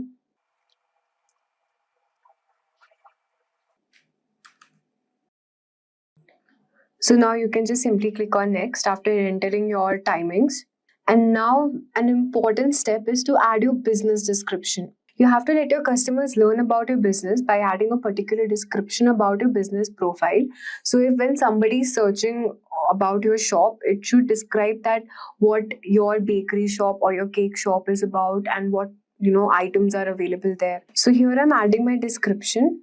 So my description says about where is it located, the Baker's Corner, known for its cozy ambience and what it's offering like pastries, crunchy breads.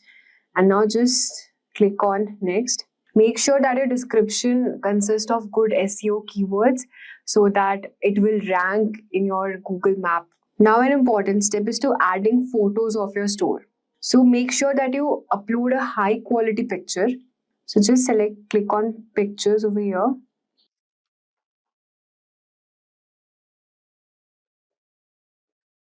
So as you can see, we have uploaded the images of a store over here, and then we'll move on to the next step. So now the next step is customizing your profile if you want to claim your 2000 rupees advertising credit. So if you click on this option advertising, what will happen is when somebody is searching for cake shop in the nearby area, Bangalore South, then it will show as an advertisement and your cake shop will be listed on the top of the Google ranking. So it's not that important. If you want to go for advertising, you can, but for this time, we're just clicking on the skip option. You can do it later if you want to. Now you can also get a custom domain name for your website and custom email address as well. We'll be just skipping this option. So your edits will be visible once you're verified. So now we have created a business profile live, but creating is just one step. Let's now talk about how do we optimize it. So creating a Google business profile is now live, but creating is just one more step. Now let's understand why is Google My Business so important for local SEO. First of all, it boosts your visibility. A well-optimized profile helps your business rank higher in the Google Local 3 pack and on Google Map as well, putting you right in front of people searching for your services. Second of all, it builds trust. When customers see a complete profile with updated information, good reviews, and even pictures, they are far more likely to choose your business. And here's the big thing. It drives sales. Nearly 30% of your local searches lead to purchases, sometimes on the same day. Exactly. Even your GMB profile enhances engagement. Customers can call, message, visit your website, or even get directions directly from your listing. It's also like running a free advertising for your business 24/7. No other platform gives you so much visibility without spending a dime. Simply put, if you want more customers and better local rankings, you need a well-optimized Google My Business profile. Now let's talk about how does Google determine local rankings. It all comes down to three main factors. First, there's relevance. It's all about how well your business matches with what the searcher is looking for. For example, if someone searches pizza delivery, Google will prioritize businesses that clearly offer pizza and delivery services. Next, we are talking about is distance. How close your business is to the searcher's location. If two businesses are equally relevant, Google will usually favor the one that's closer to the user. Finally, there is prominence. This is all about how well known and trusted your business is. Google looks at things like customer reviews, backlinks, articles about your businesses, and even offline reputation to measure this. The more trust and authority you build, the better your chances are of ranking higher. Now we have discussed about this. Now let's talk about how do you optimize a Google business profile. So for this, you just simply have to fill out all the details completely. The more information you provide, the better include your business hours. Also include catchy business descriptions. Don't leave anything blank. Google reward businesses with complete profile by ranking them higher. Adding high quality pictures, collecting Google reviews, everything is very important for ranking your business. So as you can see, after you have verified your account, you can just simply come to this page over here. And from here, you can just edit your profile if you want to. Business category, the business name if you want to change. The description if you want to just enhance more. The opening date also you can add if you want to. The phone, we have not currently added a phone number. We'll be updating it later. You can add your phone number over here. And if you already have a website link, you can just simply paste your website over here. The business location areas, what service area you are providing. So you can add more places, okay. I'm just adding more places near me. So when people are searching for nearby cake shop, they will also go through my business name. So now just click on save after you have edited your description over here. And then you have so many options like planning, payments, parking, offering, dining options, more from business. Just we can add more hours also, breakfast, brunch, happy hours. You can also add a list name as special hours, which you want your guests to be known. And these are our opening hours, which we have already entered before. This is the location over here. And the contact info. So we have gone through this edit profile. Next, the step is our reviews. Your reviews are very important. So for this time, we do not have any reviews yet, but make sure that you get plenty of reviews as much as you have, because this will help your business to rank higher on the SEO. Because Google will select that particular business, it will favor it more if you have good number of reviews and more replies you're giving to that reviews, because it will show that it's a genuine and authorized business. Now the next step is also adding your pictures, which we have already added before. Next we are talking about is performance. So you can just see from here, you can enter the time period and the overview, business profile interactions, at what time your profile is getting interacted more. You can have a tracker maintained from here. You can also grow your business with Google with advertising credit, 2,000 rupees. If you want to claim your credit, you can just simply click here and because it's my new business account setup, so we do not have much views yet. But then after some time, you'll just get views on your profile, business profile. And you can also add menu pages over here. What menu are you offering? These are the calls. At what time do you get most of the business calls? From here, you can just select on bookings. Here are the directions request made for your business profile, how many website clicks you're getting. So everything, if you want to track the performance of your website and your Google Map SEO, you can just have it from this performance. Next, we're talking about is advertisement. So you can advertise your website with the help of Google Ads. So if you want to add new campaigns, what if you're thinking about where should your people go after clicking your ad, you can just select this business profile from here and the advertisement. Next, we're talking about menu option. We have also seen food ordering from here, what accept orders on your profile, your service providers. You can add link also. Order with Google makes it easy to accept online pickup or delivery orders through your business profiles. We can also edit your products. If you have any product over here, you can just edit that. If you want to add any services, you can also add service from here, any custom service or weekend diets or anything. One more thing, adding update is very important. Make sure that you regularly optimize your profile, add status updates so that to engage with the audience and they'll be aware of what you're posting regularly. You can also ask for review over here. Just you can copy your review link and you can give customers a link to review your business on Google. So after you have got an order, you can just simply call your customers or reach out to them for just leaving a review behind. That would help your business to rank. So these are the updates which you can see. So these are the updates you can see. You can also add exterior photo, update, add your phone number, unlock insights at no cost. You can also create an offer if you want to. If you have any, let's say the Christmas is coming now. So if you want to create an offer and you want to put some discount options over, you can do that also.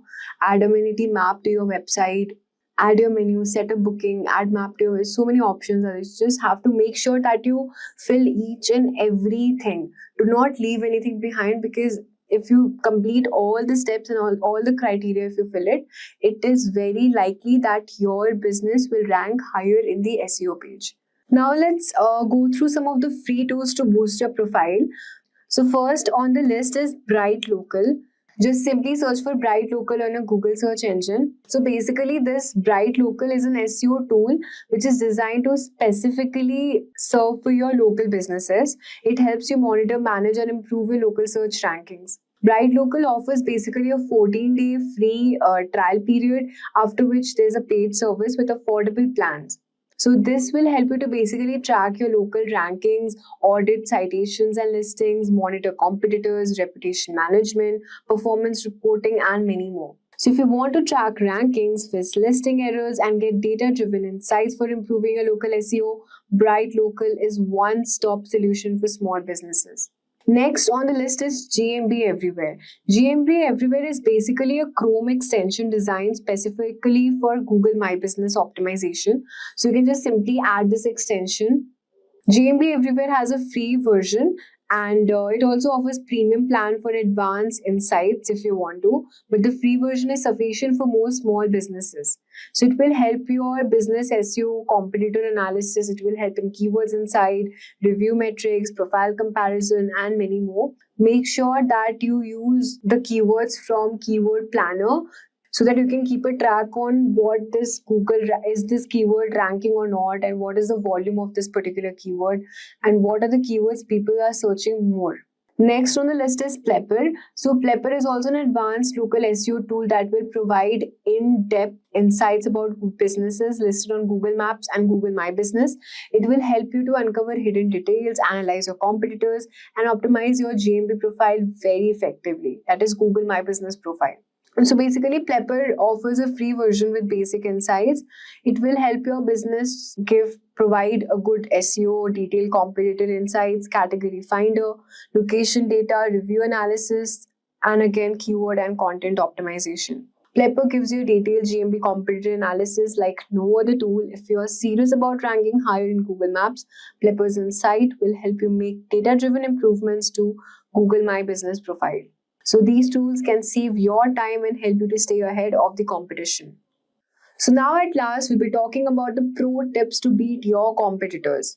Now that you have set up your profile and optimized your Google My Business profile, let's talk about the pro tips that will help you stay one step ahead of your competitors. So you can start by analyzing your competitors using tools like GMP Everywhere. Check the categories, keywords, and reviews. For example, if a top competitor uses emergency plumbing services as a secondary category, add it to your profile if relevant. Next, focus on long, detailed reviews. Google values reviews with 200 plus characters. You should encourage the customers to write specific feedback, something like the team arrived on time, fixed my leaky pipes quickly, and charged with a fair price. Now, the next thing is posting updates regularly using Google Post. Share offers, events, or business changes like special discounts this week. Regular activity keeps your profile relevant and boosts engagement. Optimize for local keywords such as bakery or plumbing services in Bangalore, let's suppose. You can use tools like Google Keyword Planner to find the right terms and include them in the descriptions, photo captions, and the post you're generating. Another overlooked feature we're going to talk about is the QA section, which is preemptively answer common question about pricing, services, or hours. This will improve user experience and it will boost relevance in Google's eyes. Finally, you can keep a track of your performance with tools like Google My Business Insights or Databox. Monitor metrics like profile views, customer actions, calls, click direction, and where searchers are coming from. If performance drops, reanalyze competitors, adjust your keywords, and collect more reviews. Consistency is the key. Optimizing your Google My Business profile is not a set it and forget it process. Stay active, adapt to trends, and continuously improve your profile. These small efforts will help you outrank competitors, attract more customers, and grow your business. And there you have it, folks. Everything you need to beat your competitors and dominate local search with your Google My Business profile. Imagine a small online boutique with a great product line and a beautifully designed website. Despite all the effort put into the business, it's barely getting any traffic and sales are stagnant. The owner is frustrated and wondering why potential customers aren't finding their store. That's when they turn to Google Ads. By setting up targeted campaigns, they start reaching customers who are actively searching for products just like theirs. In a matter of weeks, the business sees a noticeable increase in website traffic and sales, all thanks to the power of Google Ads. Google Ads has become an essential tool for businesses looking to connect with the right audience at the right time. A Google Ads campaign helps businesses reach potential customers online by displaying targeted ads across Google's vast network, including search results, YouTube, and partner websites. Advertisers set a budget, choose a campaign objective, and create ads that are shown to specific audiences based on keywords, demographics, and interests. The campaign operates on a pay-per-click model, meaning you only pay when someone clicks on your ad, making it an effective way to attract interested customers and achieve your marketing goals. So in this video, we are going to walk you through everything you need to know to get started with Google Ads. We'll cover how to create a campaign from scratch, set your budget, and choose the right winning strategy. We'll also dive into targeting options to ensure your ads reach the right audience. And we'll show you how to craft compelling ads that drive results. By the end of this video, you'll have the knowledge and confidence to launch your own successful Google Ads campaign. So let's get started. So to kick off our Google Ads campaign, we'll start by creating a new campaign. So once you're logged into your Google Ads account, begin by clicking the blue plus new campaign button. So here you're presented with a list of campaign objectives. Now choosing the right objective is crucial because it guides Google Ads on how to optimize your campaign. So let's see one by one. The first objective is sales. So this is perfect for businesses looking to drive direct conversions, whether it's online purchases, phone orders, or in-person sales. So for instance, if you run an e-commerce store, this objective will help you target users who are ready to buy. So Google will prioritize showing your ads to people most likely to complete a transaction based on their behavior and intent. So this makes it ideal for businesses focused on generating immediate revenue. So you can use this when your primary goal is to turn clicks into sales, making it perfect for businesses with clear purchase paths like online stores or service providers. Now, next we have the leads objective. So this is designed for businesses that want to gather contact information from potential customers, such as through form submissions, phone calls, or signups. So for example, imagine you are a real estate agent aiming to build a list of potential home buyers. So by selecting the leads objective, Google Ads will optimize your campaign to reach users likely to fill out your contact form or call your office. Now next is website traffic. Now this is the objective you'll want to choose if your main goal is to drive more visitors to your website. So this is particularly useful for increasing brand awareness or getting people to explore your products and services online.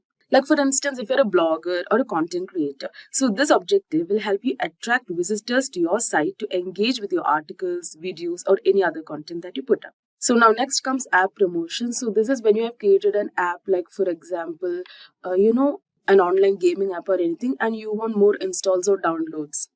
Now next you have awareness and consideration. So it is designed for businesses that want to engage users and encourage them to think about their products or services. So this is especially effective in introducing something new to the market. And then you have local shop visits and promotions. And then you can also create a campaign without a goals guidance. Okay, so here we are planning to give an example for lead generation, like how to generate lead for a free online course provider. So let's select leads and continue. Now, as we have selected an objective which is generating leads, the next step is to choose your campaign type. So there are several campaign types, like Google Ads offers several types, but the two most common are search and display ads. So anyways, let's start with the search ads. So these are the text-based ads that appear at the top of the Google search results when someone searches for keywords related to your business. Like for example, let's just see car rentals near me. So your ad could appear like this, like as you can see the sponsored ads. So your ads could appear at the top of the search results. So this is highly effective for capturing high intent users. So people who are actively looking for what you offer. Now next we have display ads. So these are visually engaging ads that appear across the Google display network, like which includes websites, like the ads, basically the ads you see in others' websites, apps, or even YouTube. So now display ads are perfect for building awareness and keeping your brand top of mind. So they work well for retargeting, like showing your ads to people who have previously visited your website but didn't take any action. Now the next one is shopping ads. Now shopping ads are a powerful tool for e-commerce websites. So these ads showcase your products directly in the search results, complete with images, prices, and your story. Like for example, if we search leather jackets, just a second. Leather jacket, yeah. So your shopping ad could appear displaying a product image, price, and a link to purchase directly from your website, as you can see here. So this makes it easy for potential customers to see what you're offering and click through to buy. So shopping ads are ideal if you're looking to drive sales of physical products, providing a visual, direct path to purchase. Then we have video ads, which is another impactful way to reach your audience, especially on platform. Video ads, you can create engaging content that appear before, during, or other videos on YouTube. So it is basically the videos, like the ad videos that you see like while watching your YouTube video. And then we have Performance Max campaign. So this type uses Google's machine learning to optimize your ads across all Google properties, like including search, display, YouTube, Gmail, etc. So Performance Max campaigns are perfect when you want to maximize your results without managing multiple campaign types separately. So Google's algorithms will automatically find the best combination of ad formats and placements to meet your objectives. So right now we'll select the search campaign type.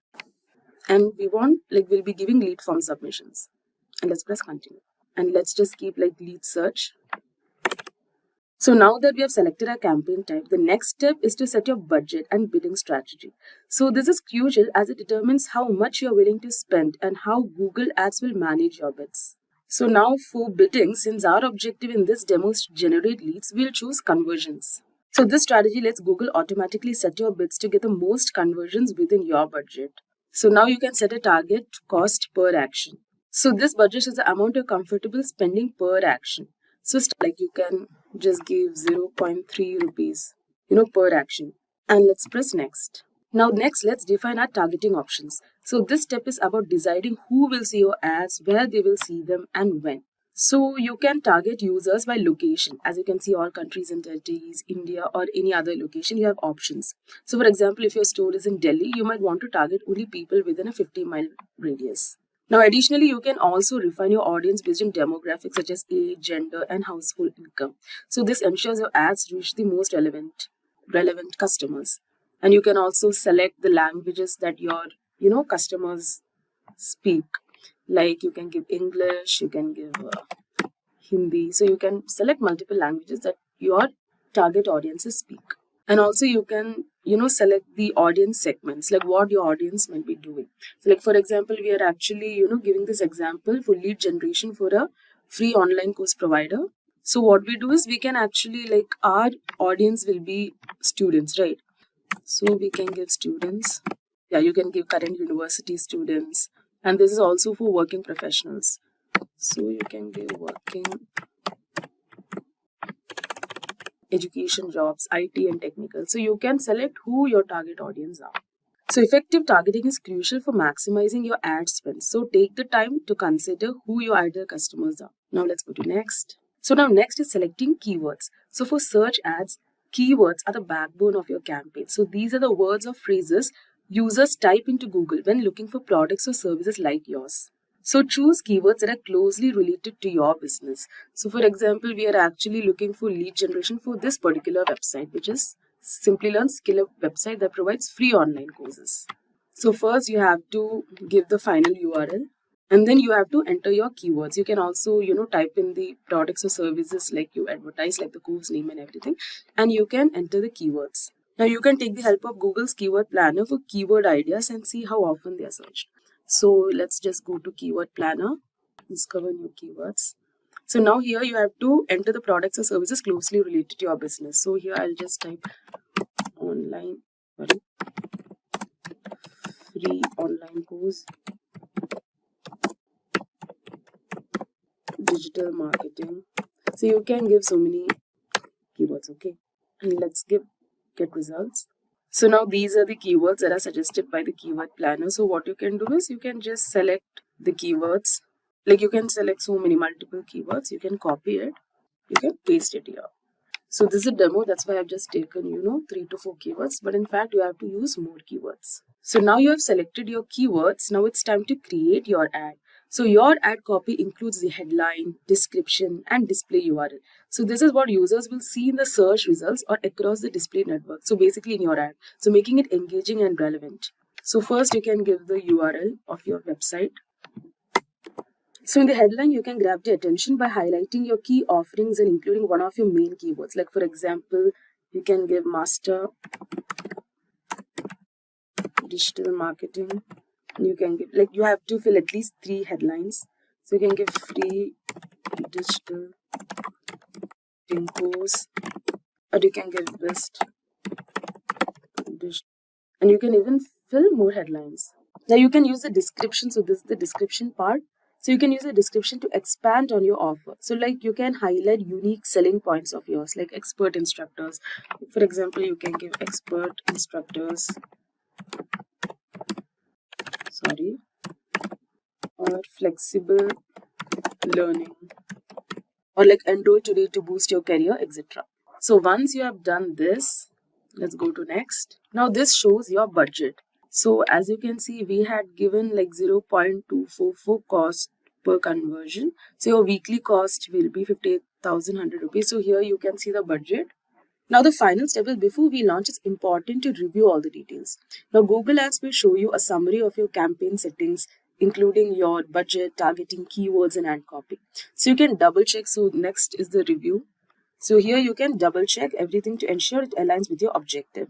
So this will take some time. So select, once you're satisfied, you can publish your campaign. So your ads will start running shortly and you can monitor their performance in real time through dashboard. We're going to talk about how to get traffic to your website. So thank you for joining, and let's get started. So let's imagine you're setting up your own website. Okay, you're clicking away, you're developing, using some good tools. You're developing, you're designing, you're doing some QA, you're testing, you're sharing with friends in an alpha version, and then finally, your website is all set up. Congratulations. Well, when you hit enter and your website is finally published, what's going to happen? Well, a few days later, you're checking your website and you're looking at analytics and you notice your traffic's very low. Okay, well, you're scratching your head because you've done all this work with your website, but you're not getting any traffic. So the reason is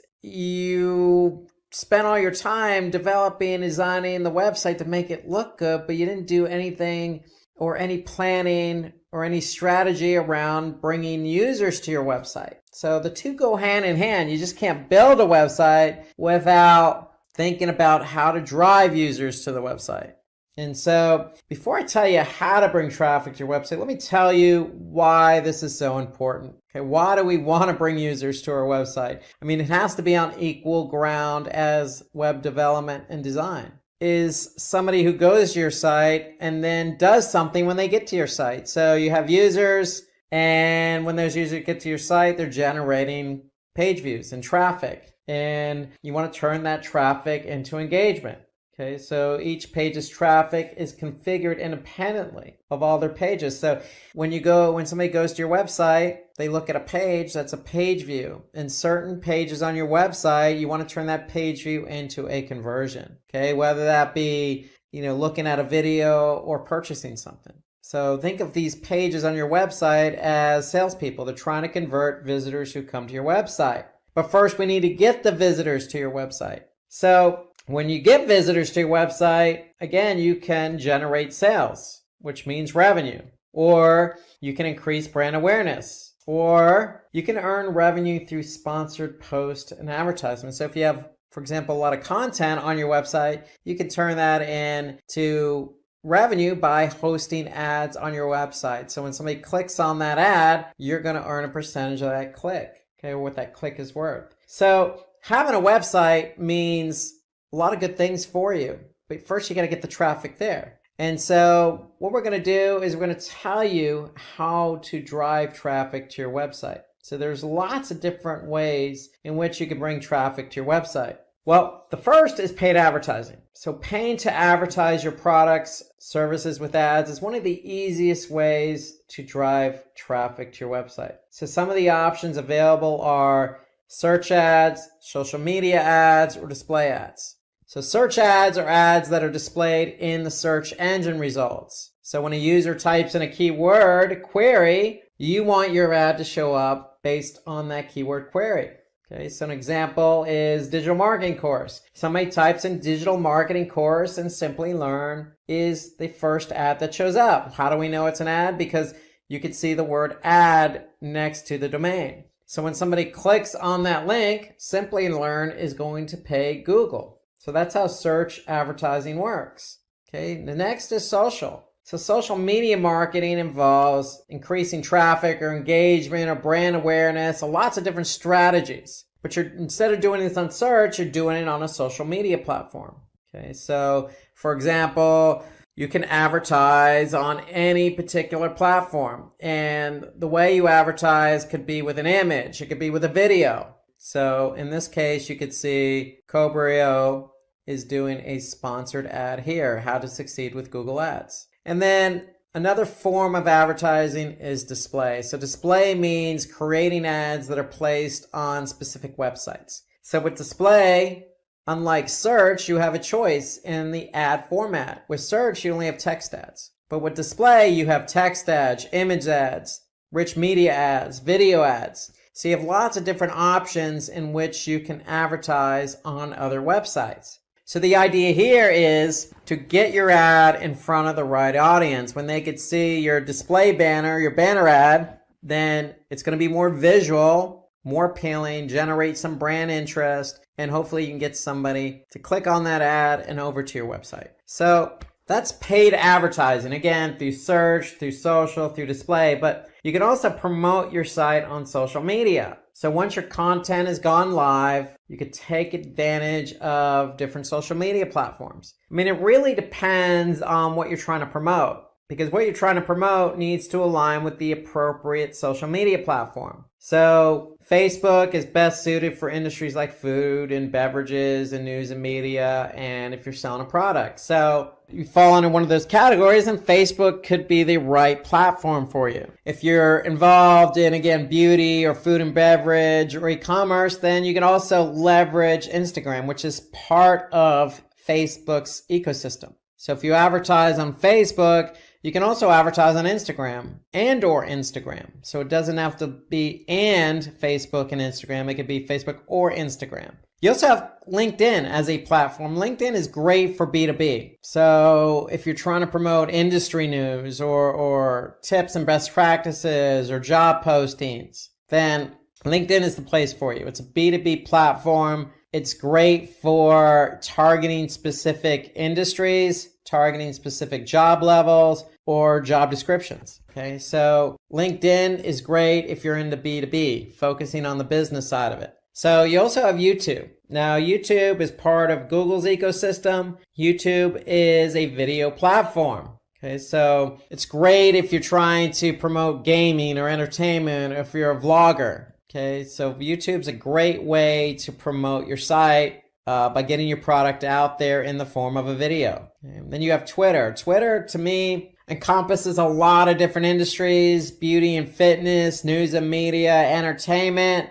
Okay, you have limited number of characters, but a lot of people are active on Twitter. And it's a great way to generate some awareness and get some clicks over to your website. So these are just some of the most popular social media platforms. Of course, there are plenty more out there. The third way in which you can drive traffic to your site is guest blogging. So most of you already know what blogging is all about. Well, if you're blogging for your own site, you can jump on somebody else's site and blog on their behalf. So having the opportunity to guest post on another website can be very helpful because, one, that other blog could have lots of traffic and have a well-known brand. So if you're blogging on another blog, it's going to build your brand awareness and potentially increase traffic to your blog or website. So it exposes you to targeted traffic. So if you're going to guest blog on a site that's very relevant to your business or industry. That way you're targeting the right audience.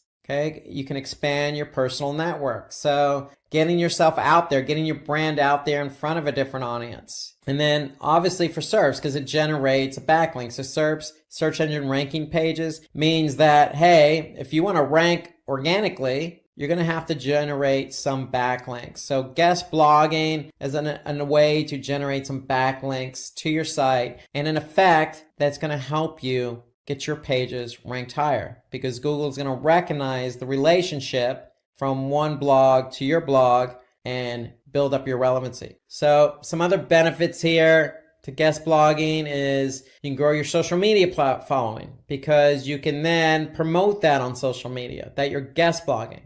Okay, again, you can improve your online authority, okay, because when you're guest blogging and you have recognition on that guest blog, if it's a popular blog, then that's going to help your domain and page authority for SEO.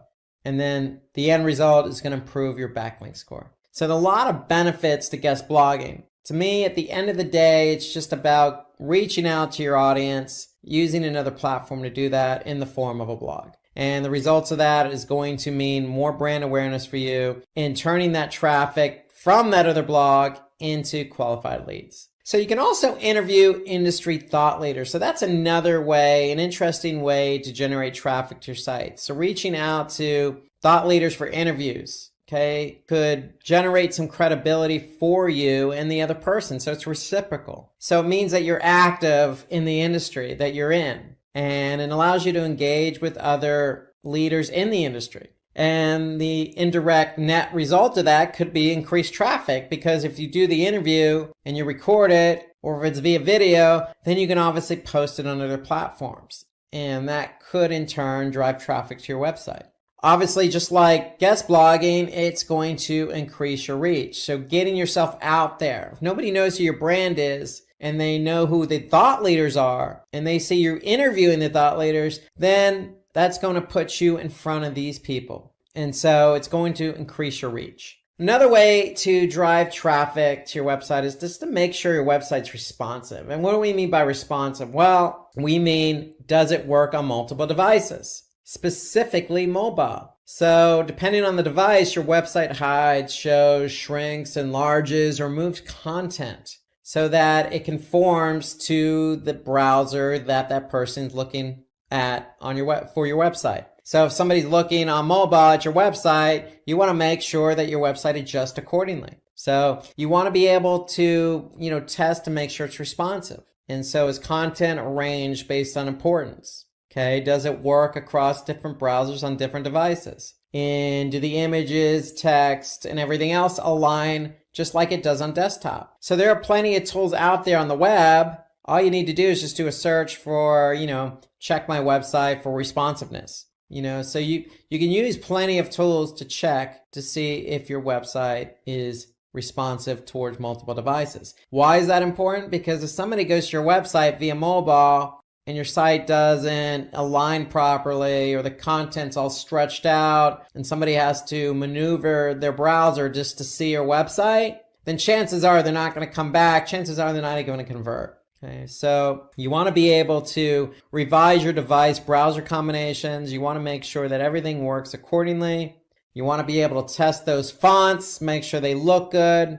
And then you also want to make sure that people can navigate. So if they're on mobile, are they going to navigate just as easy as they can on desktop? And if you have any pop-ups, you want to probably make sure they're removed. So that way when somebody's looking at your website, they're not getting interfered with on mobile. And then, of course, you want to make sure that these pages load. Okay, so they load just as quick on desktop as they should on mobile, and vice versa. So they should not take a long time to load. So moving on from responsiveness on mobile to building a brand community. So brand community refers to a group of people who identify your brand and use your brand as a platform to exchange ideas and contribute content.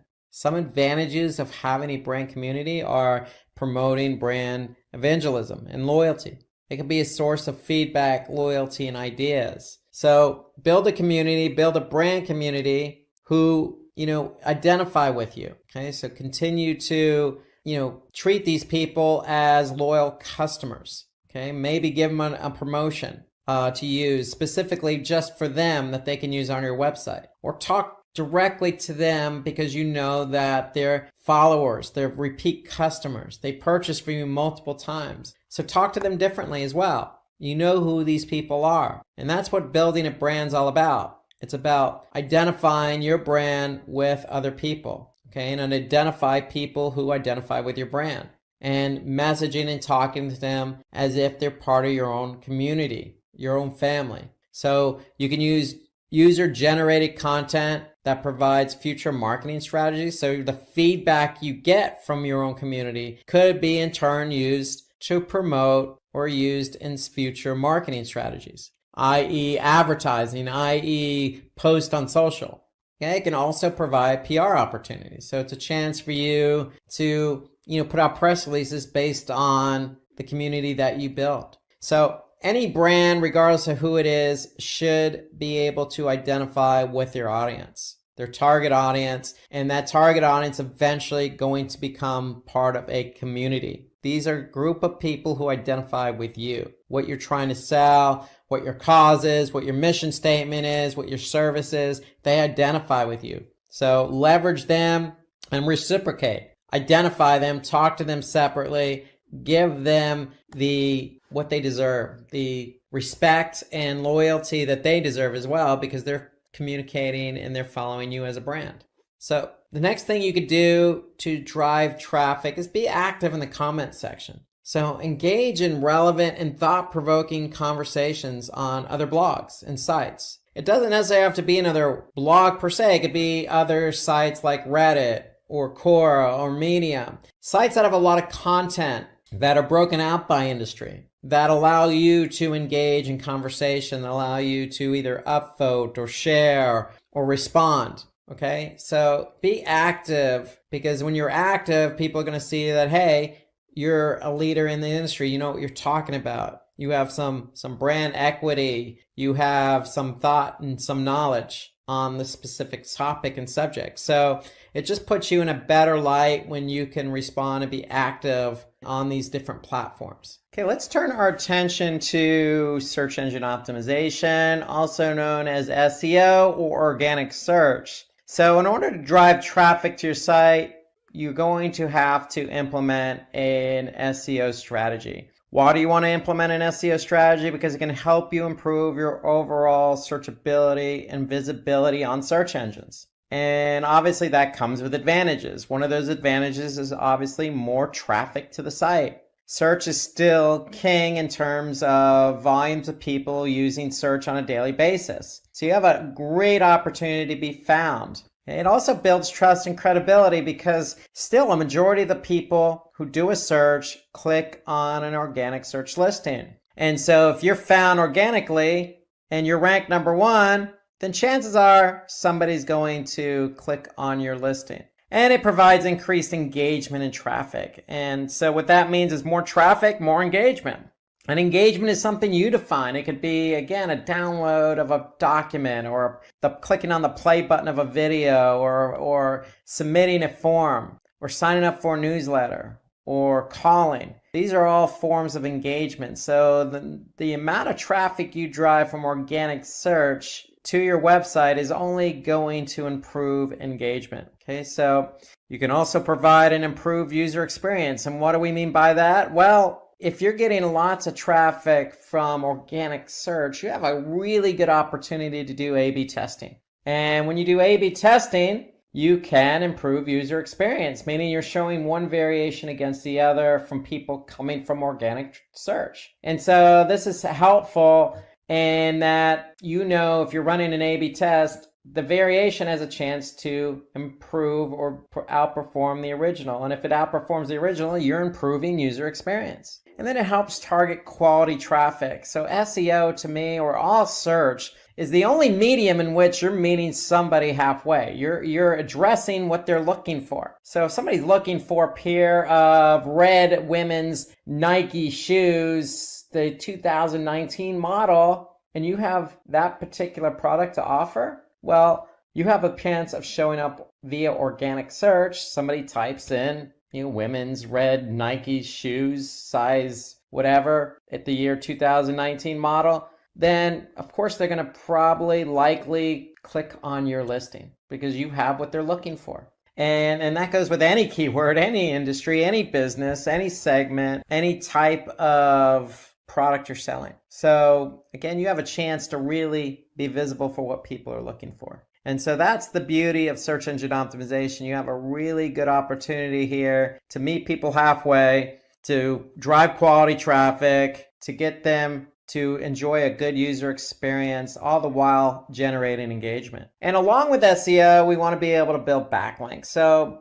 SEO is a two-pronged approach, meaning you have two strategies in one, on-page and off-page. And so off-page involves backlinking. So backlinks are just links that direct users from other websites to your own website. So with that, inherently, it's going to drive traffic, qualified traffic to your website. Because if somebody's on a relevant website that's linking to yours, and they click on that link and go to your website, it's likely going to be qualified, meaning they're going to be relevant.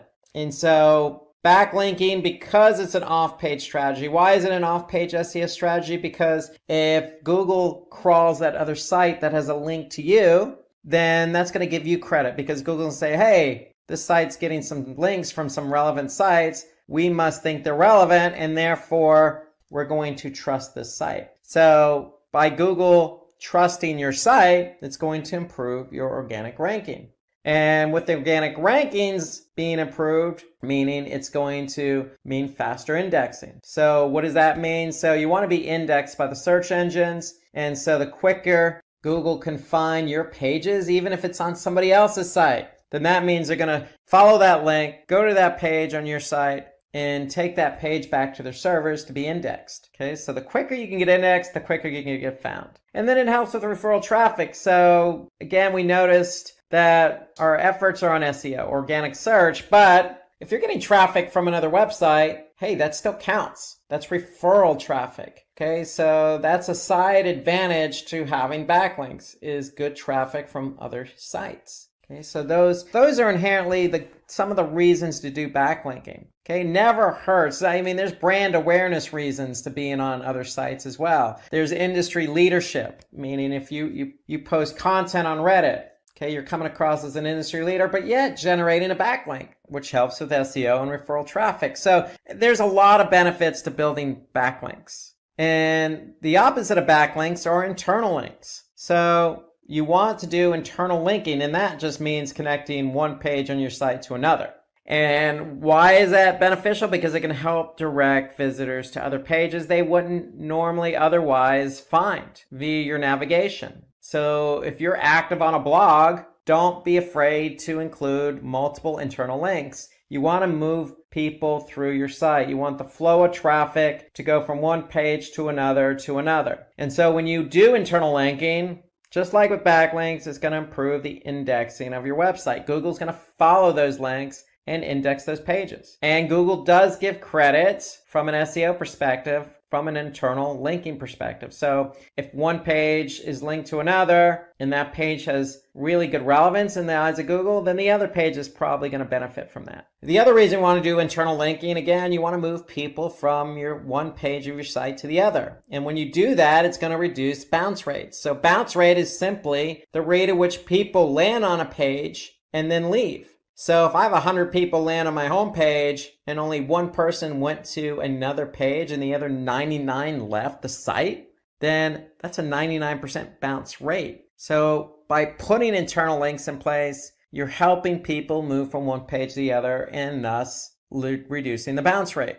And that's what you want. You want to keep people on your site. You want to be greedy. It also drives traffic to older posts. So again, when we say older posts, we're really referring to blog posts. So if you have a relevant blog post and you're writing a new blog post, then link the two together. If it's relevant, link it. Regardless of how old it is. You want to show Google that these older blog posts, just because they were written a year ago, doesn't mean they're outdated and old-fashioned, okay, or useless. You want to keep them alive by linking to them. So to me, that's a good strategy for internal linking. Link to older blog posts. Show people you're an industry expert. You've been doing this for a while, and then you have lots of content to share. Okay, so the longer you can keep somebody on your website, the more likely it is they're going to engage and convert. And some other inherent benefits: improves page rank. So what we mean by page rank is simply just a rank that Google gives pages. So the more internal linking you have, the better off you are. And then it helps spread link juice across websites. And what we mean by link juice, again, just like backlinking, it builds relevancy. So just keep all these inherent benefits in mind to internal linking. The end result is keeping the flow of traffic on your site, and all these other benefits will fall into place. Okay, so another way in which you can really hone in on traffic to your website is long tail keywords. And long tail keywords to me are more than just one or two keyword phrases. Okay, so they're usually 3 or longer keywords in a phrase. Okay, so long tail keywords really nowadays account for most web searches. People really take the time to even post questions as a search query. It's unlikely somebody's going to go into search and just type in the word shoes. They might type in red shoes, but that's unlikely. What they're probably going to type in is, red Nike running shoes 2019 or some variation of that. Okay, that's a long tail keyword. And some of the advantages of using long tail keywords to be found for are less competition. So if you're using broad keywords like red shoes, then who doesn't want to be found for red shoes? Well, you don't want to be found for red shoes because it's too broad. You don't know what type of shoes somebody's looking for. You just know they're looking for red shoes. It could be running shoes. It could be work shoes. It could be, boots. It could be slippers. Okay. It's too broad. So long tail keywords help narrow it in. And the more narrow and focused a keyword is, the less competition it's going to have. And when something's not competitive in the form of a keyword, then that means your chances of ranking for that keyword are going to be greater, and the chances of you ranking faster are going to be greater. And then, of course, if somebody's looking for exactly what you have to offer, then you have a higher chance to convert that person. So if you have exactly those 2019 red Nike women's running shoes, and somebody does a search for that, and that's a long tail keyword, and they click on your organic listing, if you have the right price, then they're probably going to convert. So you have a really good chance of converting somebody using long tail keywords. So my point here is if you're looking for keywords to use, focus on longer tail. Don't focus on 1 or 2 keyword phrases. What it also does is it brings targeted traffic. So even if somebody doesn't convert, hey, they could be back because it's exactly what they're looking for. And if you're focusing on longer tail keywords, like I just mentioned, stay away from the shorter ones. It's just easier to optimize your page for SEO. So remember, SEO is a two-pronged approach, on page and off page. We talked about off page with internal linking and backlinks. On page is all about making sure those keywords you choose are integrated in with the page you want to be found for. And so if you're using a long tail keyword, it's just easier to work that keyword in. So it enables easier on-page optimization. Okay, let's switch away from SEO to email marketing. So let's focus on email marketing as a form or method of driving traffic to your website. So email marketing has been around a long time in terms of digital marketing. Why? Because it provides an effective way to convert leads into sales. Why? Because you can send personalized emails to a target audience. So when you send an email to somebody on a regular basis, you know who that person is. So what are you doing in the email? You're writing a specific message to that person. Well, email marketing is the same thing, except you're just sending an email to a larger group of people. And when you send an email to a larger group of people, you're still going to personalize the message, right? You're not going to send a generic email to 1,000 people. Okay, nobody's going to do that. So make sure your email is targeted. And if it's targeted, it can be cost effective. Why? Because sending large amounts of emails, or let's just say an email to a large amount of people or a large group of people, is going to be cost effective. It's not cost per click. It's not cost per open. Okay, so email usually, depending on the email provider you're using, really is a flat fee. So it just really depends on how many emails you're sending or how many people you're sending the email to as well. So, but email generally tends to be more cost effective than other forms of marketing. So look at the email content provider you're using and just get a sense of what they charge. But if you look at it and do a comparison, email generally is cheaper than, say, doing pay-per-click, because with pay-per-click, you're paying for each click. Okay, so that could be expensive depending on the keywords. So email marketing is also time saving, okay, meaning it's a one-time thing and done. So once you send the email, it's just a matter of, watching and looking at the metrics and learning what's going on so you don't make the same mistakes again. But it is time conducive, meaning you send out one email and that's it. With pay-per-click, you're constantly measuring and managing the campaigns. And it provides real-time marketing. So when you do send the email, more than likely a majority of the people on day one or the day you send the email are going to be able to view it, open it, click on some of the links, and convert. So that's normally what happens in email. Majority of the people open it on day one, and it kind of tails off from there. So think about it as real time. So when you send that email, and if you have 1,000 people on your email recipient list, break it up. Send the first 500 first with a different subject line. And then you can see the data come in. And if you don't see the good results from the subject line or the body of the email or, the page you're going to, then make adjustments before you send the other email to the next 500. So that's a great thing about emails. You can break up the email into two groups. The first group and then the second group with different subject lines. And you can probably send them a little bit of time apart. That way you can learn from the first email. Because with email, you are generally going to get results right away. Okay, within the first 24 hours. So that's a great thing about email. Okay, so the other thing about email, it's less intrusive. So normally people who are going to get the email are the ones who sign up for the email. So they're almost expecting your email. So when they get your email, again, as long as you're not sending an email on a daily basis, normally most companies send it monthly or bi-weekly, it's not going to be as intrusive. Okay, and then it also helps build credibility, increase visibility and brand awareness, meaning you're going to build your brand in that email. You're going to put content in that email that's going to show off your credibility, meaning you could put some testimonials in the email. You could put some good affiliations. You can put a good article to an industry article you just wrote. So email is going to inherently continue to build brand awareness for you.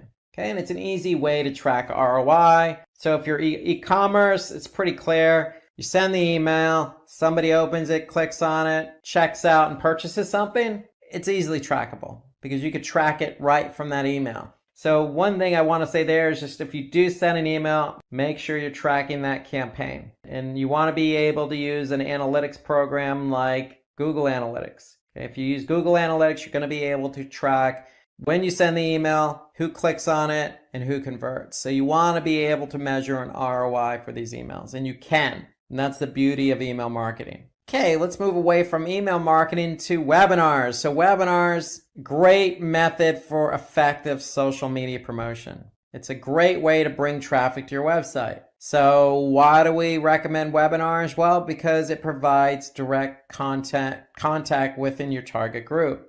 What do we mean by contact with your target group? Well, you're going to host a webinar and you're going to invite this targeted group of people who are interested in your product or service. So if you have a Facebook community, you could do a Facebook Live event, or you could do a YouTube, or you can even set up a webinar on another platform but promote it on social media. And if you're promoting something on social media, you're probably promoting it to people who are already following you or like you. And so that's what we mean by direct contact with your target group. So you're going to be able to create a webinar and talk directly to that group. And that's going to help build brand awareness and credibility. And the great thing about webinars is you don't need some fancy software. I mean, I'm talking to you on a webinar right now. And so webinars are free. All you need is a video camera and a recorder. That's all. And that's all built in with software. So there's plenty of software out there that allows you just to do a webinar really quick and easy. There's lots of opportunities in software.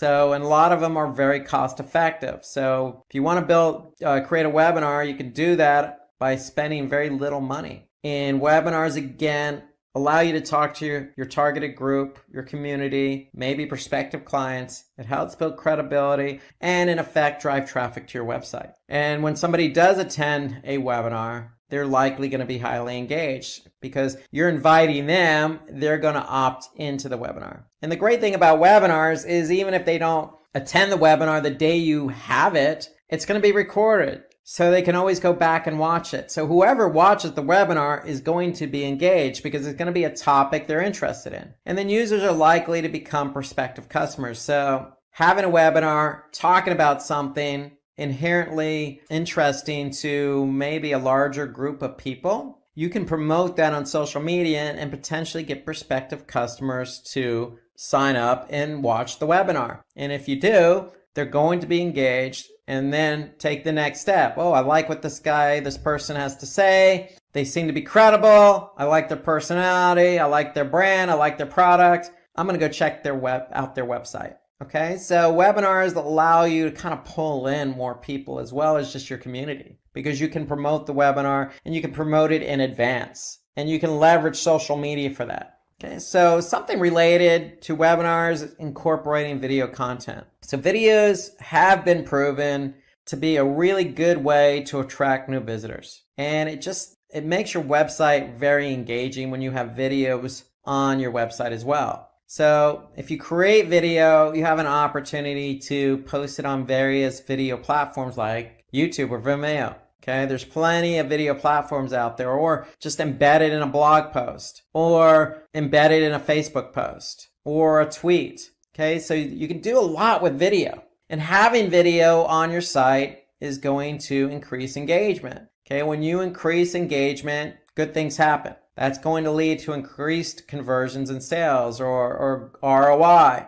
Or just like we mentioned, the webinar can help build trust with your audience. So even that webinar you could post on your website. So you want people to engage by watching this video. If they watch the video, they're going to gain trust in you because you're talking directly to that person, that user, that audience, that visitor to your website. And when you can build trust, it's going to increase engagement. And that's the beauty of video. Unlike text or imagery, videos really do engage with the audience. And so the more video you can do, the better off you are because, again, you can leverage social to draw attention to your brand and product and service. And then you can have that video on your website to increase engagement, which in turn increases conversions and sales and improves ROI. So always think video. There's plenty of video software out there that you can leverage. And the great thing about video too is, hey, most people are using mobile phones these days, smartphones. And so video works just as well on mobile as it does on desktop. So keep that in mind. Video is going to be engaging regardless of what device somebody uses. And then, of course, if they're watching the video on Facebook or YouTube, then chances are they're going to share that particular video, which is going to bode well for your brand and traffic. Okay, so video, if somebody likes a video, it's very easy to share video, especially from a mobile phone. So YouTube just makes it so easy to share or like or subscribe to a channel. It becomes that much easier. Things can go viral, and chances of them going viral with video are going to be greater. Okay, so other ways to drive traffic to your website is submit your content to content aggregators. So what's a content aggregator? Well, a content aggregator is like Reddit that provides a great platform for you to post your content. So that's what a content aggregator is, really a site like Reddit or Medium or Quora, where you could post content to a large number of people. Okay, so with Reddit, people are either going to upvote it or downvote it. So the more upvotes you get, or thumbs up or likes, or people who encourage that content,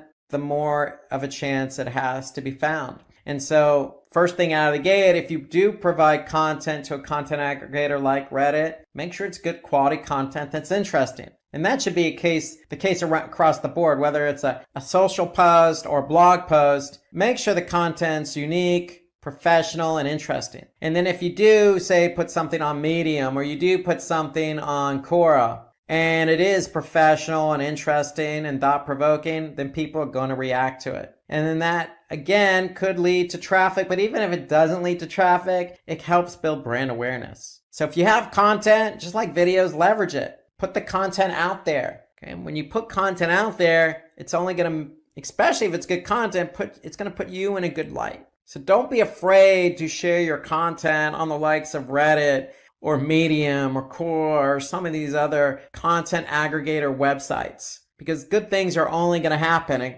And again, referral traffic, SEO, brand awareness, conversions. So all these are inherent benefits of just sharing your content. Okay, and then finally, we want to learn from analytics. Okay, so what do I mean learning from analytics? So there are plenty of analytics platforms out there. One of the most popular is Google Analytics. So you want to make sure you're tracking traffic on your site with Google Analytics. So all you have to do is just go to Google Analytics via search, sign up, add the analytics code to your website, and voila, they're doing all the heavy lifting. They're going to track traffic coming to your website. And not only are they going to track traffic, but they're going to tell you how that traffic engaged. And so the benefits of it, Google Analytics, is, hey, you could figure out where users are coming from. Are they coming from that email campaign that I sent out to 1,000 people? Are they coming from YouTube based on that video I posted? Or are they coming from Reddit based on the content I just posted there? Or are they coming from organic search? So Google Analytics can help us understand how much traffic we're getting from organic search. So it'll help us measure our SEO efforts. And then with Google Analytics, you could segment. So we could segment by mobile, we can segment by desktop, returning user, new user, by campaign, by page, by language, by city, by region. I mean, there's so many ways in which to segment your audience. And segmenting simply is breaking up the entire group of people who come to your website into different segments based on what you want to see. So if you want to look at, females between the ages of 18 to 24 who come from mobile via organic search, that's a segment. And you can look at that information in analytics. If that's your target audience, then you could see how they're performing. Okay, so there are a lot of benefits to Google Analytics. Definitely want to take advantage of segmenting in Google Analytics. You could look at your competition. So there's a benchmarking report. The great thing about Google Analytics, you can also look at content and how your content's performing once somebody lands on your website. What page are they spending time on? What page are they engaging on the most? Okay, what pages have the highest bounce rate or the lowest time on page? So you can really determine what pages work best. And then, of course, the end result in analyzing all this data is you want to be able to fine-tune your website. So take advantage of the data that Google Analytics or any other analytics platform is giving you by learning. Once you learn what's going on with your website, you can make adjustments to your website to improve user experience. Okay, so we went over a lot of different ways to drive traffic. Did you know that 93% of online experiences begin with a search engine? That's a massive audience you are missing out on if your website isn't ranking high on search result pages, that is SERPs. But SEO can feel challenging, filled with complex algorithms and ever-changing practices. Enter ChatGPT, the AI assistant that's like having a secret SEO weapon in your arsenal. By using its language processing power, you can put it into work and watch your SEO results explode. With the help of it, you can generate keyword ideas that drive targeted traffic. You can craft compelling content that keep visitors attracted. And you can also optimize your meta descriptions and titles for maximum clicks. So in this video, we will understand how using ChatGPT, you can boost your SEO strategy backed by actionable insights and metrics that matter. So in this tutorial, we will cover finding a title, generating the content, how to modify the content according to you. Then we will understand SEO prompts for statistics and FAQs. After that, we will understand plagiarism check, meta title and descriptions, and in the end, ChatGPT for summary. Alright, so now before using the ChatGPT's abilities to enhance SEO in your system, we need to install an extension. That extension is known as AIPRM. So the AIPRM extension is a powerful tool designed to enhance ChatGPT capabilities, especially for SEO and digital marketing.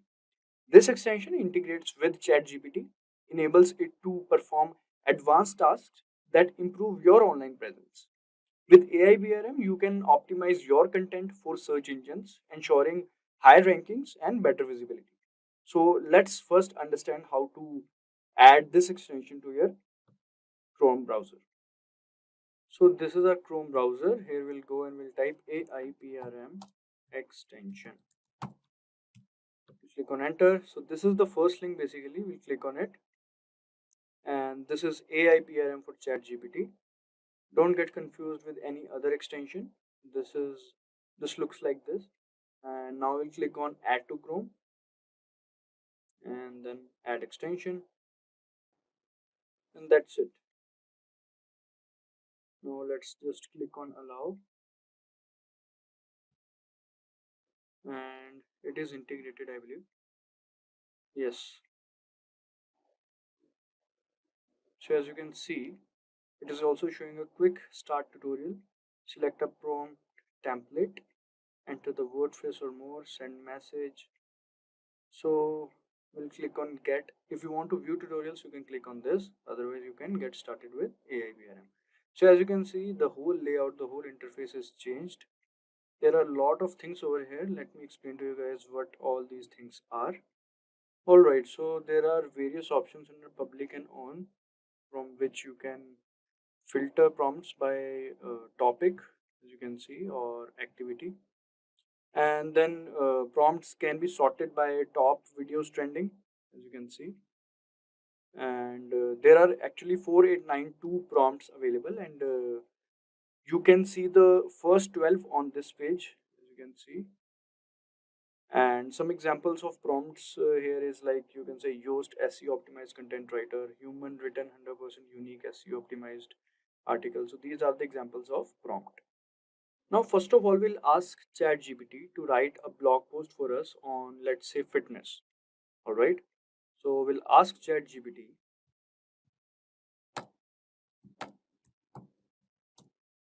fitness in everyday lifestyle.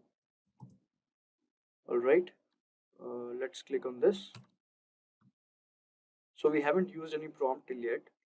So let's just first put this input and let's see what ChatGPT gives us. Alright, so as you can see, this is the topic name, importance of everyday fitness, simple strategies to incorporate fitness. Then we can see subtopics are also there. Alright, and here's the conclusion. Alright, so this is basically our blog post. So now let's say we want to optimize this blog post and we want to do SEO on this one itself. So let's first just copy this We'll copy this and paste in our document. Alright, so this is our document and we have pasted this. Alright, now let's go back over here and let's say we want to write it in a more familiar, or you can say friendly tone, and in a more explanatory tone you can also use. So let's just write this.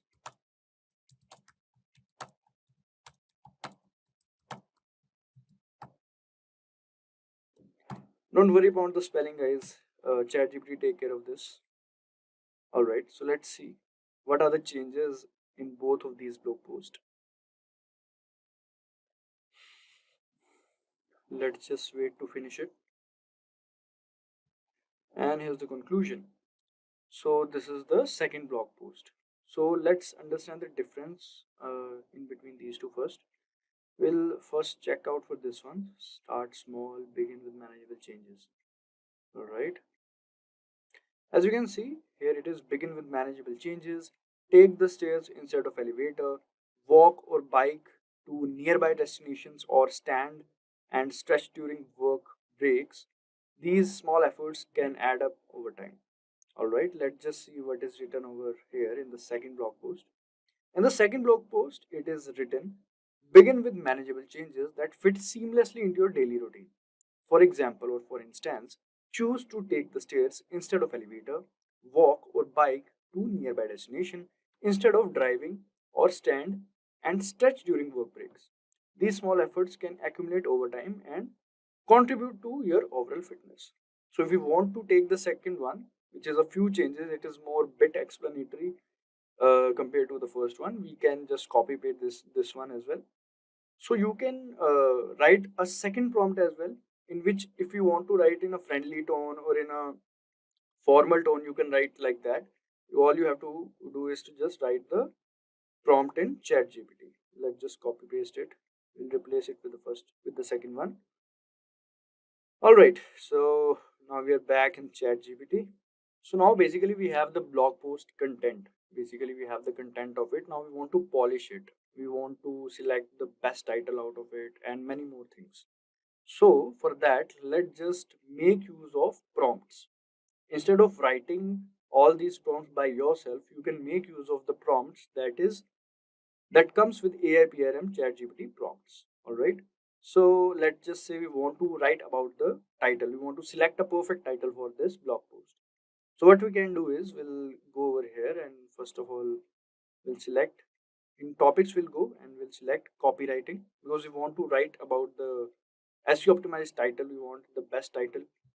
We'll select copywriting, confirm. All right. Now after this you can just go for prompts, whichever you like. I'm gonna go for this one, blog post title generator, as you can see. Also, if you didn't get what you wanted, then you can go for the search engine over here. You can just type. Let's just say if you if you're writing a script basically and you want a perfect title for it, then you can write a script generator or something like that over here. Automatically, whichever prompt that are relevant to it will come. All right. So we have selected this one, blog post title generator, because we have to create a title for our blog post. We'll click on this.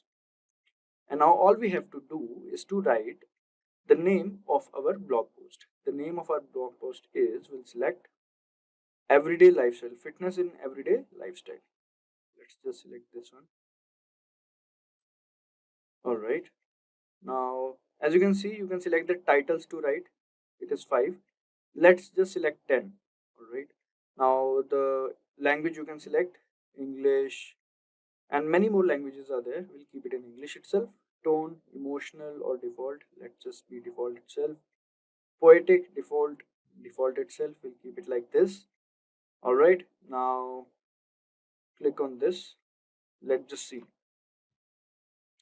So according to ChatGPT APRM prompt, these are the 10 best titles that we can implement in our blog post. Now what we want to do is select one best title out of it. All right, so these are 10. We have to select one out of it. So for that, we'll go to Google Keyword Planner. So this is Google Keyword Planner. We'll click on this, find your campaign and keywords. We'll click on this, visit Keyword Planner. Now you guys might be thinking, what is Google Keyword Planner? So let me explain to you guys. So this Google Keyword Planner is a free tool that helps you find keywords for your online content. It shows you how often people search for certain words and phrases and how much competition there is to rank for those keywords. This way you can choose the best keywords to target in your ads or blog post or website to attract more visitors and potential customers. So it will give you the numbers basically which are mostly ranking and having the competition. Alright, so we'll click on discover new keywords and let's select where it is. We'll select the first 10. Go to Google Keyword Planner and now here we will paste it. So all 10 of them are pasted. Now what we'll do is we'll click on get results. So after clicking on get results, as you can see, so this is average monthly searches, this is competition. We want the maximum monthly searches, fitness, healthy lifestyle and low in competition. So according to your preference you can select from here, and whichsoever, this is 100k to 1 million and many more topics you can select from here which has low competition. So as you can see, this treadmill has more average view, 100k to 1 million, but the competition is also high, so we should keep the competition low as well. So we should keep in mind, so we can select our best title from it, so whichever suits. Alright, after selecting the best title we can go to our what we call this blog post to change the title. So this is the new title, let's keep it like this. Alright, so now our title is done. Now let's go back to ChatGPT and here is a ChatGPT, and now let's go to its layout. Now here we want to write the content regarding that title. So what we'll do is basically we'll go over here and we'll select SEO, and once we have selected it we'll select this prompt, human written 100% used SEO optimized article. Now based on that title that we have generated, we'll write a complete content on it.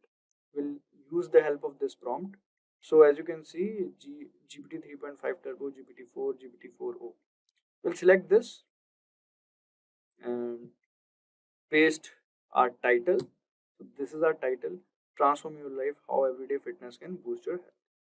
So now this prompt will generate the content based on this title. Alright, now let's see. So as you can see, transform your life, how everyday fitness can boost your health. This is the content outline, the article outline you can say.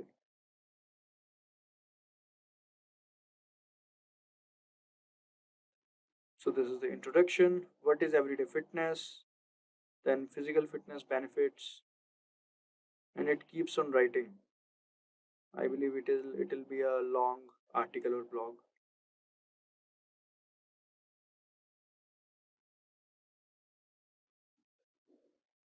So you don't have to write too many prompts for this. You can just do this and the whole thing will take care of it on.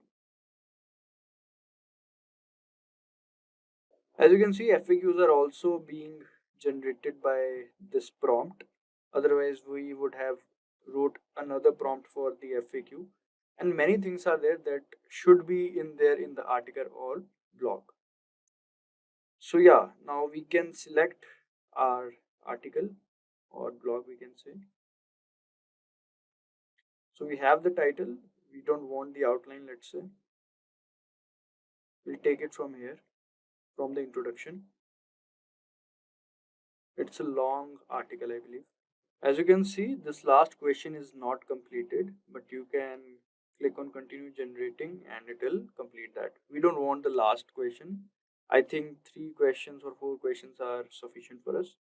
So now as we have copied it, first of all, we need to make sure that our content is unique. It is not plagiarized, because we can't publish or use the plagiarized content. So we have to be sure that we are using the unique content. For that, we'll have to go to this site known as Dupli Checker. We'll click on this first link, and now as you can see here, we can copy and paste it. We can just exclude this last question as I told you. Alright, now our content, our article is pasted. Now we will check the plagiarism.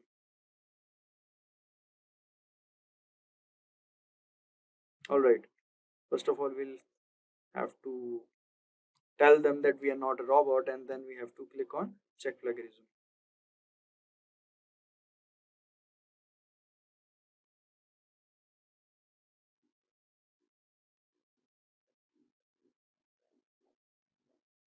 Alright, so it is showing maximum 1000 words allowed per search.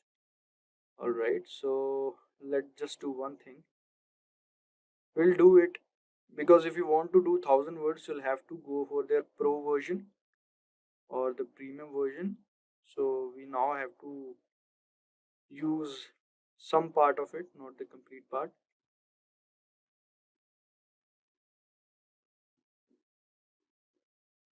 It's actually a long article. So from the role we'll take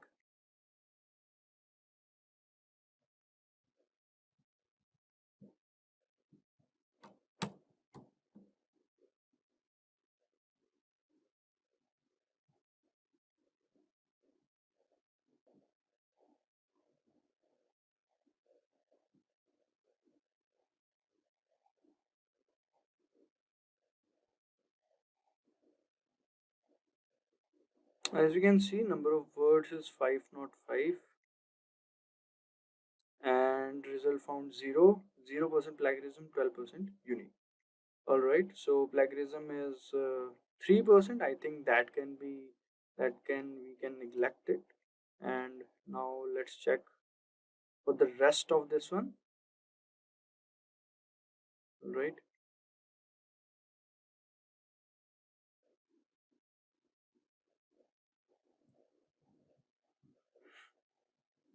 alright, here we'll copy and paste it.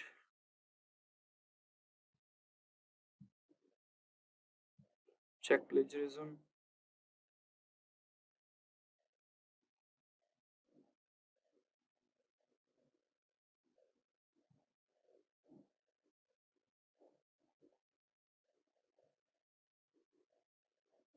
As you can see, number of words 671, 0% plagiarism, 12% unique. So I don't think it will be a problem.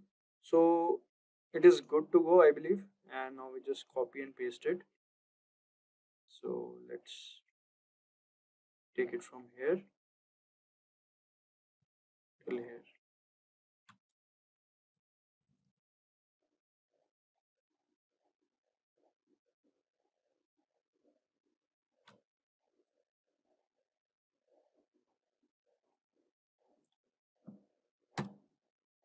Alright, so this is our content now. So our content was not plagiarized, but let's just say if it is plagiarized and is not unique. So what should we do?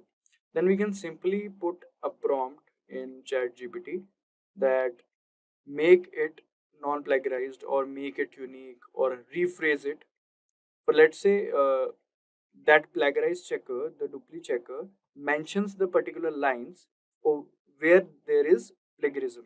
So you can select that line, put into ChatGPT, and ask them to rephrase or make it plagiarism free.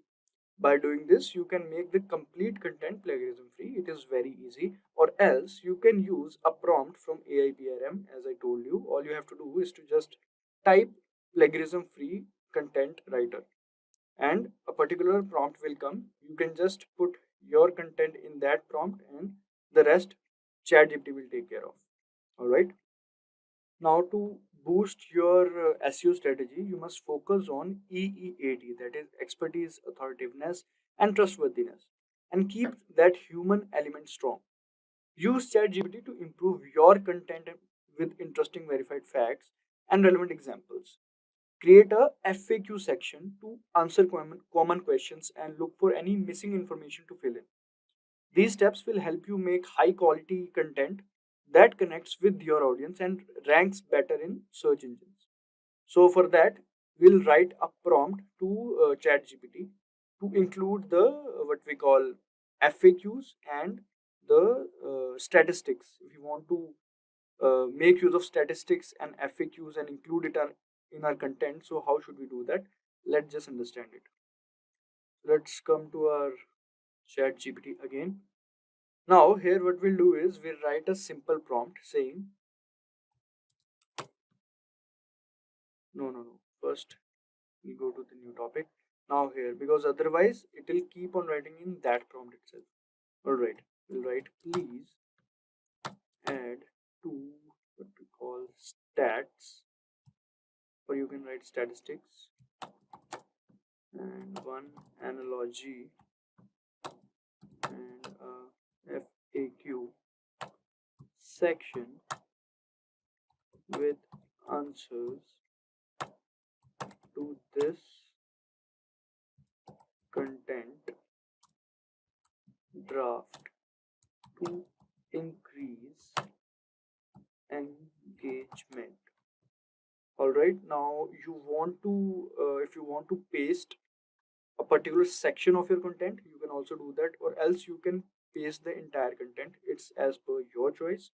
So let me just paste a particular section. Let's just paste this one, and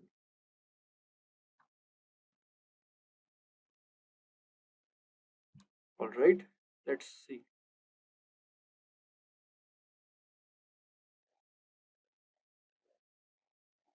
All right, so as you can see, statistics. Studies show that engaging in just 30 minutes of moderate physical activity each day can reduce the risk of chronic disease like heart disease. So these are the statistics, and these are the analogies, and this is the FAQ section that you can include in your content or a particular section of the content.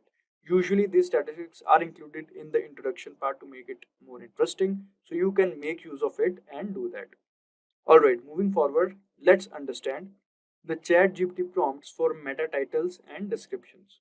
So crafting meta titles and descriptions is essential for drawing readers' attention. So it is necessary that we should use that. Alright, so now we'll be writing a particular prompt for it. For that, for the content part, I'll be leaving the space content here and create a meta description and title for this content. Here this means this one. Alright, including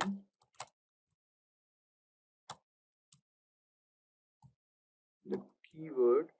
Now here we'll mention the keyword. Alright, so whatever is the focus keyword or the primary keyword you want to include it in. Alright, and make it easy to read and add a CTA. So let's just paste our content over here. So where is our content? This is our content, and let's just use this one again. You have to use the entire content, but I'm just showing you, so you can use this one itself. It will be more than enough. You don't have to worry about it.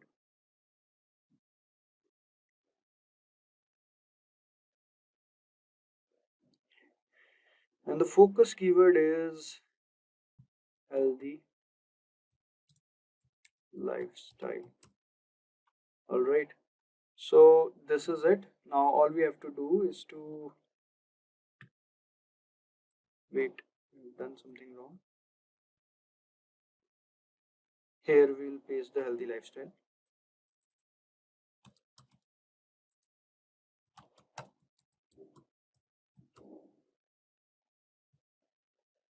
And as we can see, title, transform your health with everyday fitness. This is meta description. Discover how incorporating everyday fitness into your routine can transform your health. This is meta description. This is CTA. Ready to transform your life? Start incorporating everyday fitness into your routine today. So you can make use of it using this prompt. And yes, now let's understand the ChatGPT prompt for writing summaries. So now, like, writing blog summaries and posting them on LinkedIn and Twitter helps you reach a wider audience. By sharing engaging snippets, you can attract more visitors to your blog, increasing traffic to your website. This practice also establishes you as an expert in your field, building your brand and reputation. So social media platforms facilitate interaction through likes, shares, and comments, boosting engagement with your content. So posting a blog summary in your social media like Twitter, LinkedIn, etc., will be helpful for you.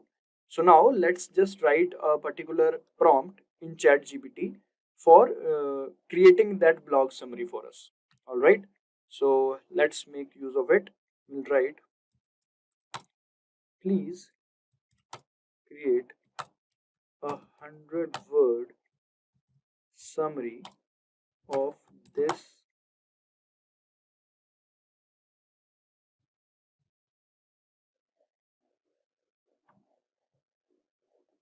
of this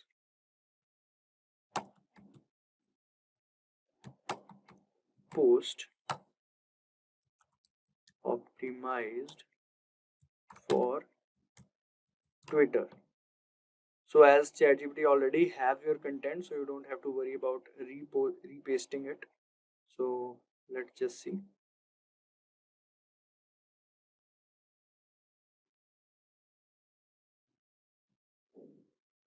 Alright, as we can see, looking to improve your health without spending hours at gym, everyday fitness is the key. Incorporate physical activity into your daily routine for profound effects on your physical and mental well-being. Just 30 minutes of daily activity can reduce chronic disease risk by 30% and boost mental health. So yeah, it has included all the things that we wanted from our content or blog to this. And it also has mentioned the hashtags, hashtag lifestyle, hashtag everyday fitness, hashtag wellness. You can easily post this on Twitter and drive traffic from there. And you can also post this on other social media handles as well. Alright guys. Go back to the main MailChimp page and then click create. So we'll just go back to the main MailChimp page, which is this, and we'll just select on create. And now we will create a regular email here, and we'll just select on this email, create regular email. You can enter your internal email name. Suppose I want it to be Tasty Bakes, and we'll just select on begin here. So now you can edit the name also. This is the internal mail we have. So as you can see, to whom are you sending this mail? You can add recipient. So this is, as you can see, to whom are you sending this mail? You can add recipients here also. From, suppose I just now I subscribe to my form using this email ID which is shown here, and subject is also there. Since now we do not have much audience here, so it's like this. You can also send the time and the subject and write the content as well. So you can add recipients, whomever you want to, suppose a group of people or contacts, you can just import it from here. And you can add subject also, the subject name if you want to be good. Suppose the subject name I want it to be good cake deals for today. And the preview text should be something like hungry exclamation grab a donut,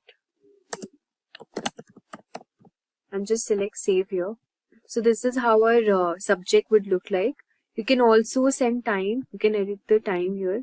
You can schedule it actually whenever you want your email to be with your audience. So you can select the time here. So actually to schedule it, you need to upgrade your plan. But for now, I'm just showing you. If you already have an upgraded plan, you can do it. You can just select on upgrade now, and the plans are not that expensive. For standard, it's just around 500 contacts for 575 rupees annually. I mean, you just have to pay 1150 per month.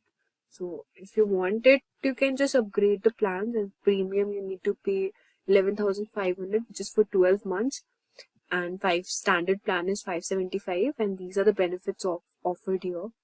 So let's close this, and yeah, if you want to send them now, I'll just select on send now and click save here.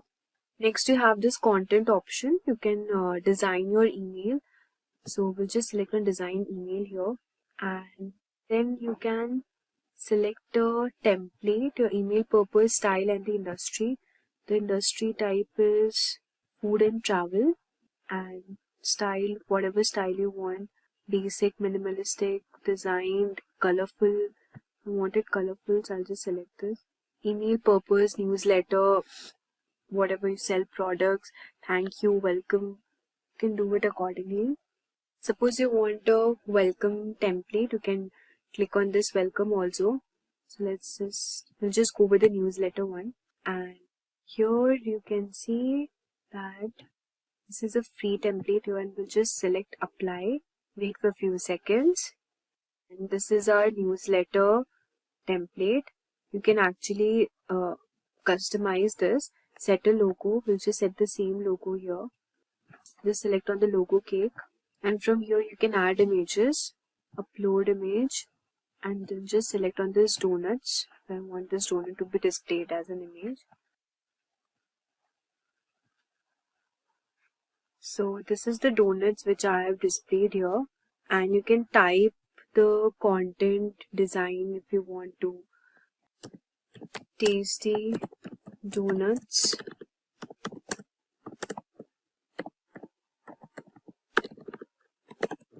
subscribe, and check out the check out for more discounts.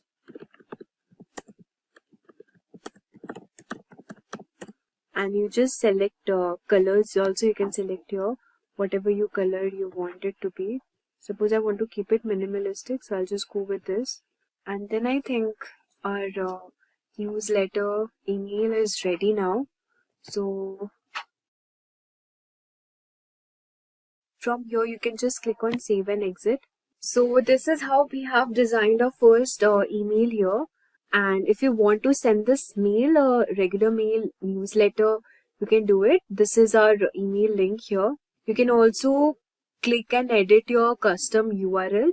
And if you want to add a social post, you can also add connect to Facebook or your Twitter and Instagram as well.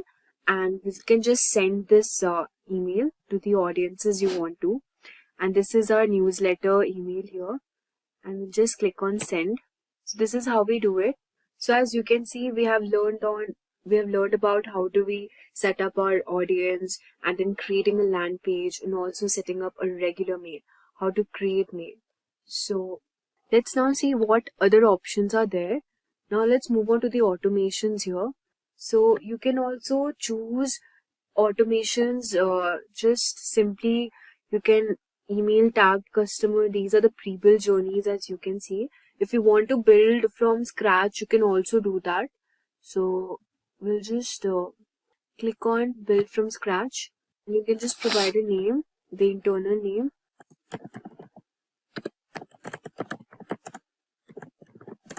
Good donuts, and just click on start building. So we are creating a map of our contacts journey.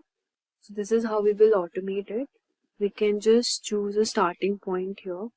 So as you can see, these are the starting points which are popular with other MailChimp customers. The tag added, sent a mail, sign up for emails, birthday. So if you want to send a special discount, offer a gift, just say happy birthday. We can do that also. We'll just select on this. And as you can see, number of days before the date is reached. Suppose I want it to be 30 days and the field is birthday. You can save the starting point from how you want to automate your page. And you can add a journey point here. You can send a mail, and you can also send an SMS here. And survey also. These are the options. Unsubscribe, update contact. So we'll just select on send mail here. So this is our journey. And yeah, if we want, we can just do for send test emails for now. Now if you want to upgrade your plan, you can do it, and then you can send this mails. So this is how we use tags to segment our audience. And let's go back to our homepage. We have learned on how to start a campaign, automate a page, learn how to create a mail and send it to your audience. Also, we have learned how to create a landing page. Now, this is the audience dashboard. You can see we have also created a sign up form as well. And this is the analytics. Let's move on to the analytics option and check what is there. So this is the analytics option here, and this is the date range. This is the marketing dashboard basically. So you can see the performance, and you can also compare the message performance here. This is the performance all over the time, how your web page is performing, and the conversions as well, the delivery, total number of deliveries. So it's pretty good, but if you want to access this dashboard, you need to upgrade to standard plans. Let's move on and see how we can create reports also. So just select on report here. So see, this is a report here, and the bakery store, 1 total contact, 1 email subscriber. Since we do not have much number of subscribers and contacts here, it's just showing this much. And view by status, ongoing, completed, types. These are the types: ads, postcards, surveys. You can check it by emails. You haven't sent an email. We haven't sent an email yet, so this is how it's showing. So this is our landing page. As you can see, we can check and view the report also of our page. So as you can see, this is the page, this is the URL, it was published on this much, the audience and the tags here. So 1 visit, 1 click, 1 subscribe. Since we just made this website now, we won't be getting much audience here. So let's go back again. You can also send emails here. Let's see, we haven't sure we can create an email, Tasty Bakes, and just click on begin here. So we had already learned about this. Let's go back to the main page. How do we send an email? I think I already told you before. I think that's it for this. We have this audience. We have already gone through this audience section here. Analytics as well.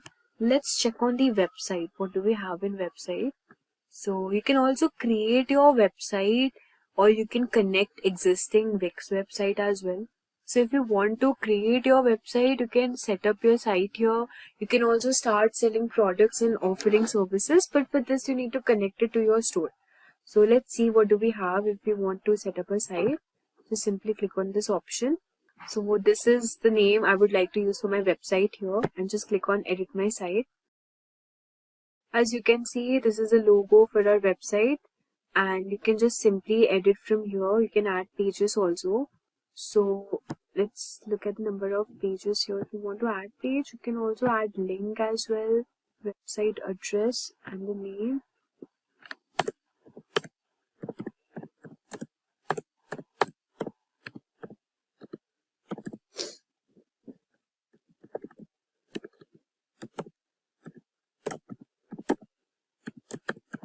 So as you can see, we have added a link over here. This is a website page. You can manage your site, and you can also talk up to your brand. You can edit this accordingly. If you want to edit, you can also edit this. We have the styles also. So paragraph, text, the button and everything. If you want to change the button like this, or you want to make your website heading something like this, you can also do it accordingly. And I want to keep it like this only. So I'll just select this font from here, and the colors as well. The colors I'll just like this one more, but you can keep it like this. I think white looks better, so let's keep it white as only. Then we'll just click on preview here, and now you can edit your page. This is the Tasty Bakes, and this is the logo. If you want to keep your discount option for your food, then you can just simply write here something like 70% discount for first time users.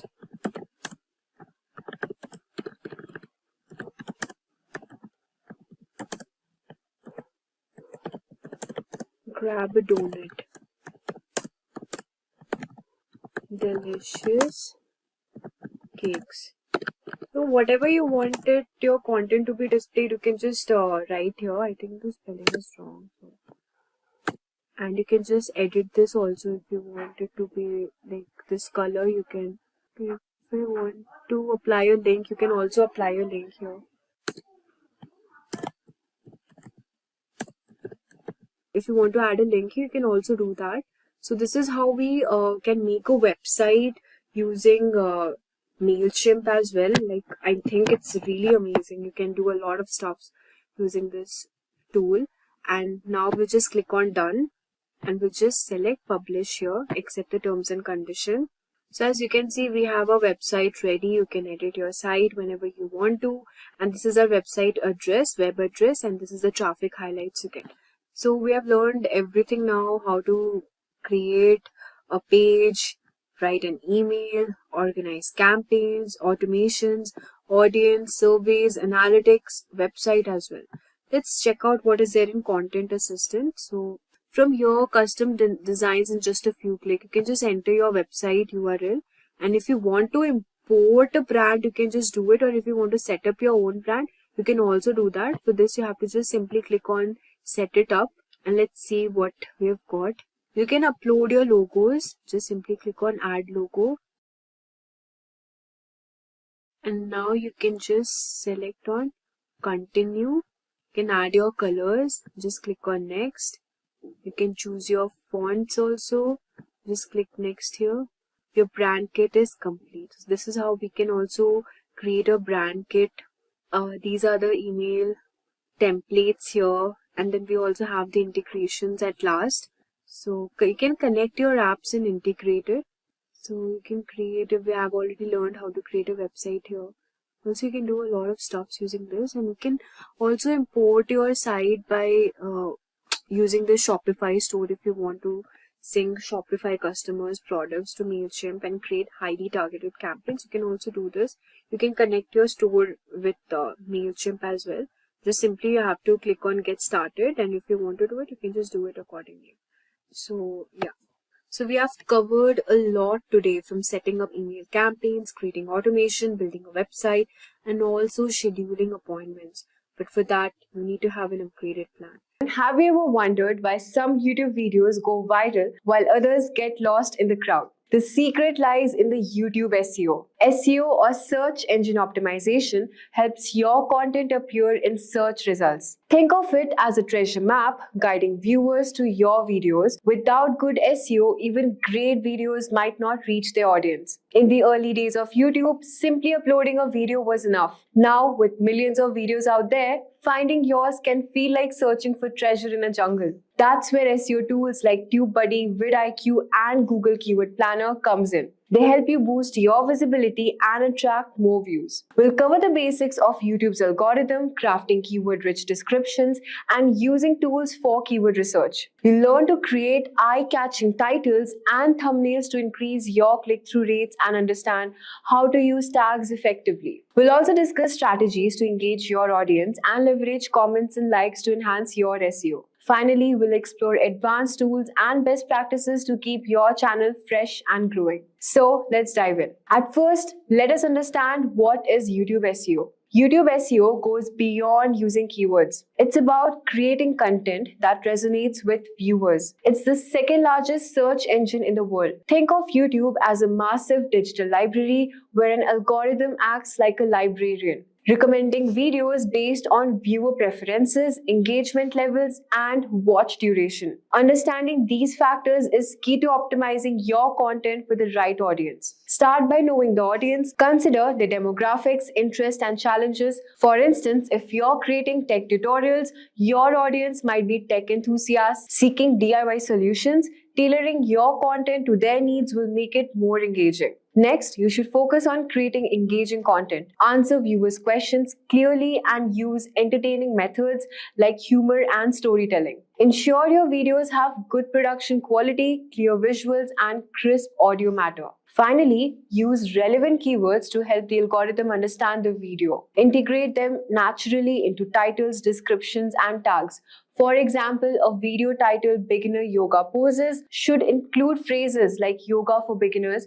Make sure your titles are clear and your description provides a summary with key terms, and your tags reflect the video's content. By following all these steps, you can enhance your video's visibility and engagement. Effective YouTube SEO is all about crafting strategic, audience-focused content that keeps viewers coming back for more. So let's dive into our first super important method, which is on how you can rank your video on YouTube using keyword research technique. Keyword research is essential for making your content discoverable on YouTube. Keywords help the algorithm understand what your video is about and ensure it reaches the right audience. To get the most out of your keyword strategy, you can use tools like YouTube's autocomplete, Google Trends, and Google Keyword Planner. Let me show you how you can use all of these tools. So first, we will start by generating ideas using YouTube's autocomplete feature. Let me show you how. You can just simply search in the search bar any keywords, like suppose I'll search artificial intelligence. So as you can see, these are the YouTube suggestions it's giving. So these topics are basically based on what people are actively searching for,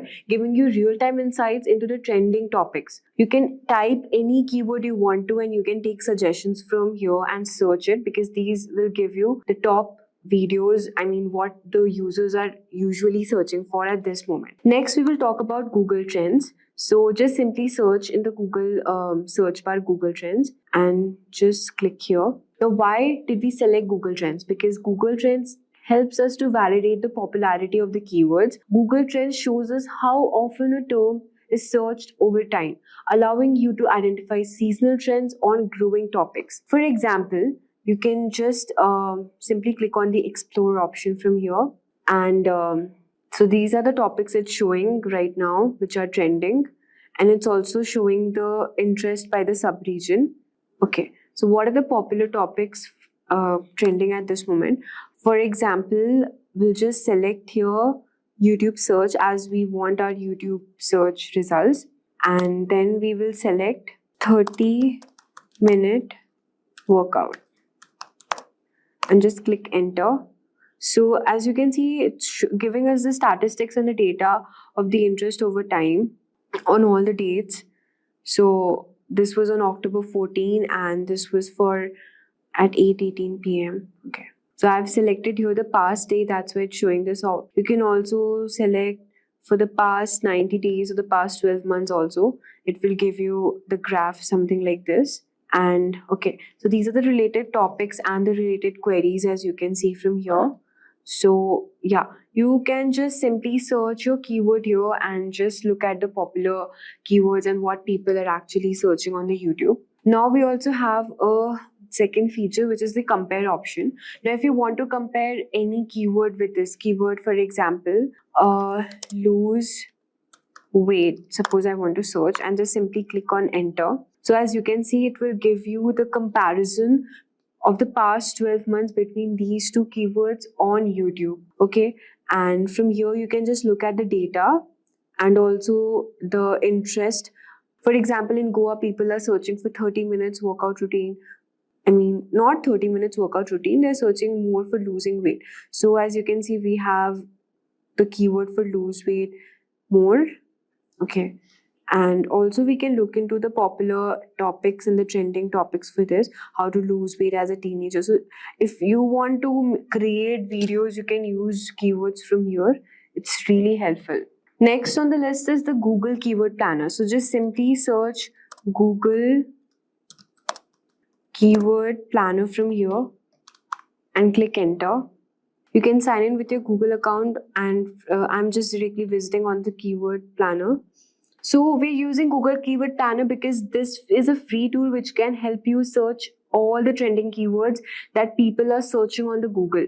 It basically provides data to access competition, and it also gives us monthly search volume. It shows how often people search for your keywords and how competitive they are. So from here, you can just simply click on either discover new keywords or get search volumes and forecast. So I'll be going on discovering new keywords and just select, suppose I'm selecting generative AI. Select enter. You can list up to 3 to 4 or 10 keywords to get results based on your keyword. Okay, the next keyword can be something Gen AI, artificial intelligence, machine learning. Okay, so I've searched for the keywords over here and I'll just simply click on get results. You'll see a list of keywords related to what you have entered. Now it will give you the monthly average searches as well. So as we can see that generative AI has got monthly average searches for 10K to 100K, AI, artificial intelligence, machine learning. You have the keyword ideas also, AI chatbot, Midjourney AI. So you can just see from here. You can also edit your list with filters and categories to help you find those that make the most sense for your SEO strategy. Now, Google Keyword Planner is a helpful tool for SEO research, but no single option is going to be all the end for content planning. You want to supplement your efforts with other research tools that capture additional data. So now that we have discussed how to use Google Keyword Planner, also we have discussed how to use Google Trends, and then talking about the auto-complete feature from YouTube.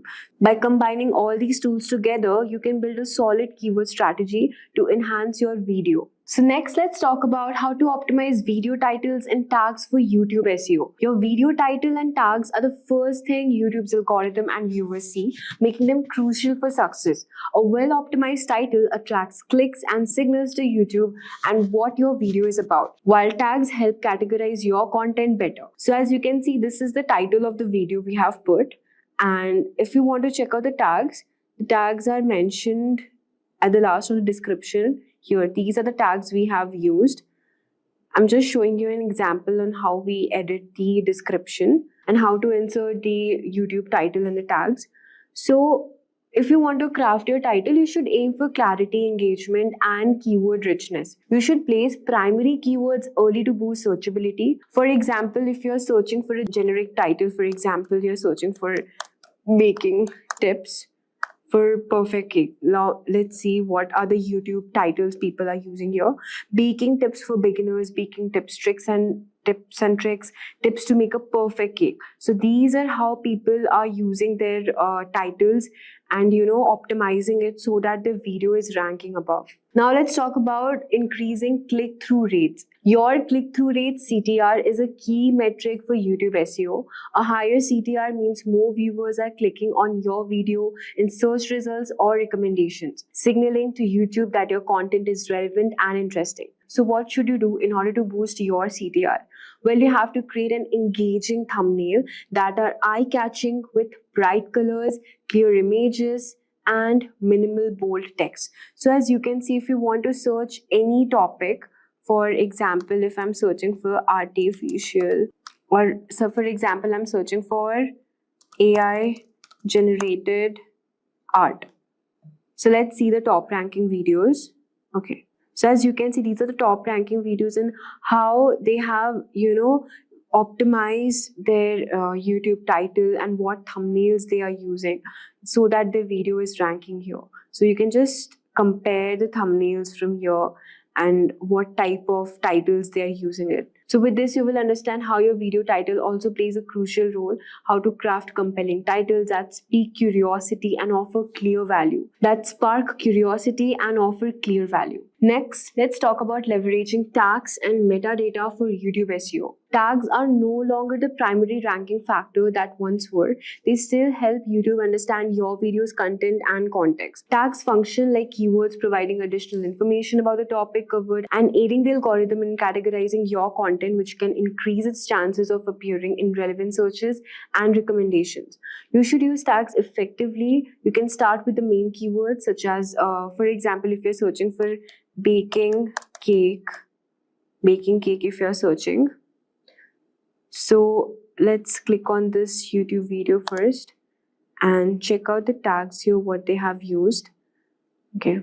For this, I have used an tool to check out the tag, which is vidIQ. I'll just show you in the next coming topic. So it will automatically show you the vidIQ SEO score and the channel tags, what they're using for any particular video. So with the help of this, you can leverage tags and metadata for your YouTube SEO. Audience retention is key for YouTube's algorithm. The longer viewers watch your video, the more YouTube sees it as valuable content.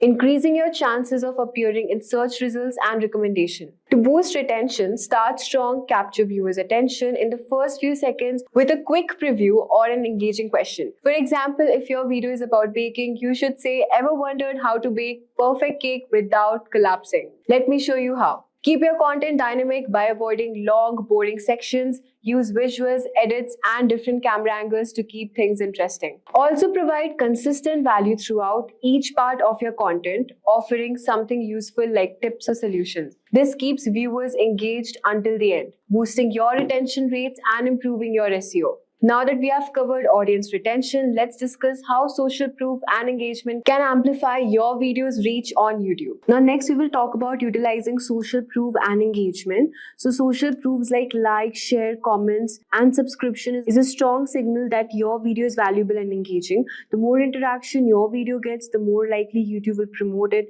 to wider audience, boosting its credibility and visibility. To maximize social proof, encourage viewers to like and comment. So here you can see the comment section, try to engage with the audience and reply to their comments. Engagement doesn't stop. You should actively interact with your audience in the comment section and build a sense of community and encourage more discussions. This ongoing interaction tells YouTube that your video contributes to viewer conversations. Now, to truly master YouTube SEO, it's important to use advanced tools that provide deeper insights into your video's performance and SEO strategy. So tools like TubeBuddy, vidIQ, and Ahrefs can help you track the effectiveness of your keyword, understand your audience better, and optimize your content for maximum reach. So let's start with the first tool, which is TubeBuddy. So just simply search TubeBuddy from here and you can add the extension Chrome in your mobile. As soon as you add this extension in your mobile from here, okay, just simply click on this website and sign in with Google and just add this to your extension in your YouTube. So after adding this, you can see here, this is the TubeBuddy. So after adding the extension, you can see it will be displayed like this in your YouTube channel, in your YouTube interface. And from here, you can just simply click on the Keyword Explorer and whatever keyword you want to, suppose cake recipes. Okay, so it will give you the suggestions as well. We have added this TubeBuddy extension here and yeah, you can see now when we just click onto this video, YouTube channel, just simply click on refresh here and you can see the TubeBuddy extension has popped up here. So we will just click with sign, just select this.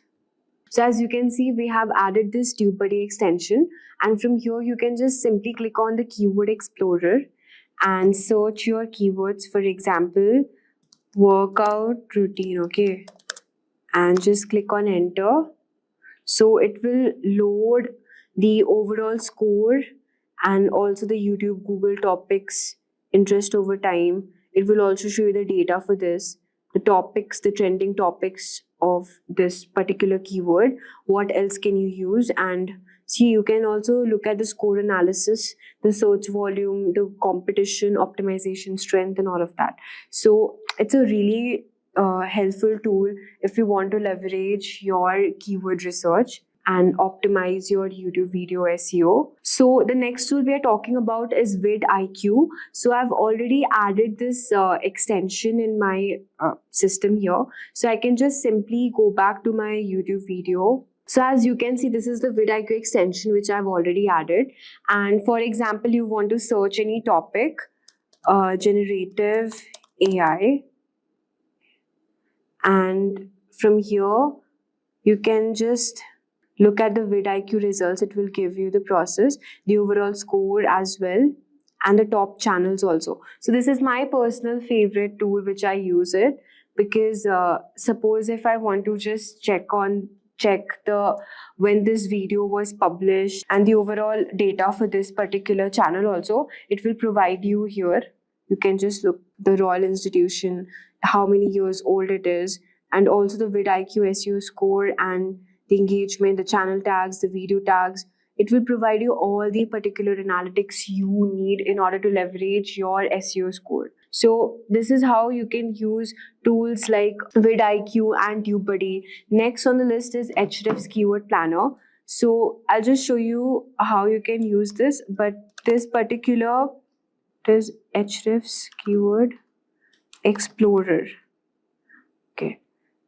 So Hrefs has got some same features for keywords and tags as other tools we have covered, but it is considered to have the strongest data mining out of all of them because it's not a free service. It comes with robust set of features to analyze competitors' website and optimize your own website as well. So your goal is only YouTube SEO. The other tools may be valued. So if you want a paid version for this particular keyword, you can just simply click on sign up for Hrefs and you can go for the paid version as well. So this was all for the tools, the advanced tools we are using for SEO optimization. So next on the list is creating a strong thumbnails. As we know that thumbnails are the key to driving click-through rates. Think of them as the mini billboards of your video because they need to grab attention, be visually appealing and hint at the value of your content offers. So if you search for any topic and you can just look at the thumbnails they have created, which are the top ranking videos, just look at the quality of the thumbnails they have created. So they have made it really engaging for the YouTube audience, and that is the one of the reasons why their video is ranking. You should also focus on the contrasting colors to make your thumbnail stand out. For instance, a brightly colored cake against a clean background can draw more eyes to your video. It's all about creativity, how you show your thumbnail. So you must also ensure accurately that your thumbnail reflects your video's content. Misleading thumbnails may increase clicks, but first can harm also audience retention if viewers feel tricked and exit the video early. Speaking of retention, this leads us to the next crucial factor of YouTube SEO. At last, let's explore strategies to keep viewers engaged and boost your ranking by extending viewer watch time. Watch time is crucial for YouTube's algorithm. The longer viewers stay, the higher your video ranks, leading them to more recommendations. Start with a strong hook to grab attention and highlight the value viewers will gain. Structure your video to maintain interest using quick edits and engaging visuals. Break content into clear sections, guiding viewers step by step and varying angles to keep it dynamic. By implementing these YouTube SEO strategies, you will enhance your video rankings and grow your channel. Focus on creating compelling content, optimizing titles, descriptions, and tags, and keeping your audience watching until the end. So at last, there's one question for you. You can comment below with your answer. The question is, what is the one SEO technique you plan to use to improve your YouTube videos? Here are a few options you can choose from. Option A, using keyword-rich titles to attract more viewers. B, crafting eye-catching thumbnails to boost click-through rates. C, engaging with comments to build a community around your content. D, optimizing video descriptions with relevant keywords. Feel free to pick one or share your own ideas. Today, we are diving into an incredible new feature launched by OpenAI for ChatGPT, and trust me, this one is a game changer. It's called ChatGPT Search. So what's ChatGPT Search? Let me break down it for you. Until now, ChatGPT was limited to knowledge it was trained on, and anything after its knowledge, cutoff date. Well, it couldn't help you there. But not anymore. With ChatGPT Search, the model can now browse the web in real time. This means it can find the latest news, up-to-date search, and even the most detailed or uncommon information directly from the internet. This upgrade is not just about keeping up with the times. It's about supercharging ChatGPT to make it more relevant and practical for all kinds of users. Whether you are a student needing the latest research for your assignments, a professional looking for industry insights, or just someone curious about trending topics, this feature is designed for you.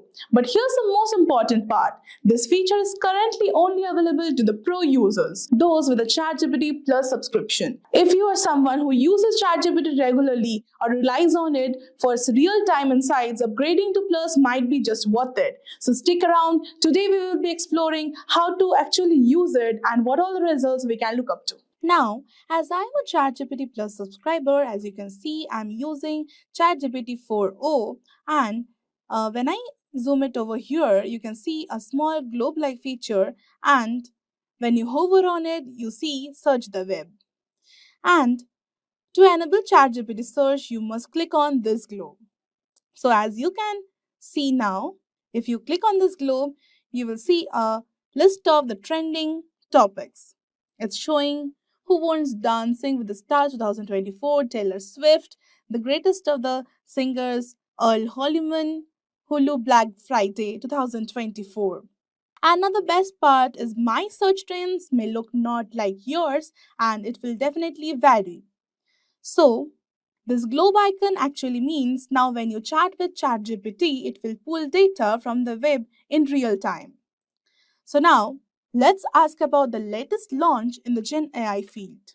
To enable this, you need to click on this and then ask the latest launch in Gen AI field and see it has started making it.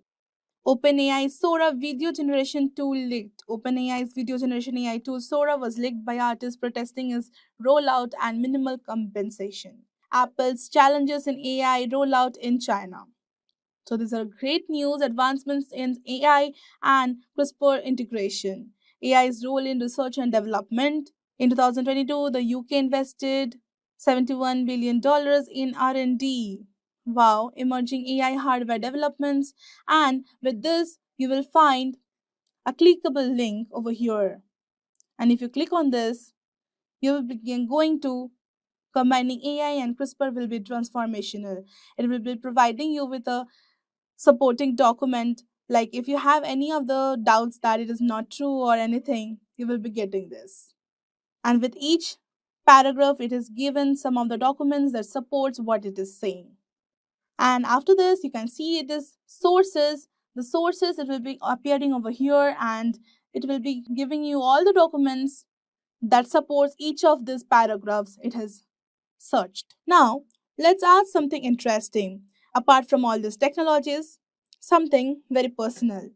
I want to plan an outing with my family in Kerala. It will be a 4 day trip. Suggest how we can plan our trip and make it fun. This much prompt is fine, I guess. Let's see what it answers. So, it has basically divided each day into morning, afternoon, and evening. Wow, it's nice. And let's see. Planning a 4 day family trip to Kerala offers a delightful mix of natural beauty, cultural experience, and relaxation. So, arrival in Kochi, it is suggesting to arrive in Kochi morning. You check into your hotel. Afternoon, the Fort Kochi, known for its colonial architecture. Wow, street art, St. Francis Church. This is nice. This is very famous, I guess. Kochi to Munnar, then Munnar to Thekedi, Alipi, and departure. Some additional trips, the accommodations, transportation. So it has even suggested that hire a private car for flexibility and comfort. Obviously, like you will be doing everything in time on your particular choice. And local cuisine, cultural etiquette. So it has even give the sources. So these are basically travel planners. If you click on it, you will be getting the best place. So this is task travel. This is a basically a planner where you can plan your trip. You have to give your date of arrival, number of days, hotel category.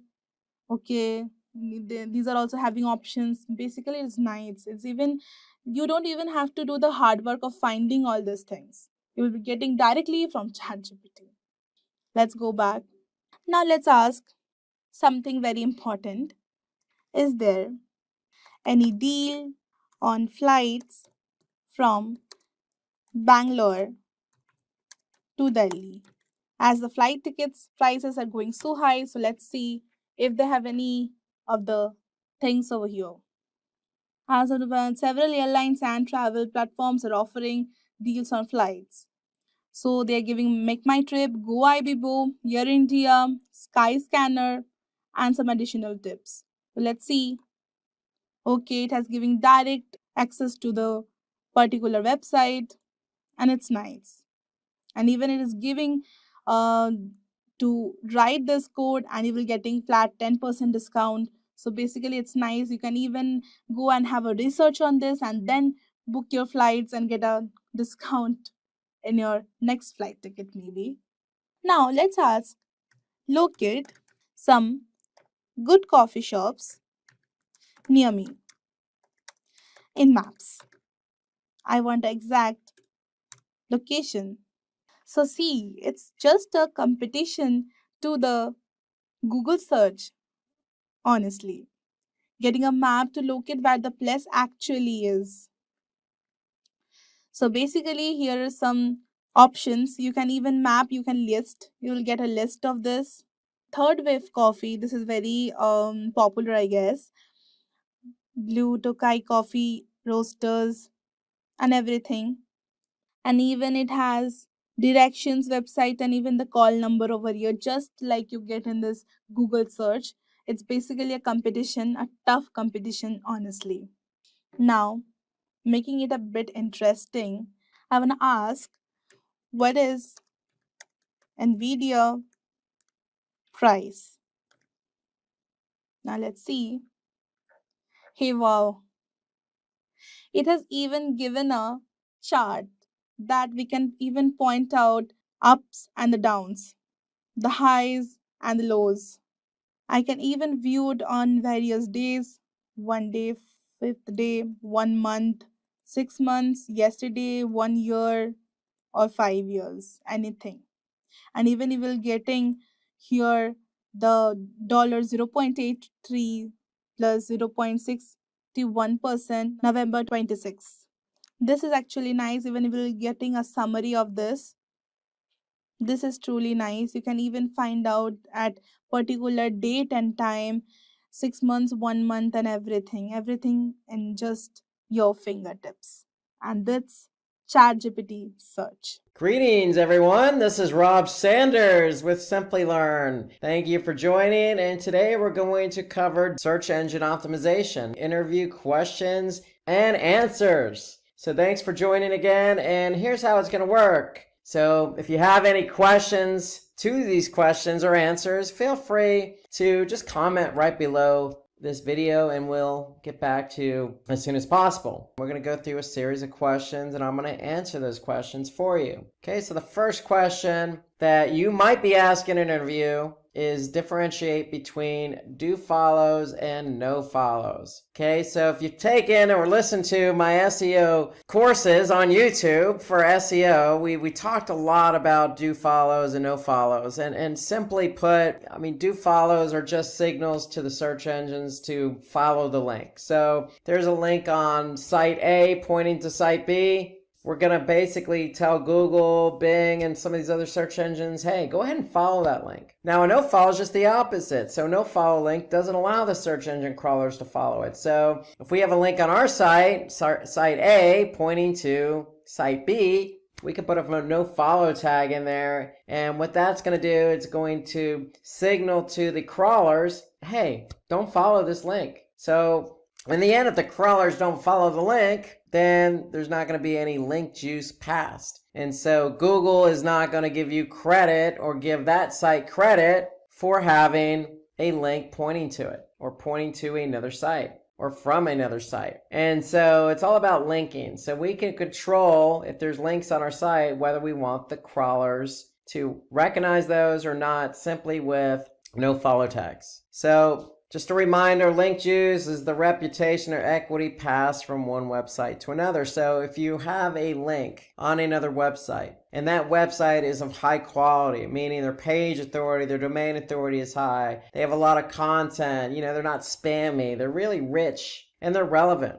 then you may want to make sure that the link pointing from that site to your site is a no follow. So that way that Google can recognize the link from that site to your site. And basically that reputation is going to be passed on to you. Okay, so that's a do follow versus a no follow. And why would we do a no follow? Well, it just depends. It really depends. A lot of social media platforms like Facebook have no follows. If you have a lot of content, you may not want to be pushing out a lot of do follows. It could actually look bad from an external linking standpoint. And so a lot of sites are really particular about who they want to pass link juice onto and give credit for the link. So it's a business decision at the end of the day. There's really no hard, fast rule here, except from an SEO perspective, if I have a site and I have a lot of external links pointing outward to other sites, I'm going to be particular about who I allow the search engine to follow and what links I allow not to follow. Okay, so here's an example of what they look like. So do follow is simply just the href. Notice the nofollow has the tag appended to it, the href tag with a nofollow. So if the search engine's crawling your site and they see that nofollow there, they're not going to follow that link, and vice versa. If there's a link on another site pointing to yours and there's a nofollow there, you're not going to get credit. The search engines aren't going to pick up that link. Okay, so question 2. What is 301 redirect and how is it different from a 302 redirect? So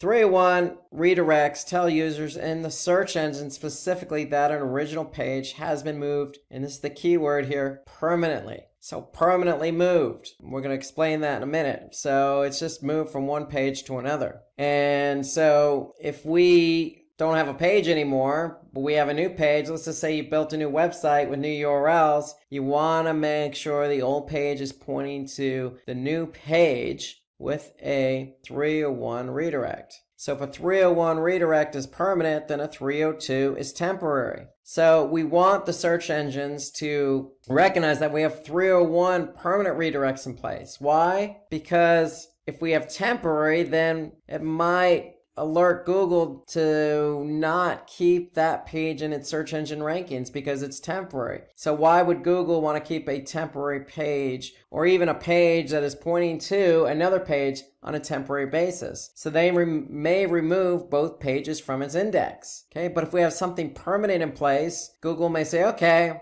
this page is permanently linking to another page or redirecting to another page. Therefore, it's stable, it's permanent. We're going to keep that new page in the index and eventually remove the old page. So really, something permanent is more stable in the eyes of the search engine. Something temporary may not be as stable in the eyes of, say, Google. And if they don't see it as stable, then they may remove both pages from the index. Okay, so the idea is we want to be found in Google Search Index, and we get it. Sometimes pages go away for a variety of reasons. And if it does go away, just make sure you have a new page for it. And that new page is a 301 permanent redirect. Okay, so question 3. Why are backlinks important in SEO? Well, we kind of hinted on that a bit with the nofollow. Because if we have a link from another website pointing to ours, and that link from that other website is really relevant, and it has a high page and domain authority, then it's going to benefit us. And so backlinks are important because if we have backlinks from high quality sites, it's going to improve the credibility of our site, especially if it's a do follow tag. So the search engines are going to recognize the relationship between the site that has a link pointing to us. Okay, so it's just going to build our credibility. It's going to increase our domain authority. And then the net effect of that is if we're credible and we have high domain authority, then that's going to increase the rankings of our pages. And when the pages increase in ranking, then we're going to get more of a lion's share of the traffic for certain keywords that our pages are found for. And if our pages are found and getting traffic, then because we have increased rankings, we're likely going to have increased traffic. And then it's just a snowball effect. So more traffic leads to more engagement and conversions. So the whole idea for SEO is, remember, you have an on-page strategy and an off-page strategy. Building external links is part of an off-page SEO strategy, and we want to make sure that we are relevant in the form of a link or in the form of content on other high-quality sites. Being on a high-quality site only benefits us because, again, increases our domain authority. Google sees us as more relevant. Therefore, our pages are going to benefit by ranking higher,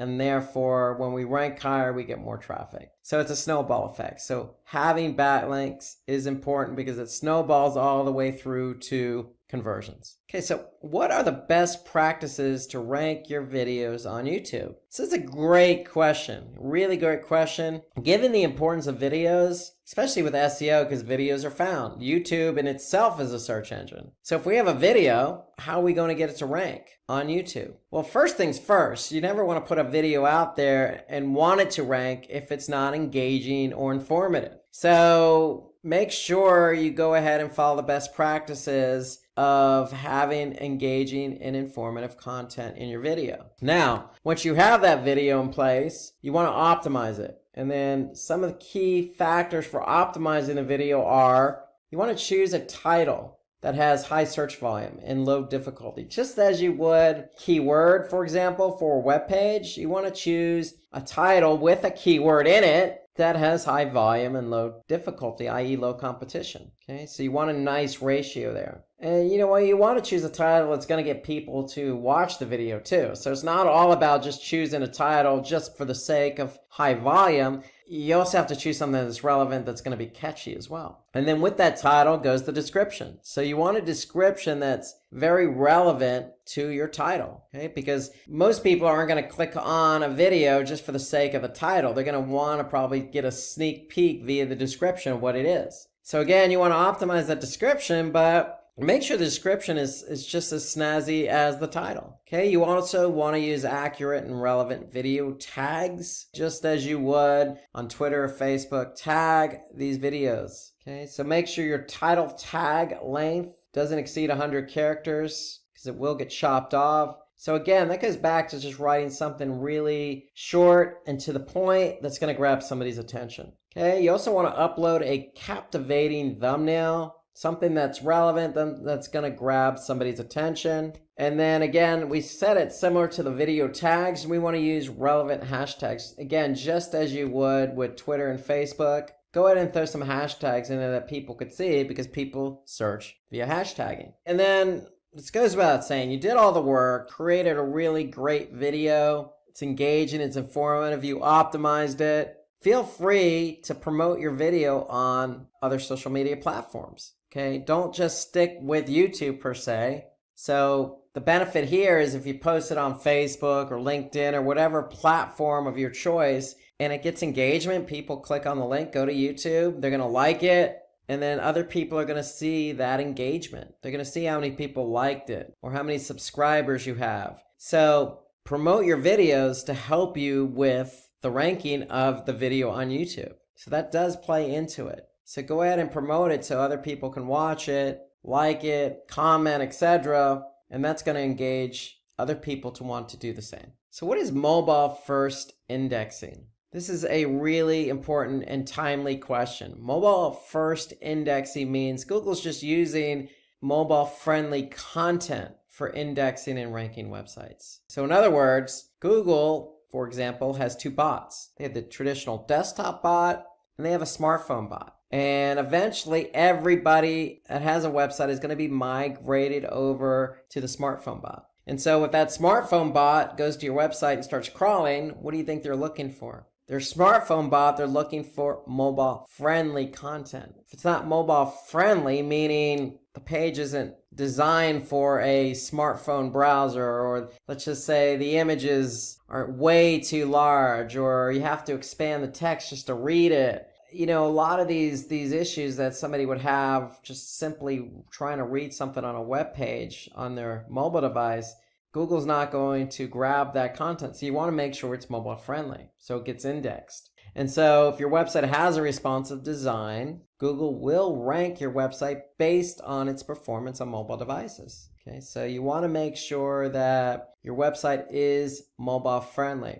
And if you're in an interview and somebody asks you this question, you could even take it a step further and say, look, I'm going to measure how friendly my website is for mobile devices in Google Search Console. Because Google Search Console has a report that will show you what pages on your website are not mobile friendly. And it's not a guarantee, but I could tell you if I'm Google and I'm crawling your site with my smartphone bot and that page or one of my pages is not mobile friendly, I'm probably not going to index it or rank it. So you want to leverage that report in Google Search Console to see what pages are mobile friendly. So that's a little bonus for you to really impress the interviewer who asked you this question. Because how are you going to know if one of your pages is mobile friendly or not if you don't look at a report? So keep an eye on Google Search Console's mobile usability report. Okay, number 6. List down the most important local SEO ranking factors. Okay, so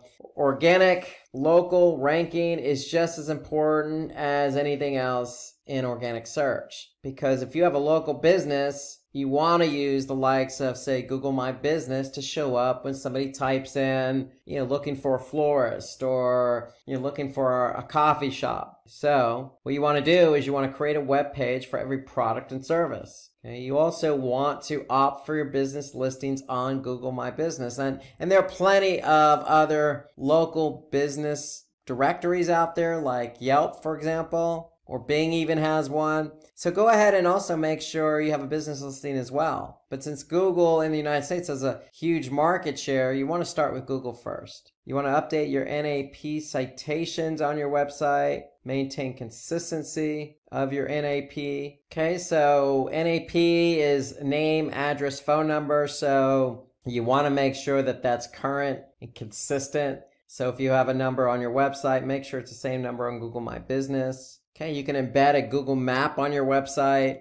You could certainly optimize the meta tags and content, not only on your web pages, but within your Google My Business directory. So you can add your business to other local directories, like I mentioned, Yelp. And then also, just as important, opt for reviews and ratings. Okay, so the more reviews you have, the better off you are. Okay, so I always say this with local search. 3 of the main factors in showing up for local search on, say, Google is obviously the keyword. The second is the proximity of where that person is. And then third is the reviews. So you can't really control the proximity, but you can control the keyword and you can control the reviews to some degree. So work hard at getting reviews for your business, but at the same time, you can certainly work in some keywords, let's just say for your product and service pages on your website, but also you can translate that over to Google My Business. Okay, so working in those keywords, making sure your number, your address, your name, they're all consistent.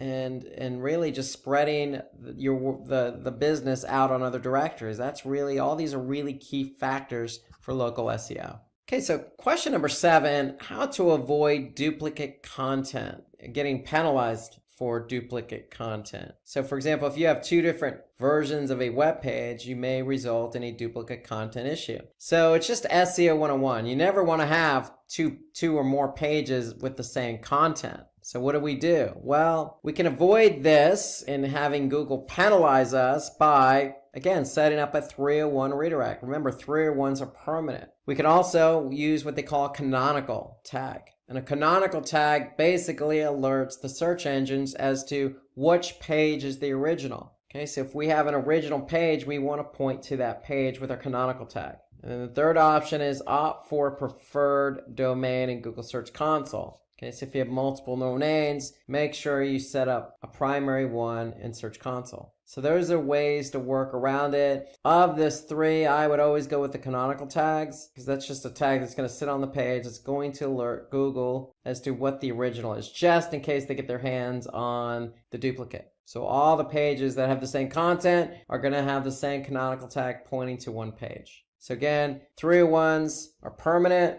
You can simply just redirect one to the other if you end up having duplication, or you could just tell the search engines, hey, this is the original page, or you can go through Search Console. Okay, number 8, what are the tactics to increase a web page speed? Okay, so what are some of the tactics? Well, when you build a site, especially for mobile, you want to keep it as simple as possible. And what I mean by simple as possible, really, I mean, hey, use a simple website design. Don't get overly creative, if you will. Most websites, all websites have images. You're not going to be able to get around that, but just make sure you optimize your images. In other words, don't have such a large image size. If you don't need something very large, don't have it. Okay, you want to improve server response time. And what do we mean by that? Well, your site's sitting on a server somewhere. You can own that server, or you can be renting it out from, say, Amazon Web Services, or let's just say GoDaddy as your registrar. They also have web hosting. Well, if you have it on, say, GoDaddy's server, you may be sharing that server with other businesses. And at certain times of the day, other businesses may get a lot of traffic and suck up a lot of bandwidth. What is that going to do? That's going to reduce the server response time for your site.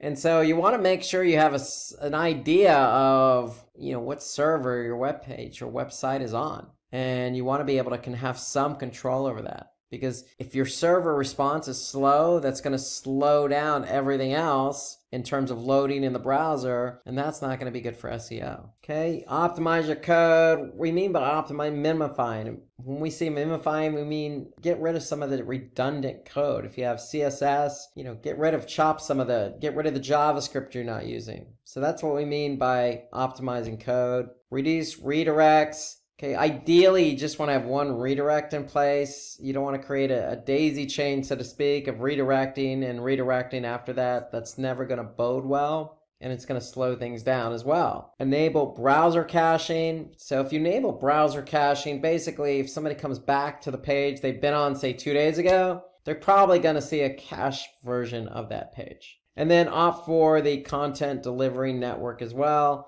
So these are some of the ways to reduce page speed. Now, if you're curious about the page speed of your website, you can always go to Google's Page Speed Insights tool. And all you have to do is just Google Page Speed Insights, or even just something generic like Google Page Speed. And you're going to get this tool, Page Speed Insights. And all you need to do is just plug in a URL. When you plug in the URL, Google is going to analyze the URL for both mobile and desktop. And so here we could see Google gives a score. So we could see the score for mobile and we could see the score for desktop just by clicking on desktop. And so here I could see some of the issues that the site may be having in terms of page load time for their desktop. If I flip over to mobile, here I could see some other issues. For example, they have a server static assets with efficient cache policy. Now, if you're not sure what the heck that means, you can always just click on it and you can see some specifics here. Or you can just always Google it as well. Here you got to reduce the impact of third-party code. Okay, so that's another thing. Reduce JavaScript execution time. So again, going back to some of the comments we made about coding. Okay, sometimes too much code or code not functioning as well as it should will tend to slow down the site. Okay, so you can use Page Speed Insights. You can always get a glimpse of how pages are loading simply by also going to, for example, Google Analytics. Under Behavior, okay, you can go to Site Speed. And if you click on Overview, okay, what Google does is they do a sampling of pages over time. And in this case, based on 89 page views, they have an average page load time. And so you can get a sense of how quick specific pages load or your site overall simply by looking at the Site Speed Overview report in Google Analytics to get a sense of how quick your pages are loading. Now, there are certain factors that do affect load time. So obviously the way the page is built with the code, the images, etc., but also the browser. Each browser loads differently. Okay, so you want to take a look at it by browser, also by country. Every country has a different network. You can be in the United States and have worse network service than you do, say, in Ivory Coast in Africa. Okay, so it really depends on the network you're on. So, and also the page. Every page is built differently. So you want to get a sense of what pages are loading quicker and which pages are not. You can simply just go to page timings in Google Analytics and you get a sense of what pages do not load fast and which ones do. And maybe hone in on the pages that aren't loading fast and address those pages first. Okay, so you have two tools at your disposal, one Google Analytics and one Page Speed Insights. Okay, so let's look at question number 9 here.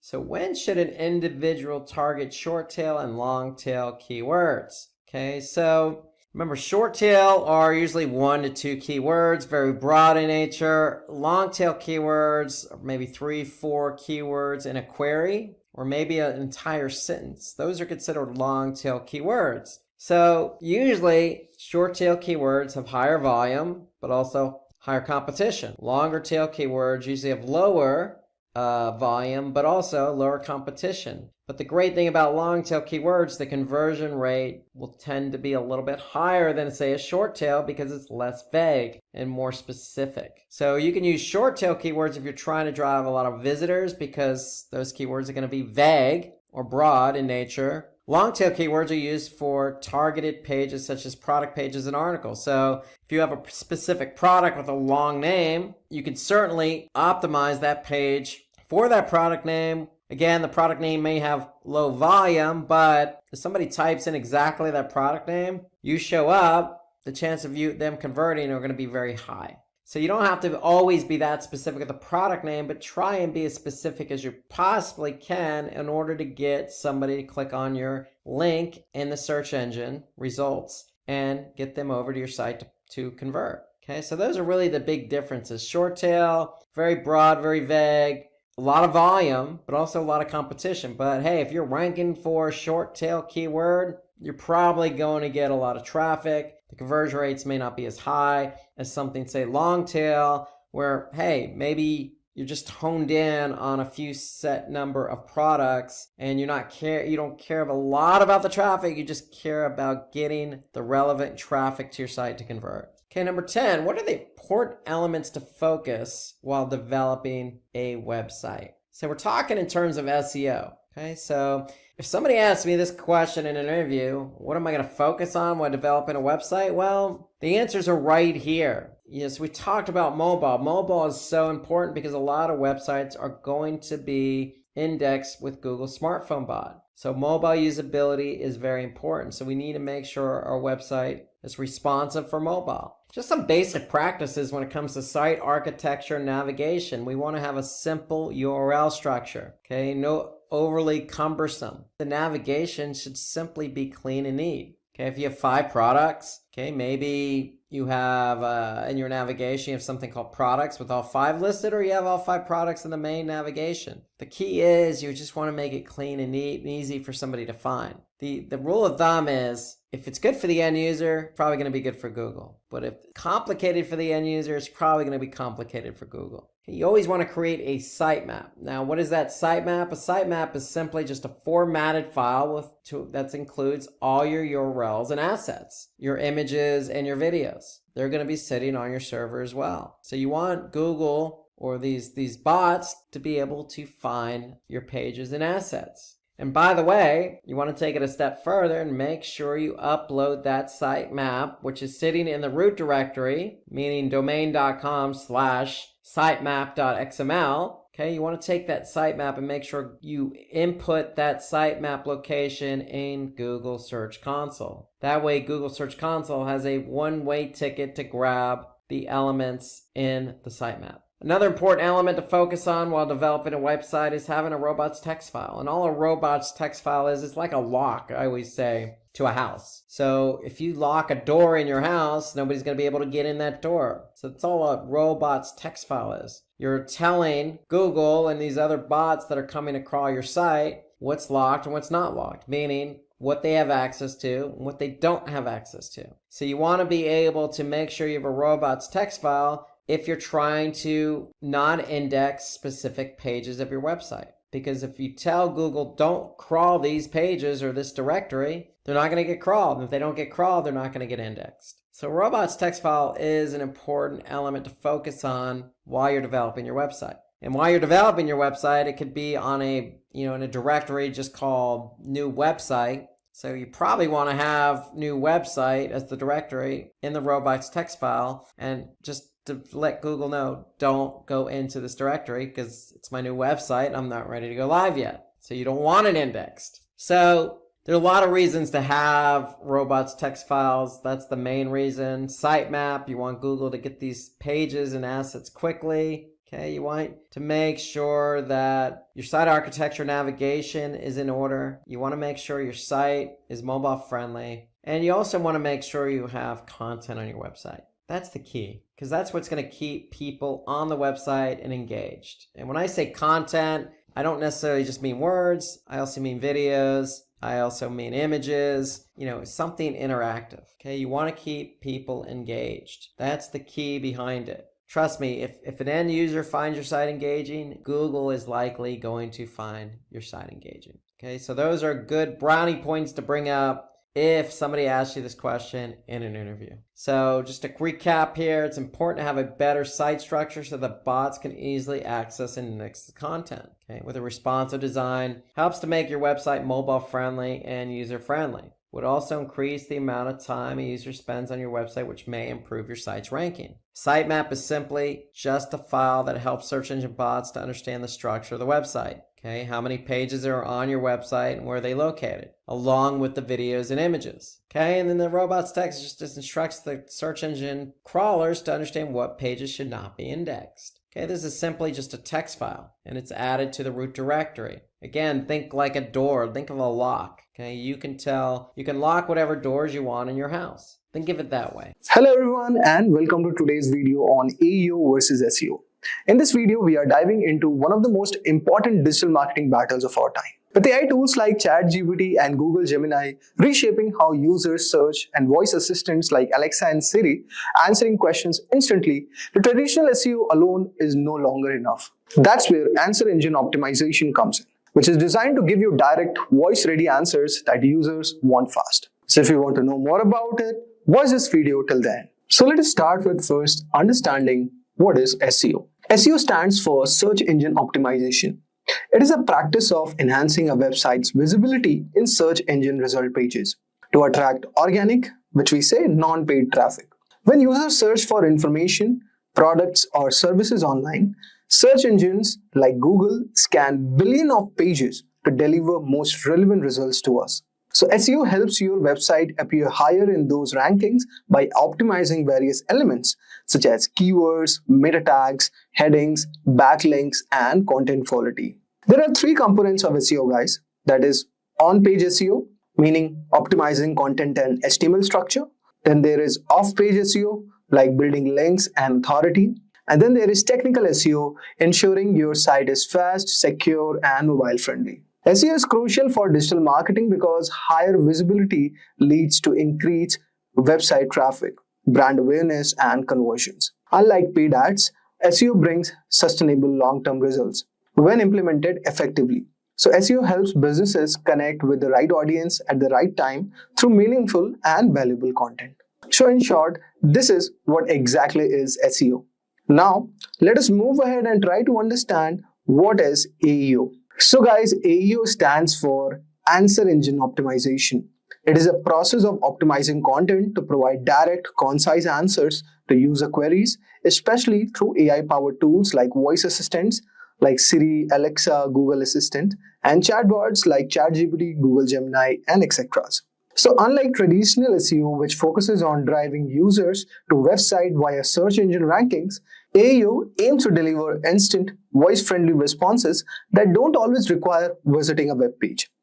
AEO involves structuring content using schema markups, FAQs, and conversational formats so that AI systems can easily extract and understand the information. It's designed to satisfy users who prefer quick answers, like those using smart speakers or mobile devices without needing to scroll through the search results. Now, AEO is becoming essential as voice search grows and AI becomes more embedded in how people access information. So guys, by focusing on clarity, context, and structure, AEO is actually helping businesses stay visible in the AI-powered answer-first search environment. So this was a short sum up of what exactly is SEO and what is AEO.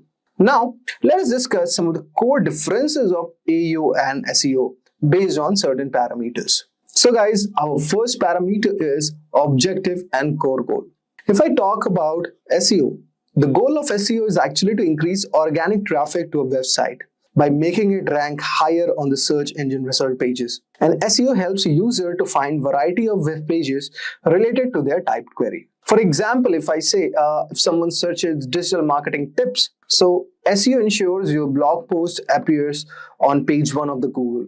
So that's the objective of SEO is. Now, if I talk about AEO, which is Answer Engine Optimization, it focuses on providing direct, immediate answers to users' questions without them needing to click on multiple links. It is optimized for AI systems like voice assistants and chatbots that pull answers directly from the structured content. For example, like if someone asks, what are the 3 digital marketing tips for beginners? Now, Siri or ChatGPT may read out your FAQ or snippet if AEO is properly implemented. The next goal that we have all over here is content format and structure. So if I talk about SEO, guys, it relies on long form content with strategic keyword placement. So here content must be informative, detailed and media rich, meaning images, videos, etc. Now it also represents important elements such as meta titles and description, what are the keyword headings, are there any backlinks, and also the internal linkings. Similarly, if we discuss about content format and structure for AEO, it is kind of conversational, scannable and structured for machines. Basically, it focuses on FAQ pages, featured snippets. People also ask type answers, and there is a schema markup like FAQs, how to, product organization, etc. The next one, let us talk about, it is one of the most important thing, which is user experience and interaction. If I talk about SEO, guys, users manually type keyword, scroll results, click links and explore content. So it is best for exploratory searches, comparison and in-depth learning, which is basically we're talking about SEO. So the user flow will be something like this: Google, read snippet, click the blog, and then you read the article. Now, if I talk about AEO, guys, here users ask conversational or voice-based queries. Best for fast to the point answers. No need for multiple click or page navigation. Now here the user flow will be something like this. There will be a voice or chat prompt, and then there will be instant spoken text or answer. So that's how AEO works. Now let us discuss about our final point, which is keyword strategy and search intent. Basically, if I talk about SEO, guys, keywords are usually short and typed. For example, like buying running shoes online. So it focuses on exact match, long tail keyword and variations. Now if I talk about AEO, guys, here the keywords are natural question based and longer. Example like what are the best running shoes for long distance runner, and it is optimized for spoken language and user intent. Now if I sum up all of this, so I come up with certain performance metrics. So SEO basically focuses on organic traffic, page views, bounce rate, time on site, conversion rate and ranking position. So if you're not familiar with SEO, then look out for Digital Marketing Full Course on Simplilearn, where we have covered all these metric points. Now, similarly, if I talk about the AEO metrics, there are snippet placements, voice search visibility, AI chatbot appearance frequency, and also direct answer accuracy is there. So this is how we judge based on the metrics, like how SEO is performing and how AEO is performing. So in short, guys, this was the core difference between AEO and SEO. Now let us move ahead and discuss about how SEO and AEO can work together. But before that, let's have a use case comparison. So for example, I have built a use case comparison, like there is industry, healthcare, e-commerce, finance and travel. And suppose you type in SEO example, okay, then there will be an AEO example. So suppose if I talk about healthcare, so you would see something like blogs on symptoms of flu. And similarly, AEO is going to give you the voice answer for the same. What are the early symptoms of flu?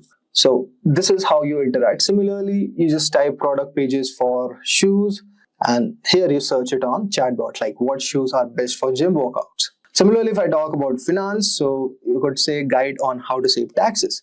You would search on Google something like this. But if you say to Siri, like how to save tax under ATC. So this is an income tax code. Okay. Now, similarly for travel, you could see blog on top travel destination, and here where I can go for budget vacation in April. So you can see there is slight variation, but end result you are getting like what you want at the end of the day. So as discussed based on this example, I hope so you would have got the core difference between SEO and AEO. And as I was telling earlier, we will move forward to understand how both of them can work together.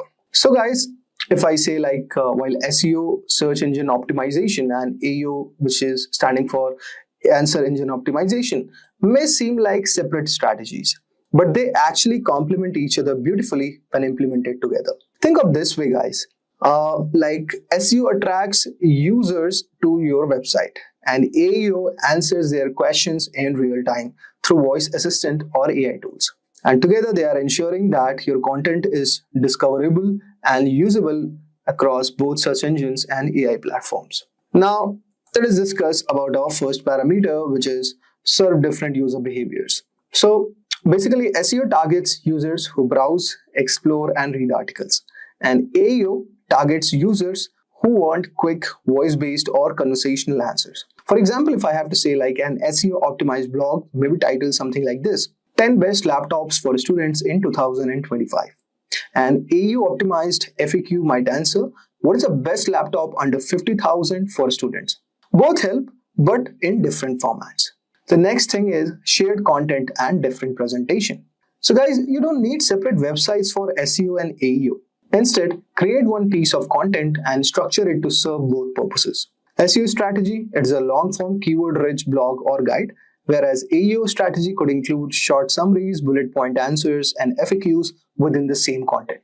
Now, there is some tip which I would like to give you. Like, you can use the same blog to rank on Google and show up voice answers by embedding structured FAQs. The third one is structured data. So schema markup, or we say structured data, is key to helping both search engines and AI will understand your content. If I talk about SEO benefit, it improves how your content is displayed on search engine results like rich snippets, ratings, and FAQs. Where AEO benefits, like it makes it easier for voice assistants to pull the exact answer and speak it loud. So this is how we talk about the structured data.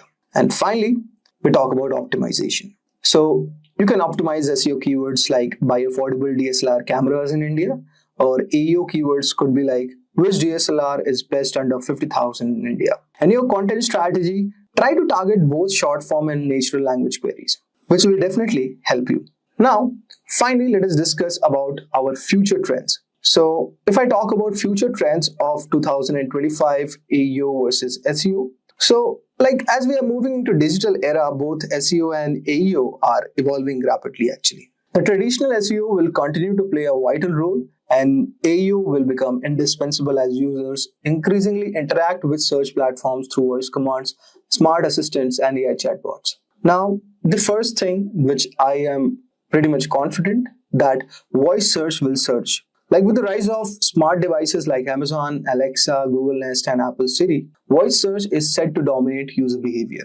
So there's a data like over 50% of online searches are expected to be voice-based by 2025. Users will favor quick, hands-free answers, especially on mobile and in smart homes. Businesses must be optimized for conversational queries and natural language to stay relevant. The next is AI chatbots. So AI chatbots will be the first touch points. So like AI powered tools like ChatGPT, Google Gemini, Microsoft Copilot, Cloud AI are becoming the first choice for users seeking information.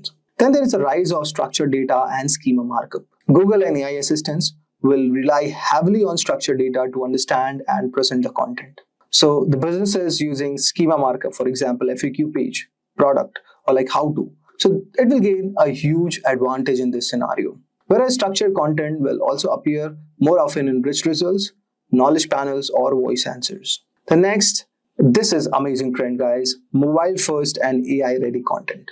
With mobile users surpassing desktops and AI being integrated into messaging apps and mobile browsers, so the content must be mobile friendly, fast loading, and voice compatible. Google's mobile first indexing means desktop only sites will fall behind. And finally, there will be a blend of SEO plus AEO strategies. So 2025 is not about choosing between SEO and AEO. It's about combining them. So SEO will drive visibility in search engines, and AEO will ensure that you're present in AI answers and voice searches. The future of digital search is multimodal and AI first. This is the first thing I would like to say. And to stay competitive in 2025 and beyond, marketers must embrace voice-first experiences, use AI-friendly formats, merge SEO and AEO strategies to be everywhere. And finally, merge SEO and AEO strategies to be everywhere the user is, whether it's a browser, a chatbot, or smart speaker. That's a wrap on a full course. If you have any doubts or questions, you can ask them in the comment section below. A team of experts will reply you as soon as possible. Thank you and keep learning with Simplilearn. Staying ahead in your career requires continuous learning and upskilling. Whether you're a student aiming to learn today's top skills or a working professional looking to advance your career, we've got you covered. Explore our impressive catalog of certification programs in cutting-edge domains, including data science, cloud computing, cybersecurity, AI, machine learning, or digital marketing. Designed in collaboration with leading universities and top corporations, and delivered by industry experts, choose any of our programs and set yourself on the path to career success. Click the link in the description to know more.